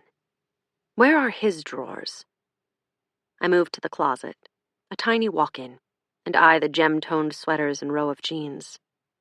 No suits, no dress shirts, no brown loafers next to the lineup of pumps and flats. If a man shares this bedroom, one couldn't tell. There is a small bathroom next to the closet, a single sink, a single toothbrush, peony-scented shower gel resting on the lip of the tub. The medicine cabinet, a diaphragm in its plastic case, various bottles of headache medicine, Tums. No prenatal vitamins, no shaving cream.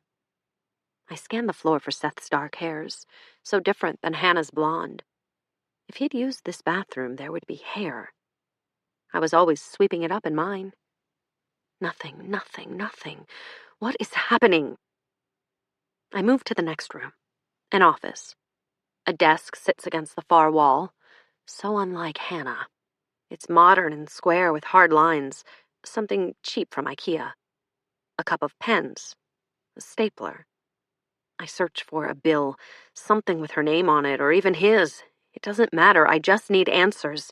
One way or another, I have to know if I'm crazy or if Seth is crazy. No bills, no mail. Everything is sterile, staged. Oh God, why is everything so staged? The single closet in the room is empty except for a vacuum. No photos on the walls. Hadn't I noticed photos when she gave me the tour? A buffalo, perhaps. No, an alpaca. She'd had a large framed photograph of an alpaca. I thought it strange. I run my hands over the space of wall where it had hung, searching for a hole in the paint where the nail had been. It's there. I find it, smoothed over and repainted to blend. One more bedroom on this floor and a bathroom. A floral comforter folded down on the bed. An antique lamp on the nightstand. Nothing personal, nothing as I remember. What had I smelled downstairs when I climbed in the window? She'd been cooking something and left abruptly. I jogged down the stairs and stopped in the doorway to the kitchen. A plate of freshly baked cookies, plump, their chips still soft from the oven. I walk closer to the island. There's something else. A stack of papers. Applications. I pick one up, my hand shaking as I lift it from the counter. "Excuse me?" A voice behind me. Not Hannah, clearly not Hannah. "How did you get in here? Appointments don't start for another hour." A woman stands in the doorway, her brows drawn in suspicion. She has the look of a realtor or property manager, hair in a low ponytail, black slacks, and a pink button-down. Positive, but not overbearing. She's shoeless, her feet in pantyhose. In her hand, she holds the box of socks visitors are to place over their shoes when viewing the house. "I'm sorry," I say quickly. "My mistake. I can come back, of course. Let me get out of your way." My heart is hammering in my chest as I move toward the front door, but when I go to pass her, she doesn't step aside. She frowns. "How did you get in here?" she repeats, folding her arms across her chest. She's one of those tough Sally types. Her kid gets shoved on the playground and she's taking it to the school board. The neighbor's dog keeps barking and she strong-arms the homeowners association into fining them. I could tell her the truth, but chances are she'd call the cops. I eye the phone clipped to her belt. Such a professional. "Look," I say. "I didn't mean to be a bother. I'll just let myself out." "Oh, no, you don't." She takes up residence in the doorframe, reaching for her phone. I can see the open window behind me, the tree branches outside, trembling in the wind. If she turns her head to the left, she'll know. I get my shit together, compose my face, square my shoulders. "Move! Now!" She does. The military stance she took a minute ago melts away. Her face looks suddenly cautious as she watches me unlock the front door and step outside. I think about walking around back and replacing the screen, but that will only give her time to call the police. Large strides get me to my car. I don't look back as I climb inside and turn on the ignition. I drive without purpose for several miles before I pull into the parking lot of a drugstore. I pull out the application tucked into the back of my pants and stare at the words. Hannah had never mentioned anything about moving. Where was she? Last night she'd been there watching TV with someone, and today, the house is up for rent. Without my phone, there's no one to call, nothing to search online. I could look for a library, use their computer, but no, there is still one person to follow. One story that isn't adding up. I don't know nearly enough about Seth's first wife. There is something about her that is nagging at me.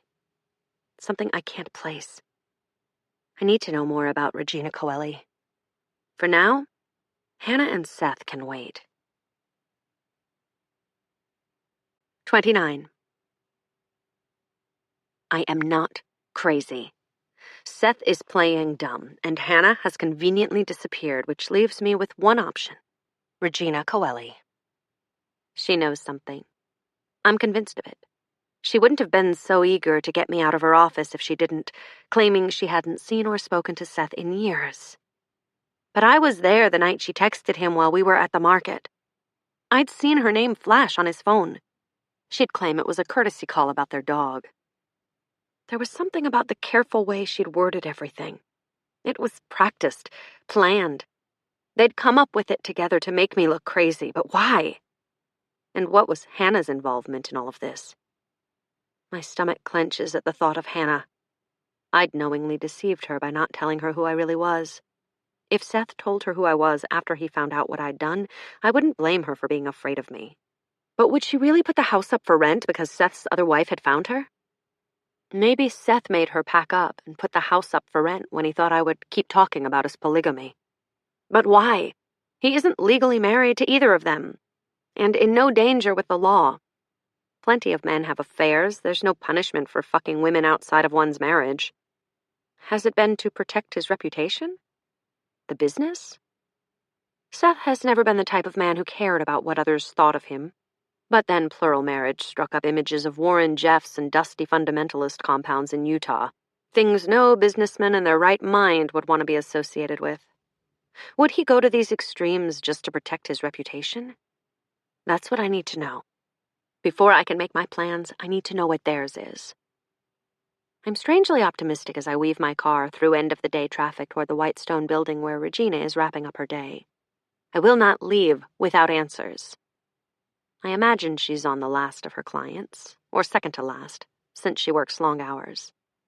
She stays later, works harder, Seth once told me. The pride in his voice had confused me. Shouldn't he be complaining instead of making it sound like an admirable quality? I try to imagine what she will do when she leaves the office. Is she the type who grabs a drink with her friends after work, or does she go home to heat up a TV dinner that she eats in front of the TV? I picture her office, the lack of anything personal to speak of who she is. No, she's not the type to waste hours drinking casually in a bar. She's the type who works at home. Every night she tucks cream folders under her arms, which she sets on the front seat for her drive home. She eats dinner at the end of a long table, the files open around her, glasses perched on her nose. That is the image Seth had given me, the one that caused me to dislike her. Too busy to meet our husband's needs. Perhaps he fed me that story so I would jump into action, overcompensating for what Regina didn't do. And I did, didn't I? Always wanting to be more than enough. When Seth first married Hannah, I'd been sick with jealousy. I felt so guilty about it, too. It was my fault we were unable to have a baby. My broken body that had failed my marriage. In an attempt to understand my role, I'd asked him what he got from each of us, how our roles were different. He told me to think of the sun. The sun provides light, warmth, and energy. So you're what, Earth? I quipped back. Seems like we're the ones who revolve around you, not the other way around. He'd tensed up at that, even as he moved his mouth into a smile. Don't get too technical, Thursday. You asked me to explain. I shriveled back, afraid my snark would make him love me less. So what am I? I'd asked in a saccharine voice. His analogy had irritated me. I tried to hide it by bouncing my leg under the table. That's what I did. I hid things where he couldn't see. The three of us were there to primarily meet his needs. So what exactly did the sun get from the earth? My parents' marriage was far from perfect, but they needed each other mutually. You're my energy, he'd answered quickly. At the time, I'd liked that, being Seth's energy. I was temporarily sated in verbal orgasm. I was the one who filled him with motivation and drive, who kept him going. In my mind, I'd made it sound more important than the other two, Regina being light and Hannah being warmth. I mean, how could you enjoy warmth and light if you didn't have energy? Now, as I wait in the parking lot for Regina, I grimace at all the ways I justified what was happening. Hannah was Seth's warm new pussy. Regina was his first love. A woman in love loses her sight first and then her courage. I tap on the steering wheel with my finger. I'm not crazy. Or maybe I am. But there's really only one way to find out. Regina walks out of the building an hour and 40 minutes later. This is exactly the way Seth described her.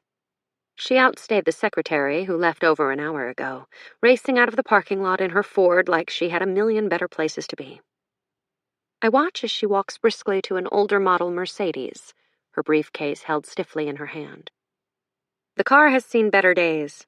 I note the wear on the paint and the dent in the bumper as she climbs into the front seat. It's the type of car that isn't old enough to be vintage, but it's too old to be considered nice by most people's standards. Since Regina is a private attorney, I expected her to drive a flashy new model. I turn on my ignition as she pulls out of the lot, following close behind. My stomach drops when she pulls onto the freeway. I clutch the steering wheel tighter and focus on her bumper. It'll be hard keeping up with her in this traffic. I manage to stay a few cars behind.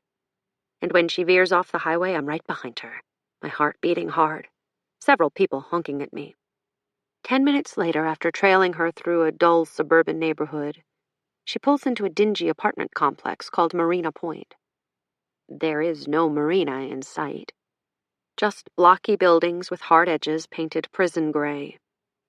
The measly plots of grass surrounding them are yellow and patchy. Everything looks jaundiced, and the few people who are milling about outside are congregated on a staircase, smoking. If I opened my window, I'd know if it was pot or cigarettes, but I don't have time. Regina drives over the speed bumps like they're not even there. I wait for her to zip past the buildings like maybe this is a shortcut, but she pulls into a numbered space. A resident. I look around at the shabby disarray, my car idling in the road. This isn't right. A woman with a Louboutin collection doesn't drive that car or live here. I decide she's visiting someone, a quick stop on her way home.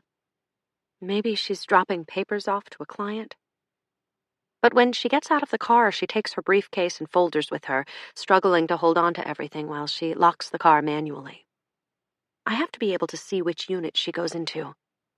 I quickly park across the street and wait until she's up the stairs before hopping out. Jogging, I reach the third floor just in time to see her door close. The sound of the deadbolt echoes in the concrete corridor as Regina locks herself inside. I glance around.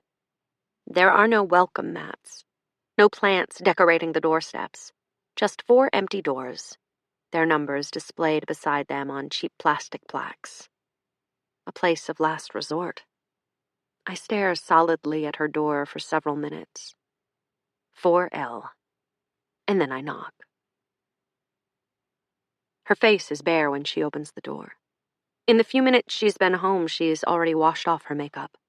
It's interesting that she's the type who immediately washes off her day while I fall asleep in mine. She doesn't even try to hide her shock. She moves quickly, shoving the door closed. It swings toward me with force, but I am too fast. I wedge my foot in the gap and flinch when it squeezes painfully against my toes. Regina yanks it open, glaring at me.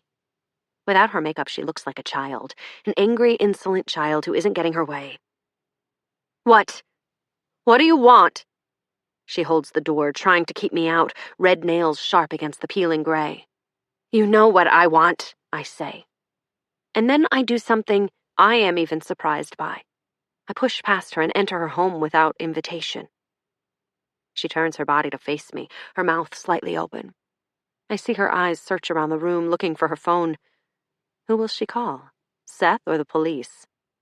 I find it before she does, lunging toward it on the dining table. I pocket it before she can stop me and stare at her solemnly. I just want to talk, I say. That's all I'm here for. She considers the hallway outside for a moment. I can feel her decision in the air. If she screams for help, who will come? She must decide that her chances are better with me because she closes the door, all rigidness gone from her body. There is a feverish nervousness about her as she walks past me. It's smell and energy. A woman trapped in a room with someone she'd rather avoid. I'm contemptuous about the fact that she's not as interested in me as I am in her. Isn't it the mark of a woman to want to know things about other women? We abuse the information, compare ourselves rather than keeping it all separate. Even as I study her clean face and thick hair, I'm comparing. All right, Thursday, she says. Let's talk. 30. There are expensive things in this inexpensive apartment. A leather sectional that once fit into a large living room. Thick coffee table books stacked on top of a marble table. Everything is too big, which makes the room small and suffocating. I glance out of the window above the wrought iron dinette for escape, and see nothing but more rows of insipid gray buildings. It's really warm in her apartment, the heat turned all the way up to feel like summer. She's in total life denial, I think. Regina walks over to a section of the couch farthest from where I am standing, and sits down without inviting me to do the same. She curls up in the corner, a tiny ball of a woman. I take a seat anyway, perching myself across from her on the edge of the leather, so that I almost slide off. I try not to stare, but when you've wondered about a person for so long, it's hard not to. Well, she says, what do you want to know? So different from the how can I help you attitude earlier, surrounded by her ferns and wood and educational plaques. Here in her living room, her things surround me. I want to be told the truth, I say. The truth, she says, incredulous. I don't think you ever wanted the truth, Thursday. You wanted Seth. I know about all of it. What does that even mean? And why did you say that you and Seth were only together for 5 years? Because we were, she says, exasperated. And then she adds, before you came along. You mean when it was just you two? No, oh my God, you really are crazy. She shakes her head in disbelief. Thursday, you had an affair with Seth. You're the reason we got divorced. The silence that follows is deafening. A searing pain stabs through my head, running from temple to temple. That's not true, I say. Why would you say that? She stares at me, a blank expression on her face. Because it's the truth. I shake my head. My mouth is dry. I want something to drink, but I'm too proud to ask for water. No, he told me that... Stop it, she says, cutting me off. Her eyes are wild. She closes them, suddenly shutting me out. Just stop it. Normally I'd back down, but not this time. I've been sitting in the dark for too long and I need answers. When was the last time you saw Seth? Right away she makes a sour face, her lips puckered. I told you that... She looks down at her lap, or her hands, or the pattern on her pajama pants, but not at me. I see her shoulders lift and sink as she sighs. I saw Seth last week, she says, here at the apartment. When she sees the look on my face, she adds, he owes me money. For what? For losing everything, she snaps. Do you think I actually belong in a place like this? Regina with the Louboutins? I want to laugh. No, probably not. I have the money to buy red-soled shoes, but I'm not the type. Regina, on the other hand, is used to lavishing luxury on herself. She wears designer and probably always used to drive the newest model Mercedes, rather than the beat-up junker parked in her spot downstairs. You're going to have to catch me up on this, Regina. I have no idea what you're talking about. I try to keep my voice patient, but it sounds like I'm talking through my teeth. His business. Things started going south a few years ago, right before he married you, she says pointedly. Seth took a second mortgage on the house we bought together to keep the business floating, but then he still couldn't pay it. There was too much debt. Our house went into foreclosure. He promised to turn things around, make it right, but as you can see... She lifts her eyes to the ceiling. I'm here. Why didn't I know any of this? Why hadn't he said something? I had enough money to contribute. I shake my head. I can't believe I'm thinking like this.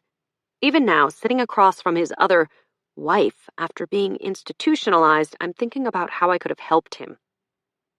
And did he give you money? I ask. I'm trying to imagine it all. Seth never spoke about his financial situation, especially with the others.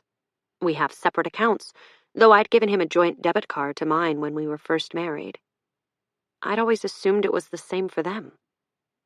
She exhales, her cheeks puffing out. She looks like a child. How does anyone take her seriously? Yes, a little bit. Not enough. I have bill collectors knocking down my door. It's stressful. If you're not in a relationship, why didn't he just send you the money? Why did he have to come here? Her mouth tightens, a flesh-colored slash on her face. I realize then that she's a lonely, bitter woman, not the picture of power and grace that I'd imagined. Oh, when our idols fall, I think to myself. I prefer the version of her that I made up in my head, the one that made me feel insecure. Our dog died, she says. And he wanted to tell me in person that he'd have more for me soon. A business transaction that's going to pay out in a few weeks. So he wasn't lying about the dog. I wonder if he's lying about the business transaction. Seth closes on accounts all the time. His clients call him efficient and hardworking. He has one bad review on Yelp, which he stresses about weekly. His payouts on jobs are sufficient, but not large enough to pay off big debts or buy back big houses. I test out the name of their dog. Smidge? Regina looks at me in horror. How did you know that? Seth told me, I say, shrugging. He told me things too, I think. I just never know what's true and what's not. She blinks rapidly as she looks away, like she can't believe he'd do such a thing. I haven't been able to throw her things away yet. She nods to a space between the TV stand and the kitchen where a basket of dog toys still sits. It's overflowing with bright balls and stuffed toys. A spoiled dog. Did you have sex when he came here? Regina's head snaps toward me, her face a mask of outrage. How dare you, she says. But there's something there, concealed behind the anger. Admission. You did. I swipe my hair behind my ears. I don't feel anything. Of course I don't. I know Seth has been having sex with his other 2 wives this entire time. I just made sure the sex with me was better than anything they could offer. I was more waxed, more flexible, more responsive to his touch. Regina is back to just blinking. Why are you pretending with me? Seth is acting like I'm crazy, making up the entire story about his relationships with you and Hannah. I just want the truth. I don't know Hannah, Regina says, and I've already told you that we've been over for a long time. Her legs are folded up underneath her, and I can't help but think it's to make her appear taller, like those heels she wears. I shake my head. I'm not crazy. I'm not. Her nostrils flare, and I can see her chest rising and falling as she takes in short bursts of air. She's trying to keep control. But for what reason? She stands up and moves toward the door, and I know she's about to tell me to leave. I have to do something, make her talk to me. I lost a baby. The words tumble from my mouth and end with a dragging pain across my chest. Regina freezes, her back to me. It all started when I lost my baby. My life began to unravel string by string. I may have been too consumed with grief to see the signs then, but I see them all now. Seth's detachment, his wanting another woman, his preoccupation with sex when we were together. I was no longer the woman he wanted to talk to. I was the woman he wanted to fuck. That's what my usefulness boiled down to in the end. I was 5 months pregnant. I had to. I swallow the welling of emotion. I need to get this out. I had to give birth to him. Out of the corner of my eye, I see her turn around to face me. I look up at her. Her face is horrified, her mouth slack and her eyes large. He never told her. I bite the inside of my cheek and force myself to keep talking. He had red hair, just a little bit, but it was red. I don't even know where that came from. No one in my family has red hair. Talking about my baby validates his existence here, even if it was brief. He was so tiny, and his red hair was more than just a dusting of orange. The nurses had marveled at it, which only made me sadder. At the time, I'd held on to that little detail. His body so small it was lost in the blanket they'd wrapped him in. I was allowed to hold him for a few minutes, my mind jumping between wonder and grief. I made this. He's dead. I made this. He's dead. I'd not named him, though Seth wanted to. Naming him made his death real, and I'd wanted to forget. Everything I keep so carefully guarded is welling up inside of me, my tear ducts burning. Seth's mother, Regina says softly. I swallow hard. I'd never even seen a picture of his parents. Seth told me that they didn't care for having their photo taken. She did? I want her to say more. I need her to. Yes, long and beautiful. I swallow the lump in my throat. What happened to them? How did they die? Regina clasps her hands in her lap, shakes her head sadly. His father shot his mother, and then turned the gun on himself. It was tragic, a huge blow to the family. My mouth falls open. I don't understand. When did they die? What about the other wives? Their other children? She shrugs. We were already married when it happened. His father wasn't well. He'd been diagnosed with schizophrenia when he was a boy. Said God told him to do things. They were very religious. Did you ever meet them? I think about the cards. The ones that supposedly came from them, written in his mother's handwriting. No, Regina can't be right. Seth's parents had sent us a wedding present. Hadn't they? No. It was all Seth's perfectly constructed lie. I did. They were odd people. I was glad to move away. They didn't even come to our wedding. I want to tell her that they missed ours too, but she's on a roll and I don't want to interrupt her. Seth was somewhat obsessed with his father. In what way? She seems relieved to be talking about something other than her relationship with Seth. I don't know. I suppose in just the way boys are with their dads. They were close. His father was really unhappy when we left. Said Seth was abandoning his family. Did you ever try to have children? I ask, a sudden change of subject. Regina doesn't like this question. You know I didn't want children. Why? Does a woman still have to explain herself when she doesn't want children? She snaps. No, I mean, you married the son of a polygamist. He must have told you that he wanted a family. She looks away. He assumed I'd change my mind, and I assumed he loved me enough to drop it. Something nags at the back of my mind. It's so familiar. A song you can almost hear the tune to but don't know the name of. The defensiveness has returned to her voice, her guard up once again. I've answered all of your questions Thursday. Please. She glances at the door. I'd like to be alone now. I take her phone from my pocket and set it gently on the table before walking away. Before I leave, I turn back to where she's standing, staring out of the window, unseeing, and place a slip of paper on top of the magazines with the number to the burner phone I bought. Seth hit Hannah. You need to know that. When I found out and confronted him about it, he got rough with me too. A muscle twitches in her temple. A tiny pulse. Goodbye, Regina. 31. When I leave Regina's apartment, my head is spinning. I pause at the top of the stairs, my hand on the railing. Someone has scratched the word cunt into the metal with their keys. Regina could be lying about everything. I can't actually trust my husband's other wife, can I?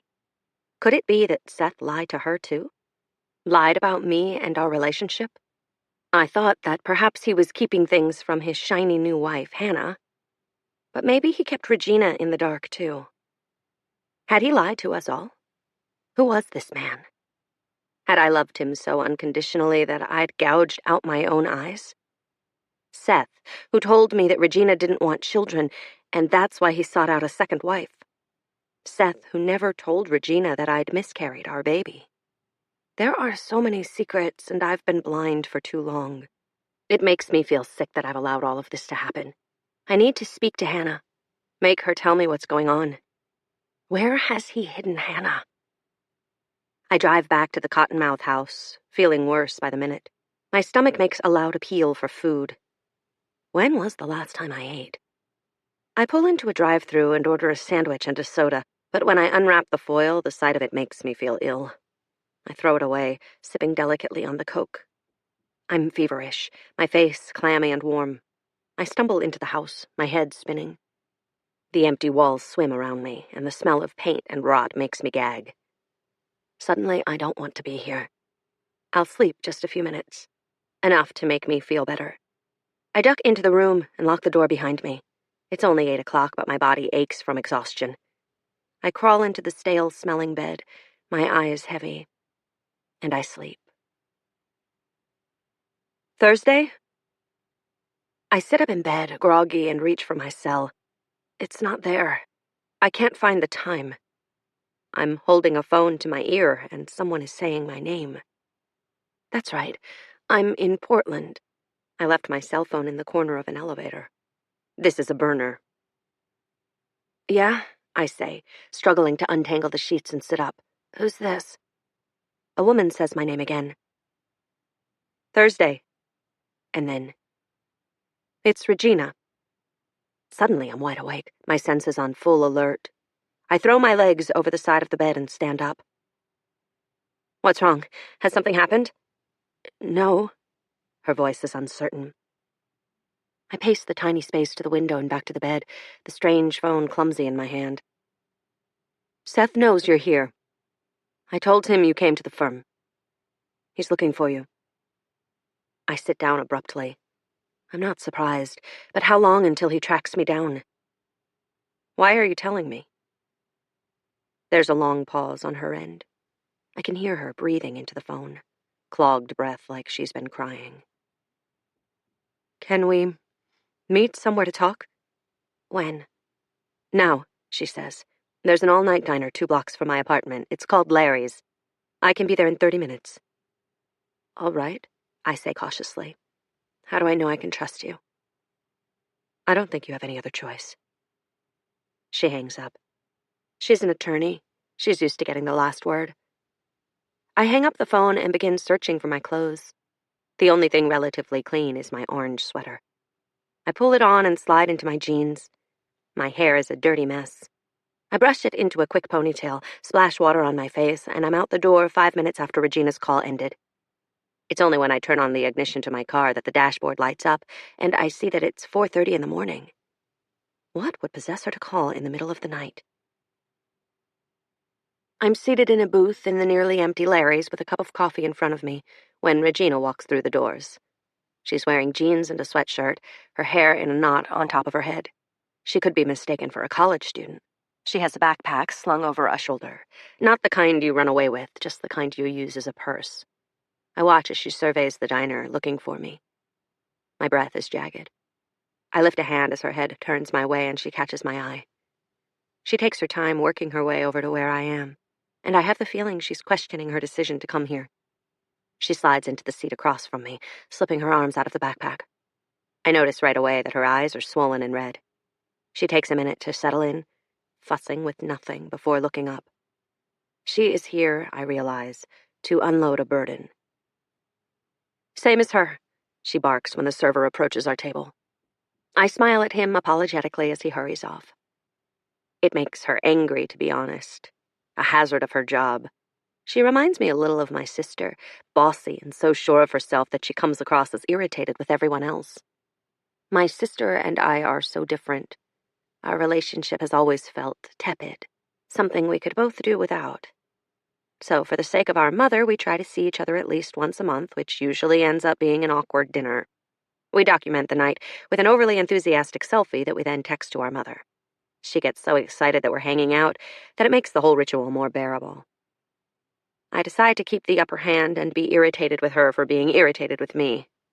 Well, I say, my voice terse. Why am I here? She swipes her fingers under her eyes and then checks them for mascara. You washed it all off this afternoon, I want to remind her. Then she looks at me squarely and says, the first year Seth and I were married, I had a miscarriage. My heart sinks. I want to reach out and touch her hand, but there's something so stony about her face that I hold back. Regina doesn't seem like the type who wants comfort. I don't do the typical I'm sorries either. We aren't two girlfriends sharing heartache over coffee. Okay, I say. My hands wrap around my empty mug for lack of anything better to do. The caffeine is already in my system and making me jittery. Plenty of women have miscarriages, most of them early in the pregnancy. Maybe she's trying to find common ground? I was 21 weeks, she says. I didn't know about yours. Seth, he never told me. I let go of my coffee mug and sit back. Okay, I say again. What did he tell you? She glances at me, unsure. He said that you just hadn't gotten pregnant yet. That you were trying. You told me that you haven't spoken to Seth until recently. That you've been over for years. So why would he tell his ex-wife something like that? The server appears at our table with a fresh pot of coffee and a mug. She fills the empty mug without a word and sets it in front of Regina, then leans over to top mine off. When she's gone, Regina pulls her mug toward her, cradling it, but doesn't take a sip. I stare at her without speaking, waiting for her to continue. What do you remember about your miscarriage? She asks. I bristle under her question. I don't remember much. I try not to. The details of my miscarriage are painful. Thursday. Regina reaches out a hand to touch mine, and I stare at it, shocked. Please, she says. This is important. All right. I lick my lips and shut my eyes, trying to remember the details of the most painful day of my life. I remember a lot of pain and blood, being rushed to the hospital. What about before that? Where were you? We were away, a weekend trip north. She leans forward, elbows on the table. Her eyebrows draw together, the slash between them deep. What did you eat? Drink? Did he give you anything? I shake my head. Of course we ate. Seth wasn't drinking alcohol because I couldn't. I had tea. What type of tea? I don't miss the urgency in her voice. It looks like she wants to leap across the table and shake me. It was a tea he said his mother sent for me to help with the nausea. The moment the words are out of my mouth, I feel the blood drain from my face. I'm lightheaded. I grip the edge of the table for support and close my eyes. Regina had said that Seth's parents were dead. Where did that tea really come from? And why would he tell me his mother sent it? I had terrible sickness all day. I can feel myself swaying. I take a few deep breaths to calm myself. Herbal tea, Regina says softly. In a little brown sack. I nod. Yes. Was it the first time he gave it to you? I think back. I'd been complaining about it. My doctor had prescribed something for the nausea, but it hadn't worked. So Seth suggested I try his mother's tea. She's had quite a few pregnancies Thursday, he'd said with a smile when I'd asked him if it was safe. All of my mothers used it. I'd laughed at that, and he'd winked at me. In the end, he made the tea, boiling water in the room's little kettle. It had tasted like licorice and coriander, and once I added some sugar, I hadn't minded it at all. You drank it all weekend? Regina asked. I nodded. All right, she says. Okay. Her face is pale, her eyelashes fluttering. And then she opens her rosebud mouth and tells me a story. And I wish she could take it all back, swallow it into herself so that I can pretend it's not so. I'm not that stupid. I'm not that gullible. I'm not so easily used. 32. I leave the diner an hour later with nowhere to go. I don't want to go back to the Cottonmouth house with its peeling wallpaper and musty smell. After Regina told Seth I was in Portland, he'd waste no time driving here. To what? Reason with me? Drag me back to Seattle? I'm not ready to see him. I could go home, drive the 2 hours and beat him to it. I'd have enough time to grab some of my things and go stay with my parents. But my mother had not believed me when I was in the hospital, and I tried to tell her the truth. I have no idea what their communication has been like over the last few days. Most likely, Seth had told her a partial truth, that I disappeared in the middle of the night, and that they need to find me before I hurt myself. I'm on my own. The confrontation with Seth inevitable. I'm going to have to face him soon. But Regina has asked for more time, and I'm going to give her more time. What she told me while sitting under the fluorescent lights of Larry's had given me chills, rolled my stomach, made me doubt myself.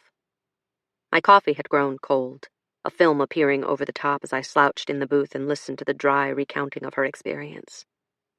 I drive until I see a shopping plaza that houses a large chain grocery store. It doesn't open for another few hours. I park in the back of the building, out of sight of the street, where I don't feel exposed, and recline my seat all the way back so I can sleep. Just a few hours. I wake with a start to someone pounding on my car window. I bolt upright, groggy and disoriented. "You can't park here," a man barks, peering through the window. He's wearing an orange and yellow vest, and while he pounds again, he looks over his shoulder, distracted. I flinch as his fist hits the window close to my face. His fist is big and tan. It matches his shoulders, which are wide. When he looks back at me, he says, "You're blocking the way." I look behind him and see a garbage truck idling in the alley, waiting to get to the dumpster that my car is blocking. Without raising my seat, I turn on the ignition and hit the gas, driving around to the front of the store. I pull into another spot, thrown off by the sudden wake-up and the brute of a man who did it. Scrubbing the sleep from my eyes, I yawn. I need to go somewhere private, where I can think without garbage men screaming at me. I decide on the public library. They'll have computers I could use. I'd driven past it the last time I was in the city, having dinner with Seth. The elegant brick and stone structure caught my eye with its old-school beauty. I can't remember the street it's on or the name of the branch. I have to rely on my memory to find it. I have to rely on my instincts to find it. It takes me 40 minutes of weaving up and down the busy Portland streets, trying to remember exactly where I'd seen it. When I finally catch sight of the building, a group of homeless men are packing up their belongings, getting ready to traverse the city for the day. Since it's still early, the lot used for parking is relatively empty, and I find a spot close to the building. The smell of urine hits me as soon as I step out of the car. Also, it's freezing without a jacket. I hurry toward the building and find the doors unlocked. Breathing a sigh of relief, I duck inside, shivering, clutching my orange sweater around my fingers like gloves. The interior of the library is all open space underneath a domed skylight. I walk quickly through the lobby and toward the computers. 2 hours, she says. No eating or drinking. Her voice is dry, brittle, and unsympathetic. She's more recording than person. When I nod compliantly, she eyes me suspiciously, like I might be hiding my breakfast underneath my sweater. But I'm allowed into the room. There is an elderly man already seated at one of the computers, wearing a fedora and jabbing intently at the keyboard with 2 pointed fingers. He doesn't look up when I pass him, and so I have time to stare at his screen. A dating website. He's writing messages to a prospective partner. Good for you, I think. Seth would have called me nosy, made fun of my all-seeing eye, as he called it. I have to remind myself that Seth's opinion no longer counts, and that if it weren't for my nosiness, I'd still be in the dark, married to a man I only thought I knew. I find a computer near the back and slide into the plastic chair. My mouth is gritty from the diner coffee and nap in the car, my hair a greasy mess. The librarian on this floor keeps shooting glances at me like I might run off at any minute with one of the outdated computers tucked underneath my arm. I tap my finger impatiently on the desk as I wait for the internet to load, glancing around every few minutes like Seth might walk in and catch me here. The screen finally pops up, and I type in my first search, chin resting on my palm. There are 3 things I have come here to learn about, and Seth's parents are first up. Mama and Papa polygamy. I type their names into the search bar, the names that Regina gave me. Perry and Phyllis Ellington, along with murder/suicide. There are no articles, no newspaper coverage. The only thing I can find is an obituary dating their births and deaths, their surviving child listed as Seth Arnold Ellington. According to Seth, there were other siblings from his other mothers, siblings much younger than him since his father married his other wives when Seth was a teenager. But since Perry and Phyllis lived outside of the norms of society, there is little information on how to find Seth's half-siblings, who are now barely teenagers themselves. Perry's legal marriage was to Seth's mother, who now shared a grave with him. The only people who knew what truly happened to Perry and Phyllis were the other wives. And my husband. Abandoning that search, I think about the drug Regina had mentioned at the diner. Misoprostol. A drug used to start labor, used in conjunction with mifepristone. It is said to be effective in bringing about abortion in the 2nd trimester of pregnancy. Taken by mouth, it is safe to use until the 49th day of pregnancy, after which it proves to bring on serious risks in the mother. My hands shake as I think back to the day my baby died. I move the mouse from link to link. I feel cold from the inside out, like my internal warmth has been snuffed out by the information in front of me. Used later in pregnancy, it's more dangerous for the mother, causing low blood pressure, loss of consciousness, and infections after the abortion has occurred.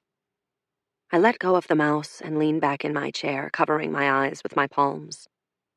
The day of my miscarriage, Seth had stopped at the gas station for snacks. I remember the paper cups of tea he carried out to the car, how grateful I'd been for such a caring husband. The tea. The tea, he said, was sent by his dead mother. Oh my God. If Regina was right, it was Seth who caused the miscarriage. The pain I feel is almost unbearable. At the time of my miscarriage, I'd not seen the medical report from the hospital. I hadn't wanted to. Seth had been my protector during those days, grieving with me, sheltering me from the things I didn't want to hear. I wouldn't have managed to get through that time without him. He'd told me that his decision for a second wife came when Regina decided that she didn't want children. Why then would he end the life of his unborn child? Endangering my life, too. Nothing makes sense. I want to pull at my own hair, scream from frustration. There can be no answers until Seth gives them to me. I want to see my medical files. I want to hear it all. My last search is the most painful, prompted by Regina's last words before we parted ways outside of the diner. I think there's something wrong with him. 33. Despite how hard I try, I can't stop thinking about what Regina told me. Realization is a slow boil, but once you're there, the anger is hot and spitting. My husband is sick, not just controlling, but disgustingly sick. Why had I never pressed him about his home life? He hid his trauma, blowing off my questions about his childhood, redirecting everything to me. And now I'm horribly afraid for Hannah, for her unborn baby. I hadn't always been so trusting, had I? There was a time when I wouldn't allow newcomers into my life, lest they distract me from my goals. What had it been about Seth that drew me in? Sure, he was handsome, but lots of men were. And he flirted with me, but that wasn't a first either. There were men all around me who spoke and offered and prodded for my attention. I had received their interest with a detached politeness. Sometimes I went out to dinner with them or grabbed a beer or did things that girls my age were supposed to do, but none of it ever felt good, the way I imagined it was supposed to feel. Not until Seth. When I try to pinpoint why I'd been so drawn to him, wooed by his advances, it always boiled down to one thing. He'd been so interested in everything I was. He asked questions and seemed fascinated by my answers. I remember the way he raised his eyebrows when I said something witty, the soft, amused curl of his lips as he listened to me speak. It had seemed at the time that he didn't have any ulterior motive. He was just as drawn to me as I was to him, pure chemistry. He'd quizzed me for my exam on that very first night in the coffee shop, and asked me detailed questions about why I wanted to be a nurse. No one had ever asked me those questions before, not even my parents. But that was it, wasn't it? He'd had a carefully concealed plan, a strategy. A woman like me, detached from her family, devoted to her studies, was secretly longing for a connection. I don't think I cared who it would be. A man, a woman, friend, or a long-lost aunt. I was waiting for someone to see me. I don't know if I'm angrier with myself for falling for it in the first place or for not seeing it sooner, but I know that as humans we want to be heard. And so when someone does the hearing, we feel a connection to them. I was no different than any other woman who'd been made to feel special and then, over the course of time, abandoned by the man she'd given everything up for. Seth was a charlatan, a charmer. He used his personality to manipulate women's emotions. By the time he told me about Regina, I was already in love with him. I was willing to accept anything he had to offer just to be loved by him. I'm ashamed to think about it. Right now, Hannah is pressed somewhere under his thumb, blindly trusting, daydreaming of the life they'd have with their child. If what Regina had skirted around is correct, Seth is planning to do to her what he had done to us. I sit on a random bench in the city, a line of food trucks in front of me. A man in a Dodgers hat stands close by. looking longingly at the taco truck across the street. I wonder why he doesn't just get a taco and make himself happy. It starts to drizzle, but I don't move. There is something bothering me about all of this, something that isn't adding up. I close my eyes and try to fit all of the pieces together. Regina, Thursday, Hannah, and Seth. What do we all have in common? What parts are we playing in Seth's game? Some people have moments of absolute clarity. My moment comes like a slouched lurker. I entertain it only for a few moments before deciding what to do. I stand up just as the man in the Dodgers hat jogs across the street. Instead of joining the taco line, he heads for a salad truck. I smile to myself as we both make our choices. I've been home for a week. Home sweet home. Which took the good part of 3 hours to tidy up after the way Seth left it. The night I got back, I found the condo a mess. Like Seth had thought, throwing all of the pillows and contents of my drawers on the floor would afford him answers to my whereabouts. The whole place smelled like rot, and upon inspection, I found the trash in the kitchen overflowing. The lid propped on empty containers of takeout and half-eaten fruit. My home felt strange, foreign. The first thing I did was find the 9mm my father had gifted me in my closet. Then I opened all of the windows and burned a candle for hours until the smell went away. Seth had found my phone where I dropped it in the elevator. It sat on the kitchen counter next to the bottles of medication I'd left behind, the screen smashed. I picked it up and turned it over in my hand. It felt like a warning, one I would be careful to heed. I'd left the phone where it was and carried the bottles of medicine to the bathroom, popping their caps one by one, dumping their contents into the toilet. The flush of water, the whirring of the tank refilling were satisfying as I watched my prison disappear. My computer was gone, though he'd graciously left behind my wallet and keys. I called a locksmith, offering to pay them extra to come that afternoon, and while I waited, I changed the alarm code. After the locksmith changed both locks on the front door, I walked downtown, my shiny new keys in my pocket, to replace my phone and computer. Since I'd been gone for 5 days, the week ahead held appointments and phone calls. I needed to be able to check my emails and voice messages. My little burner phone useless except to make calls and send texts. As I waited to cross the street, the same street where I'd bumped into Lauren what seemed like a lifetime ago, I watched the faces of the people around me. When you removed yourself from your own thoughts and stopped to look at people, really look at them, you saw something surprising. Each of them, from the businessmen, phones pressed to their ears, loafers sidestepping puddles, to the tourists who lingered on street corners wondering which direction to walk, held a certain vulnerability about them. Did their parents love them? Did a man? A woman? And if the person who loved them left, how immense would their pain be? We busy ourselves trying not to be lonely, trying to find purpose in careers and lovers and children, but at any moment those things we work so hard to possess could be taken from us. I feel better knowing I'm not alone, that the whole world is as fragile and lonely as I am. With the lock and alarm code changed, and the gun sitting on my nightstand, I managed to sleep that first night, but not without bad dreams. Seth has not tried to contact me, though on the Monday after my return home, Regina calls my burner phone, which I've left on the charger, forgotten in the corner of my bedroom. At first, the noise startles me, the unfamiliar tinkling of the ringer. When I see it's her number, I pick up right away, pressing the phone to my ear and using my free hand to block out the noise of the TV. Hello, Thursday? Yes, I say. I found her. I know where he has Hannah. I leave for Portland an hour later. The only thing I take are my cell phone and the gun, which I drop into my purse right before walking out the door. I have to hurry. I replay Regina's words over and over in my head. That day in the diner, Regina had told me a story of manipulation and abuse, not the obvious kind. It was the type she didn't see coming. She'd married the charming and lively Seth, and their first year together had been magical. But soon after they moved to Seattle, he'd changed. She described him as sullen and moody. Most nights, he'd not come to bed at all, and in the morning she'd get up and find him where she'd left him the night before, sitting in front of the TV with glassy eyes. He refused to bathe and only ate once a day.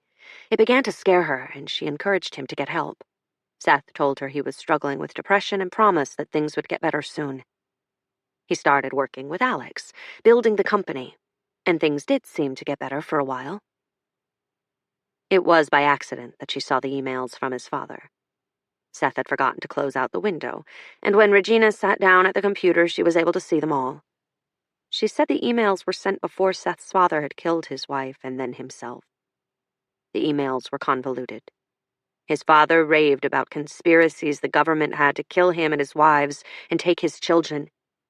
He suspected Seth's mother of slipping medication into his food to make him tired and foggy. The very last email he'd sent Seth was the day before he died, where he'd outlined his plan to kill his wife and then himself. It would only be the two of them. He would spare his other wives. Regina had searched Seth's inbox for his replies. Sure, he tried to talk his father down, convince him to get help. But there was nothing of the sort. She'd confronted Seth about it, and he'd gotten angry. It was the only time I'd seen Regina show any emotion, other than her hard coldness. Her eyes had filled with tears as she told me how he'd smashed everything around him, vases, plates. He'd even tossed the television onto the floor. He accused her of snooping where she didn't belong. Then he'd threatened her. Grabbing her by the neck, he'd pushed her up against a wall until Regina had screamed out that she was pregnant. Seth had dropped his hands immediately and smiled like the last 10 minutes hadn't happened. And then he'd cried. Wrapping his arms around her waist, he'd sobbed uncontrollably, saying that he was sorry and that talking about his parents' deaths had triggered something in him.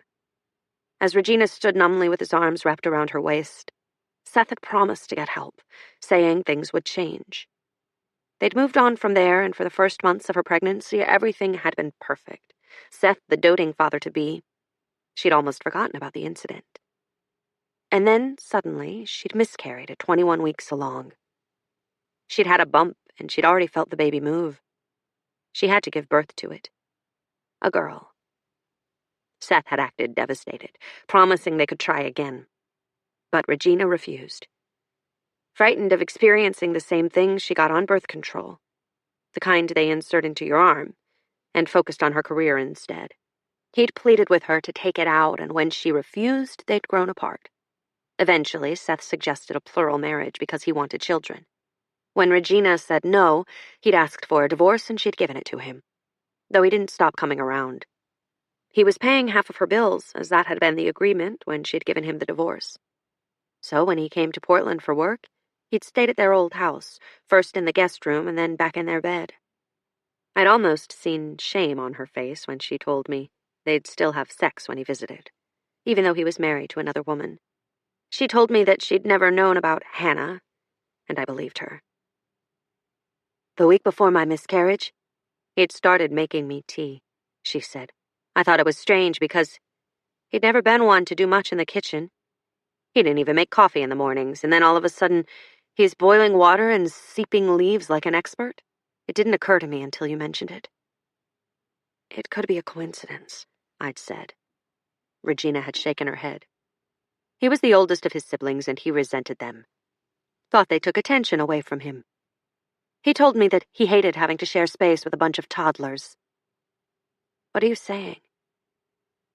She'd just stared at me like she expected me to get it, and then she'd finally said, I think he's going to do the same thing to this other girl, Hannah. We have to stop him. I need a few days to find out where she is. 34. Regina sends me an address in the Pearl District, and I punch it into my phone as I wait at the light to turn on to 5. I can feel my heart beating. It feels like it's lodged in my throat. I try to quell the panic rising in my chest. I have to hurry. I have to help Hannah. I'd only ever been to the Pearl District in passing, driving through what was once the Warehouse District, now known for its art galleries and upscale residences. Seth and I had eaten lunch there, at a restaurant that sat on the Willamette River, sucking oysters from their shells. And then held hands as we walked back to our car. It was a perfect day. Not long after, I'd found out I was pregnant and wondered if our baby had been conceived that night under the crisp hotel sheets. I make a few necessary calls as I drive, my voice calm despite the level of mania I'm feeling on the inside. I tried calling Regina after she sent the text, but my call had gone straight to voicemail. She will be there, I tell myself. We're working as a team. Something lingers in the back of my mind, but I push it away. She's all I have, and I'm going to have to trust her. I'm jittery through the drive, leaning forward in my seat and talking to the cars that get in my way. Was Hannah all right, or was Seth keeping her prisoner? Will she be relieved to see me, or act like she doesn't know who I am? It's all so unsettling, the type of wandering thoughts that could make you question your own sanity. I've certainly done enough of that in the last weeks. I push down on the accelerator and my car lurches forward, almost rear-ending a truck. I ride his bumper until he moves out of the fast lane. He gives me the finger as I speed by, yelling something into the wind. I ignore him and move on to the next car, almost slamming into the back of it, too. This continues for several miles, until I see the flashing red and blue lights in my rearview mirror, the brief shrill of the siren sounds behind me, and I'm forced to move over 2 lanes to reach the shoulder. I wait for the officer to walk up to my window, my stomach clenching in knots. "Ma'am, license and registration, please." I'm ready. I pass them through the window, willing him to look into my eyes.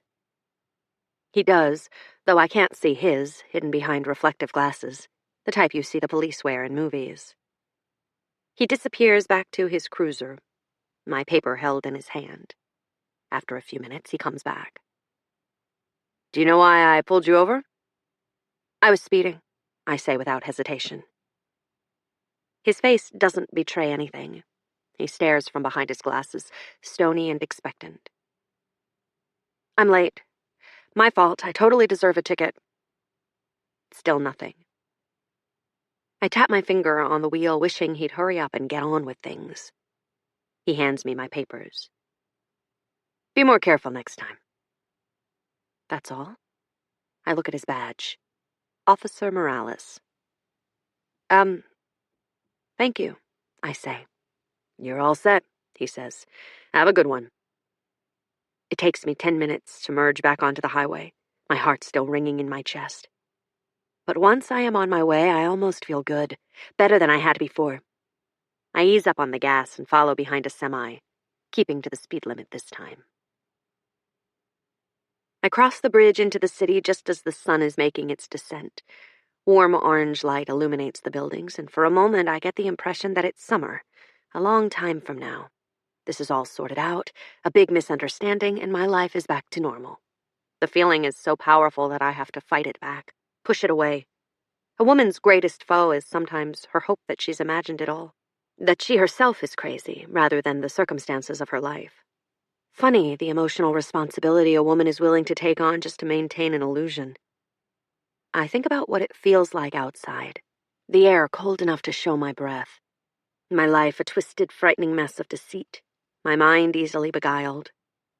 That's my lesson as of late. Things are not always what they seem.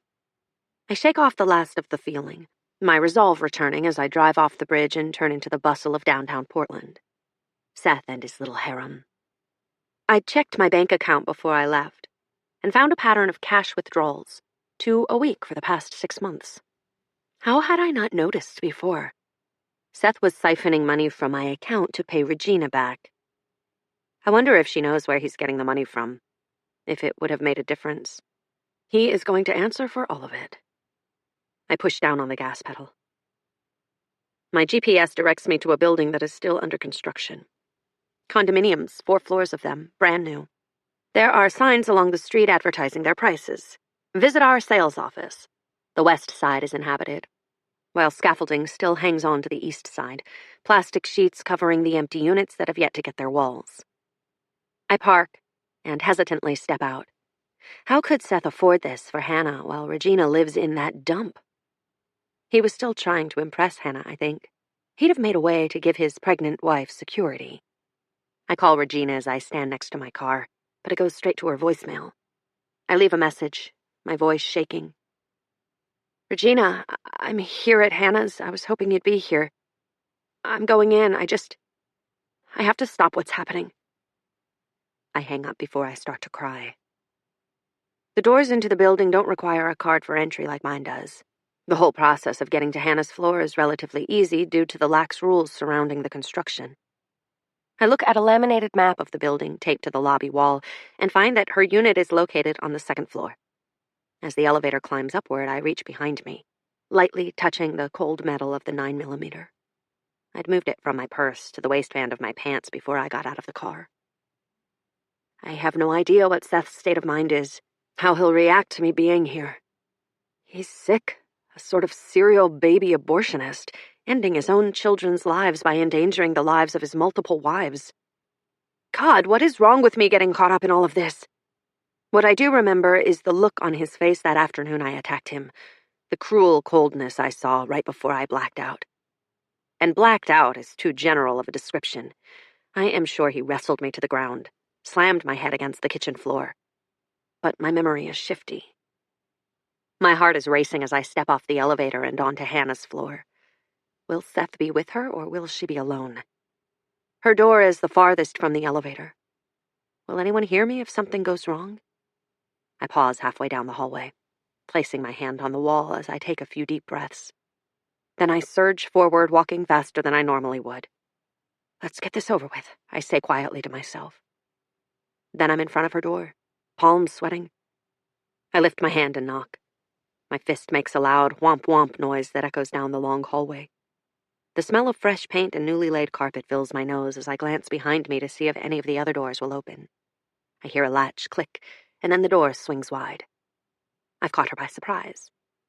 Hannah stands in the doorway with her mouth slightly ajar, a dish towel hanging limply from her hand. I need to talk to you, I say before she can say anything. It's very important. When she doesn't look convinced, I add, it's about Seth. Her lips press together and her forehead creases as she considers me. Her pretty face is twisted in worry as she glances into the apartment behind her, and for the first time it hits me how young Hannah is. She's just a baby, I think, the same age as I was when I started nursing school. I'd fallen for Seth then, too, trusted him wholeheartedly. What would I have done if Regina had shown up at my home saying the same thing? It takes her a minute to decide what to do. I force myself not to look at her belly, to keep my eyes locked on her face. I don't want to know, do I? What if I'm too late? I wouldn't be able to live with myself. She turns into the apartment, leaving the door open. I take that as my cue that I'm being permitted entry. Hannah walks over to the living room where the couch I'd seen in her former house sits. She crosses her arms over her chest as she stares at me. She looks uncomfortable. I close the door gently behind me and take a few steps toward her. There are boxes stacked against the walls, unpacked and unmarked. She moved in a hurry. Through the bedroom door, I can see an unmade bed, sheets heaped into a pile. I look for Seth, as is my habit, a pair of shoes, or the water glass he always sets on the bedside table. But I don't know his habits here, with Hannah. And for all I know, they could be very different from the ones I am familiar with. I move closer to her, and she looks up, startled. How are you feeling? I ask gently. Her hand automatically moves to cup her belly. I remember that gesture so well, always conscious of the life your body was nurturing.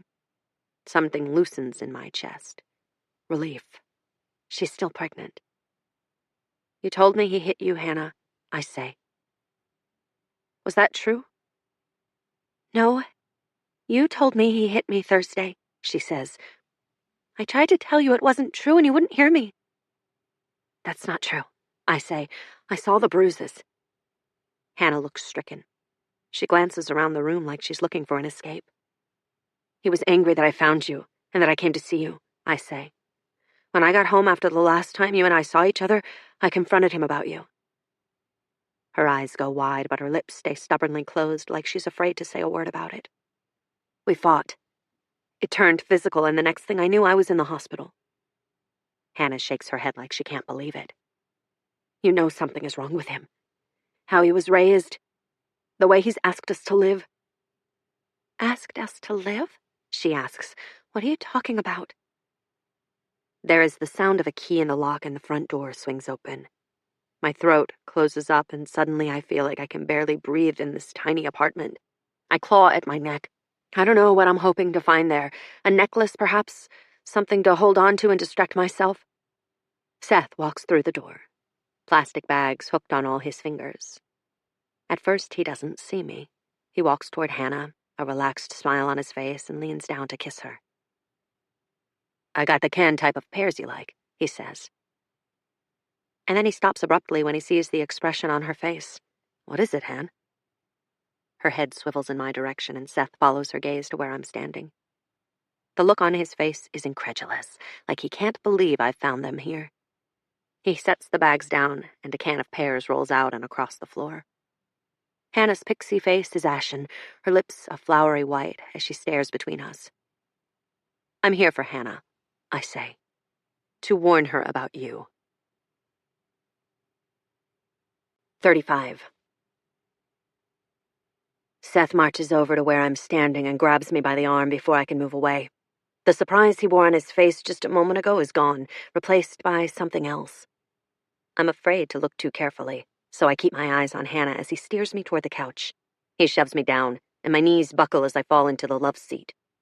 It's soft, the cushions wide and plush, and I sink into them. And then I'm struggling to straighten up, feeling clumsy and stupid. I grapple awkwardly with my body until I'm perched on the edge, pressing my knees together, ready to spring to my feet again. Hannah won't look at me. Her eyes are downcast as she stands near Seth. I wonder what he's told her. Who she thinks I am. How did you find us?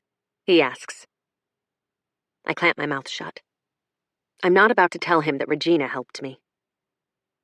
Thursday, Seth says, taking a step toward me. I flinch back, and I immediately feel ashamed. Surely he wouldn't do anything to me in front of his Hannah.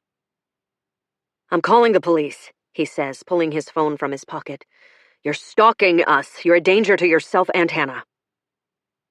My mouth opens and closes in protest, but I'm too shocked to really say anything. Stalking? How could he act like I'm the danger to Hannah when he's the one who's been hitting her? You've gone too far, he continues. It's over. It's been over for a while. He places an arm around Hannah's shoulders. Am I imagining that she's stiffened? I've told Hannah everything. She knows about us. Knows about us? Knows what? A pain shoots through my forehead, and I narrow my eyes, blinking against it. I don't look at Seth. I pretend he's not there. I look at Hannah, only her, the young girl whose life he's going to ruin. She looks tiny, so much younger than Seth. His arm around her almost seems paternal. Hannah, I say gently, what has Seth told you about me? Her head snaps up as she meets my gaze, and Seth's shoulders go rigid. She glances at Seth, whose eyes are boring into me. I told her the truth, he says. It's over, Thursday. I didn't ask you. I asked Hannah. I look over at her. When I went to the house, you pretended not to know me. She bites her bottom lip, her eyes blinking furiously. You knew who I was, she says. You came to our house pretending to be someone else. You were stalking us. Her voice rises in crescendo.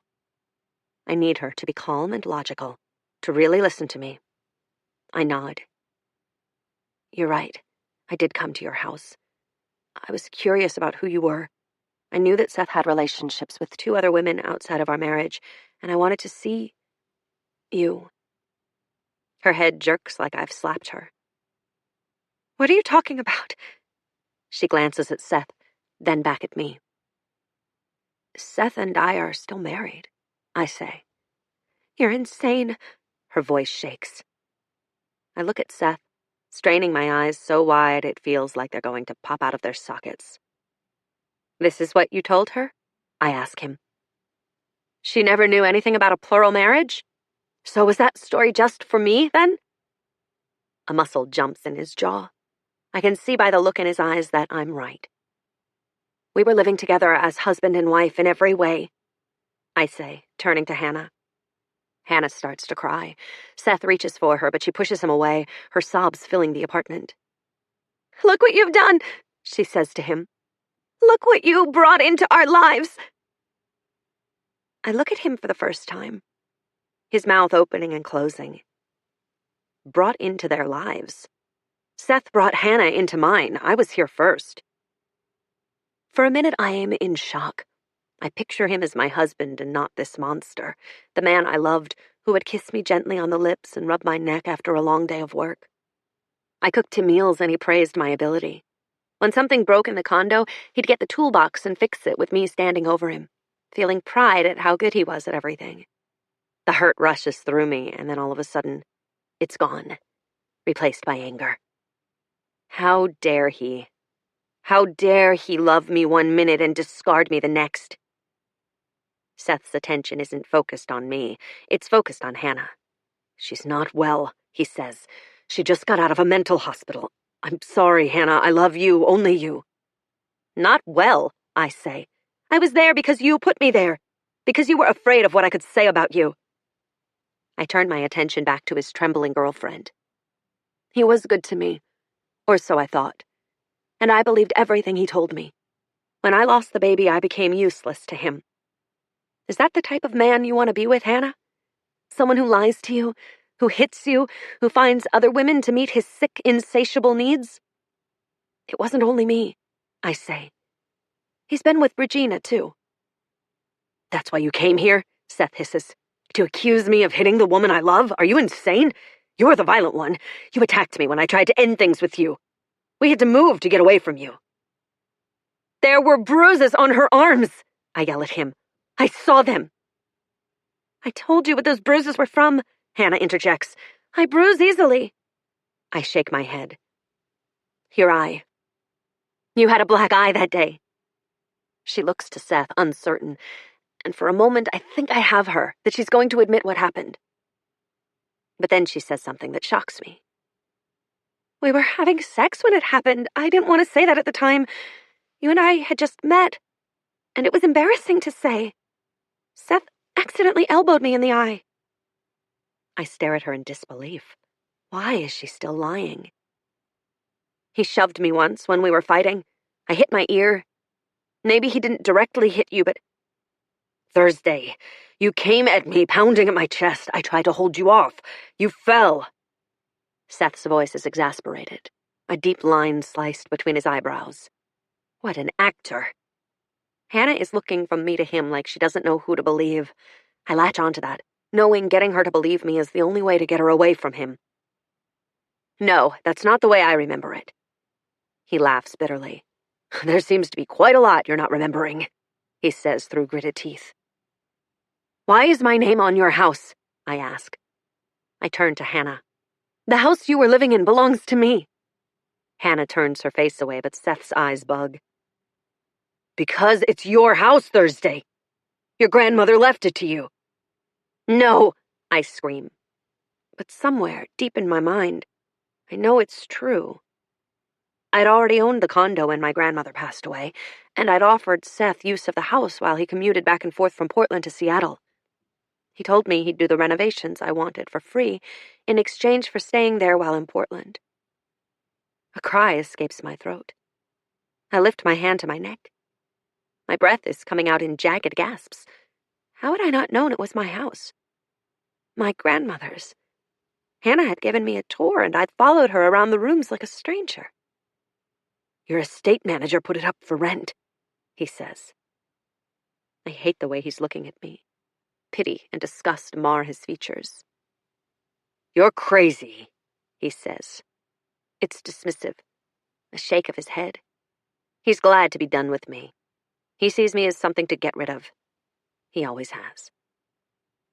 No, I'm not. I'm shivering so hard I can hear my teeth rattle. He laughs as I stare at him. Of course you are. You've always been crazy. You were obsessed with my ex-wife, just like you're obsessed with Hannah. We were a mistake, Thursday, that's all. I liked fucking you. Are you hearing me? That's all you were to me. He turns to Hannah just as I grip the side of the sofa with one of my hands. The pain is frightening. I can feel it in my toes, my chest, my eyes. Baby, he says to her, I made a mistake, please. Why didn't you tell me it was her house? Hannah is backing away, slowly, shaking her head. I was going to, after I ended it with Thursday. I didn't want to upset you. The baby, please, Hannah, it was all a mistake. I'm so sorry. He's been caught in another lie. I take a hopeful step toward Hannah, and Seth screams at me. Don't you come near her! A mistake with what? I scream. I'm your wife! The room goes quiet as both Seth and Hannah stare at me in horror. No, Thursday, I hear from behind me. You're his mistress. I freeze, my blood running cold. Turning around, I see Regina standing in the doorway, her purse slung over her shoulder as she looks around uncertainly. Our eyes meet for a second before she locates Hannah crying near the kitchen. She steps inside. You are his mistress, and you offer to let him live in your house with his new wife. That's not true. But it is true. I remember now. When Seth married Hannah, my renters had just moved out. The house was open. I'd offered it to them. I thought it would buy me favor with Seth. I'd be the giving, selfless wife. I stare at Regina, tears filling my eyes. You were the reason our marriage ended, she said. You had an affair with Seth. I hear roaring in my ears. The tips of my fingers tingle. Regina told me everything Thursday, Seth says. That you came to her office pretending to be someone else, and that you forced your way into her home. Your crazy theories about how I caused your miscarriage, and how you insisted my parents are alive. You told me your parents were alive. They didn't come to our wedding. You said it was because your father was in the hospital. No, he says, shaking his head slowly. That's why they didn't come to my wedding with Regina. I told you that story. No. Yes, Thursday. Oh my God. Oh my God, he says. When Regina looks at me, there is nothing on her face. It's been wiped of expression. I stare at her and she stares back. Why would you do this? I ask. Everyone all right? She asks, looking from Seth to Hannah. Regina, I say. She cuts me off. She left a message on my phone, said she was coming here. I didn't know. I was worried. A chill washes over me. It starts at the back of my neck and creeps down my body like an invisible hand. I try to catch her eye. What is she doing? Surely she came here to back me up. I want to ask her what's going on, why she won't look at me, but my tongue is glued to the roof of my mouth and my heart pounds steadily. I called the police, she says to me. I told them you were coming here with the intent to harm Seth or Hannah, that you threatened to do so. My whole body is trembling now. It's a setup. It was all a setup. When she'd told me she'd found out where Hannah was, I'd been too preoccupied to ask her how. She'd known all along where they were. And I'd played right into her hand. I look at Hannah, who is crying fat tears. I think of Regina's dingy apartment, her bitterness, the things she told me about Seth. She wants to make me look crazy. You fucking bitch, I say, walking toward her. I don't know what I intend to do, but then she's in front of me and my hands are around her neck. It was a mistake. Seth is on me in a flash, grabbing my wrists and pulling me away. I struggle against him, kicking out, and feel my foot catch him in the knee. He grunts in pain and falls toward me, pushing me to the ground. I reach for the gun, the one I tucked into my waistband just in case. My hand is trapped, my fingers touching the cold metal. Seth's weight is on my upper body. I hear Hannah screaming. Regina is yelling my name. I can't let him hurt Hannah's baby. I struggle to pull the gun free, yanking it from the confines of my jeans. My finger finds the trigger. As Seth's knee comes down hard on my stomach, I pull the trigger. I hear a loud pop. And then Regina's screaming out, telling Hannah to call 911. The air whooshes out of me. At the same time, I feel blood on my hands. Seth collapses on top of me, the gun trapped between us. His blood pools warm on my belly. I can barely breathe. And it's in that loss of breath that I remember. Seth approaching me at the coffee shop. Him telling me that he was married. My initial anger. And then our affair. Getting pregnant. And his wife, Regina, leaving him. I remember thinking he'd marry me now that Regina was out of the picture, that we'd be a family. But then I lost the baby. Oh, God. Oh, God. Waking up in the hospital and the doctor telling me that I'd never be able to have another child. The look on Seth's face. And then he'd left me. For Hannah. Some slut he'd met who was young enough and fertile enough to have his babies. They were both from Utah. She was 10 years his junior. but I'd begged him to come back to me. I told him that I didn't care if he married Hannah, that I still wanted him. And so began our second affair. 36. It's different this time. I am more relaxed, less anxious. The staff knows me by name, and I no longer feel like a faceless victim. Dr. Steinbridge sees me 3 times a week. He says we are making progress. I wander the long, stale-smelling corridors, thinking about my choices, itemizing my weaknesses. There are so many moments in my life when I should have been awake and instead was in a sleepy, emotional trance. I allowed things to happen to me. I take all of the classes in groups. My favorite is holistic yoga, where we all gather in a windowless room and perch fluidly on purple mats, breathing deeply and emptying our minds of our troubles.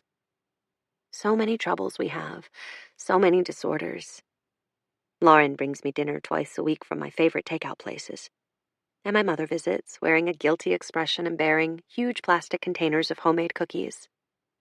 Enough for everyone, she says. I've never asked her what she thinks of the situation with Seth, or if she's in contact with him. I don't think I want to know. Once when I said his name, a sour expression appeared on her face before it was quickly replaced by what I call her everything is all right smile. Anna has flown in twice to see me.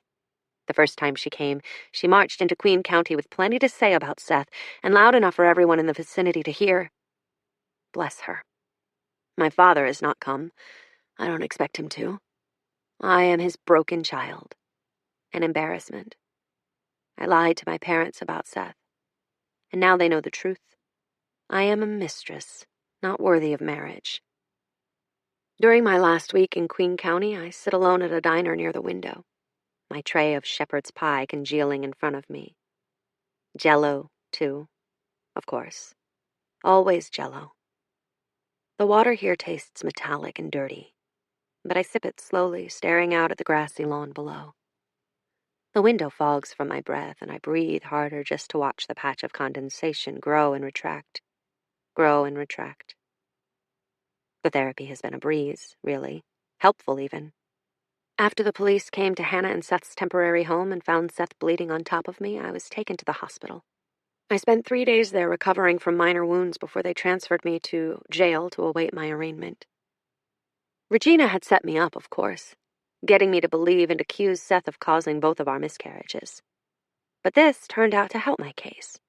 My lawyer got me off on insanity, and they sent me back to Queen County, this time for a much longer stay. I was relieved, actually. Afraid they'd send me somewhere new. During my first meeting with Dr. Steinbridge, just a day after I arrived, he told me that I had been stalking Seth and his new wife for quite some time. He also told me that Seth's ex-wife, Regina, had corroborated the story by saying that I'd shown up at her work and her home, forcing myself inside and demanding information about them. Regina produced the voicemail I'd left her right before I'd charged into Seth and Hannah's condo. The doctor played it for me as I sat in the leather armchair across from him. I didn't move a limb as I listened, my body tense with anticipation. Even to my own ears, I sounded crazy. It was then that Dr. Steinbridge paused the voicemail, waiting for me to either deny or own these claims. I did neither. No point in denying the stalking part. That was true, regardless of how Regina had played me. I sat in silence, listening to him, the excuses dying on my tongue. You do not bear full responsibility for what happened, Dr. Steinbridge told me. Seth is a troubled individual, the way he grew up, the abuse he claims he suffered. He cheated on both of his wives and emotionally manipulated you. He used you and played into your denial. But we aren't here to deal with Seth's issues, we're here to deal with yours. When you realized what was happening in your relationship with him, your mind created an alternate reality to deal with both the death of your unborn baby and the fact that Seth was moving on to someone else. But he never tried to end things with me, I said. And then the good doctor produced 6 emails between Seth and me, all of which came directly from my email account. He let me read them. Seth, always logical, pleading with me to accept the fact that we were over, and that he was sorry for cheating on Hannah. I had no memory of reading those emails, no memory of answering them. Dr. Steinbridge said that I deleted them in my desperation to pretend it wasn't happening. The police also found the account you created under the name Will Moffat, the one you used to get access to Regina. Yes, but I only did that because I thought she was cheating on him. He'd looked at me sympathetically. What about Seth's parents? They sent me cards. I have them. The cards were part of your case. Your attorney presented them to the jury as evidence when you pleaded guilty by reason of insanity. You wrote them. They brought in a handwriting analyst to prove it. I saw myself in line at the grocery store, a stack of cards on the conveyor belt. I'd whimpered, pressing the heels of my hands to my eyes. It's right there, Thursday. Right in front of you, he'd said, tapping the papers with a finger. His fingers were gloriously bent like knobby tree branches. I watched them poke at the printed pages in fascination. You and Seth were never married. He had an affair with you when he was married to his first wife, Regina. Regina left him when she found out that he got you pregnant. He paused to let that sink in. But you lost the baby, and that caused you to enter a psychotic episode.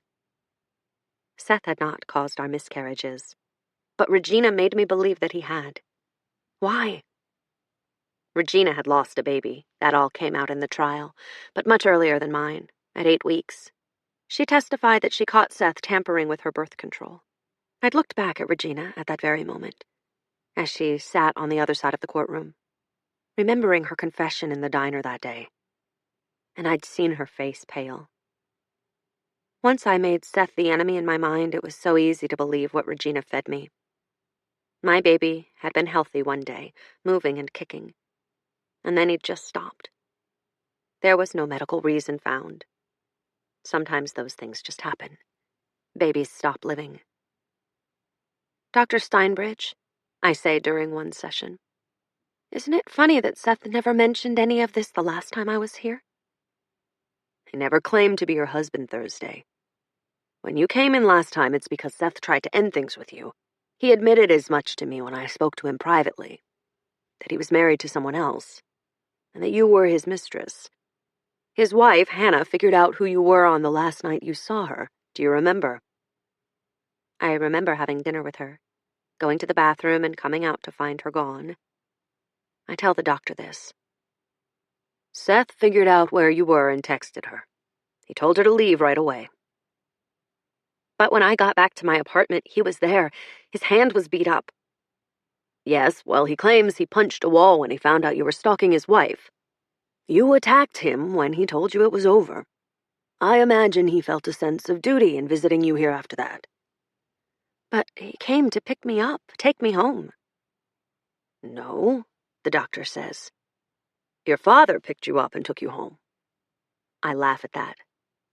Are you kidding me? My father came to see me once after I got out of here. He doesn't care about me. Thursday, Dr. Steinbridge says. I was there. Your father came, brought you clothes, stayed with you for a week until you crushed Ambien into his dinner and snuck out to drive to Portland. No, I say. My limbs feel odd, like they're not a part of me. The doctor has it wrong, or he's lying. Maybe Seth got to him, paid him off to keep quiet.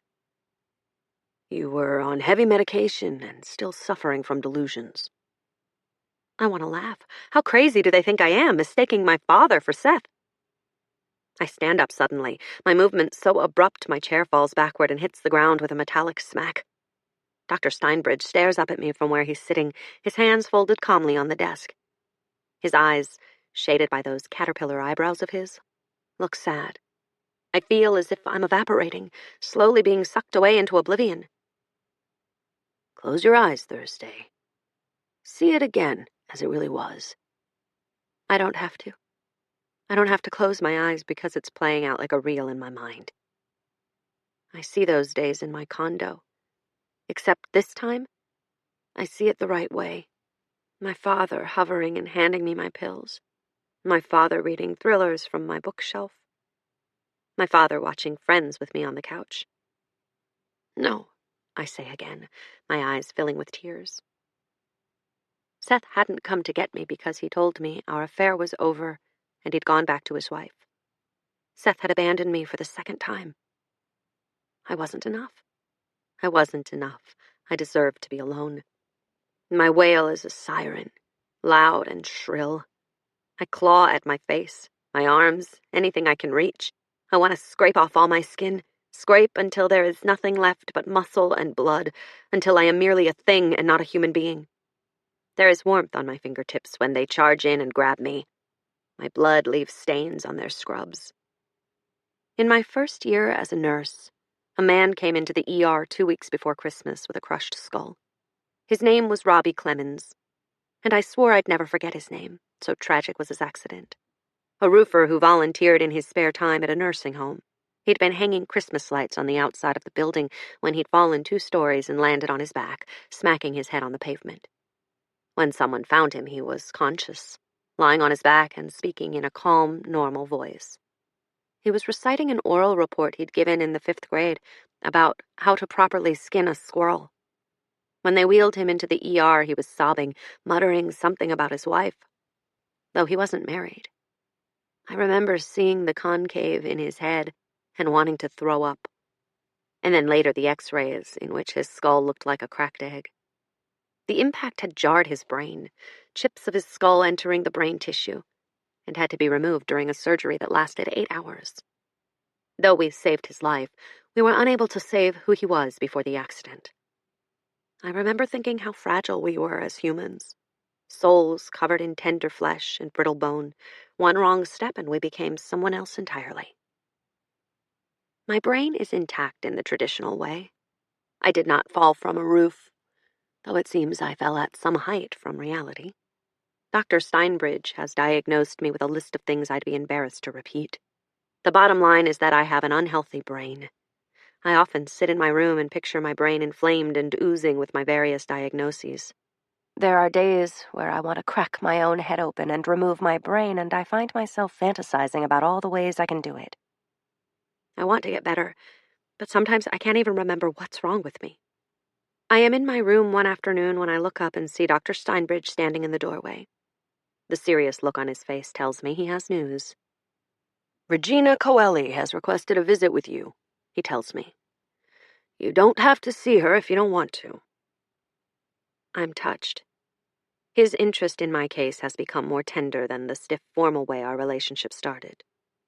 "I want to talk to her," I say. And it's true. I've been waiting for this for a year. Waiting through the days until I could come face to face with the answers Seth's first wife holds. "I'll put in the approval form. I think this may really help you Thursday. To put things into perspective and to move forward." It's 2 weeks before a nurse comes to tell me that Regina is here to see me. My heart pounds as I walk into the rec room, wearing sweats and a tank top, my hair piled on top of my head in a messy knot. When I glanced at myself in the mirror before leaving my room, I looked relaxed, pretty even. Regina is dressed smartly in a button-down shirt and dress pants, her hair pulled away from her face in a chignon. I make my way over to where she sits, smiling at some of the nurses as I pass them. "Hello, Thursday," she says. She eyes me up and down, a look of surprise on her face. She was expecting a mess.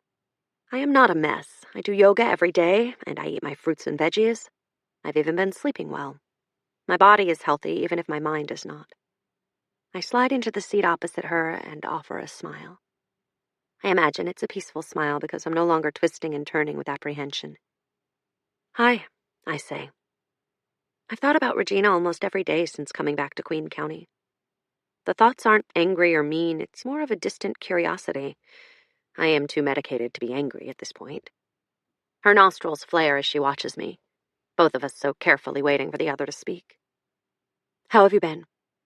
Icebreaker words. I divert. "Why are you here?" "I don't really know," she says. "I guess I wanted to see how you were." "To make yourself feel better or worse?" Her pale skin flushes, strawberry red patches appearing on her cheeks and chin. Regina's game had a steep price. She may have meant to punish me, but Seth and Hannah will be paying for the rest of their lives. "Both, I suppose." I never intended for things to go as far as they did. Then why? I ask. You ruined my life. I wanted you to pay for that. My thoughts run ahead, spiral back, and then sink into a mire of remorse and guilt. I hadn't known I was ruining her life. Or had I? The reality I made up ruined everyone's lives, but Regina wasn't as innocent as Hannah had been. She'd used my weakness against me. She'd set me up. Well, you got what you wanted, didn't you? Yes, she says finally. I suppose I did. I'd been so eager to blame someone for the death of my baby that I'd never questioned her story, and Regina, so eager to punish me, had never imagined the outcome it would have. I knew you had issues with mental health, but I had no idea the stories you made up in your own head about the polygamy. I look away, ashamed. Shame is a powerful reality check. Dr. Steinbridge said that it was shame that caused me to create my alternate state of reality. I was good enough for Seth to fuck, his mistress for both of his marriages, but not good enough to love. The doctor is teaching me to cope with my shame, to deal with it. Make decisions you can live with, he says to me. I wanted to make you look crazy. I didn't know you were crazy. I bristle at that. You think you're not? I shoot back. You think it's normal to do what you did? I may be the one in here, but at least I can admit what I did. You told me he scared you, to get me to further believe he was abusing Hannah. You made me believe he'd caused your miscarriage and mine. All to get me to go there that night.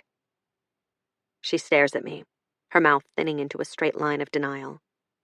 Of course, she didn't want to think she was as bad as me. I didn't want to think of myself as the other woman. Denial is a twisted, perverted soul thinner. You're the one who brought the gun. You shot Seth, she hisses. I wanted you punished for ruining my life. I didn't want Seth to get hurt. I'm enraged by the disgust I hear in her voice. I close my eyes, willing myself not to be angry. I hear Dr. Steinbridge's words. You are only responsible for yourself. Yes, but you could have helped me, and you chose to use me instead. You handed me the delusion. Regina's face is a mask of self-righteousness. My insides ignite, fingertips tingling. Seth and Hannah did not deserve what happened to them. Seth was a cheater. He'd had an affair with me when he was married to Regina, and then, when I couldn't have his children, he'd moved on to someone else. Hannah. But he had continued his affair with me even after he'd married Hannah. The rejection had caused me to lose touch with reality. Seth would never walk again. My bullet passed through his spine. He would never chase their child across a park, walk her down the aisle. I am responsible for that.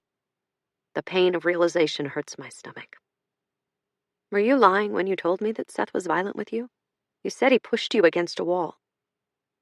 No, that wasn't a lie, she says. Seth has a temper. My ear stings. It always stings when I think of Seth. I think of Hannah and her bruises, once again wondering if she was lying to protect him. I suppose I'll never know the truth. There's comfort in knowing that due to his injuries, he's not able to physically hurt a woman again. I'm glad we both got away from him, I say. No, Regina says. This isn't a little club. I'm not like you. She laughs. You're crazy. And that's when I think of Robbie Clemens and his broken brain. His skull smashed to pieces, his life altered forever. He was a different kind of broken than I am, just like Regina.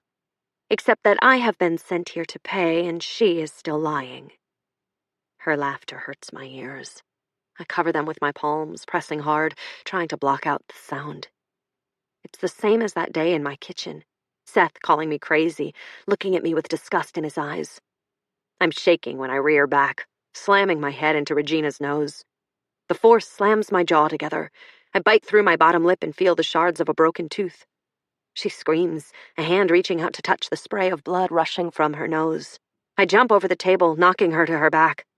Her head hits the floor, and I see the shock and panic in her eyes. Eyes wide with fear. Robbie didn't know what was happening to him when he lay on his back, his brain dying. But Regina will. I cradle her head between my hands and slam it into the floor. I can hear shouting, so much shouting. "Help!" someone screams. "She's going to kill her!" I am helping. I'm helping myself.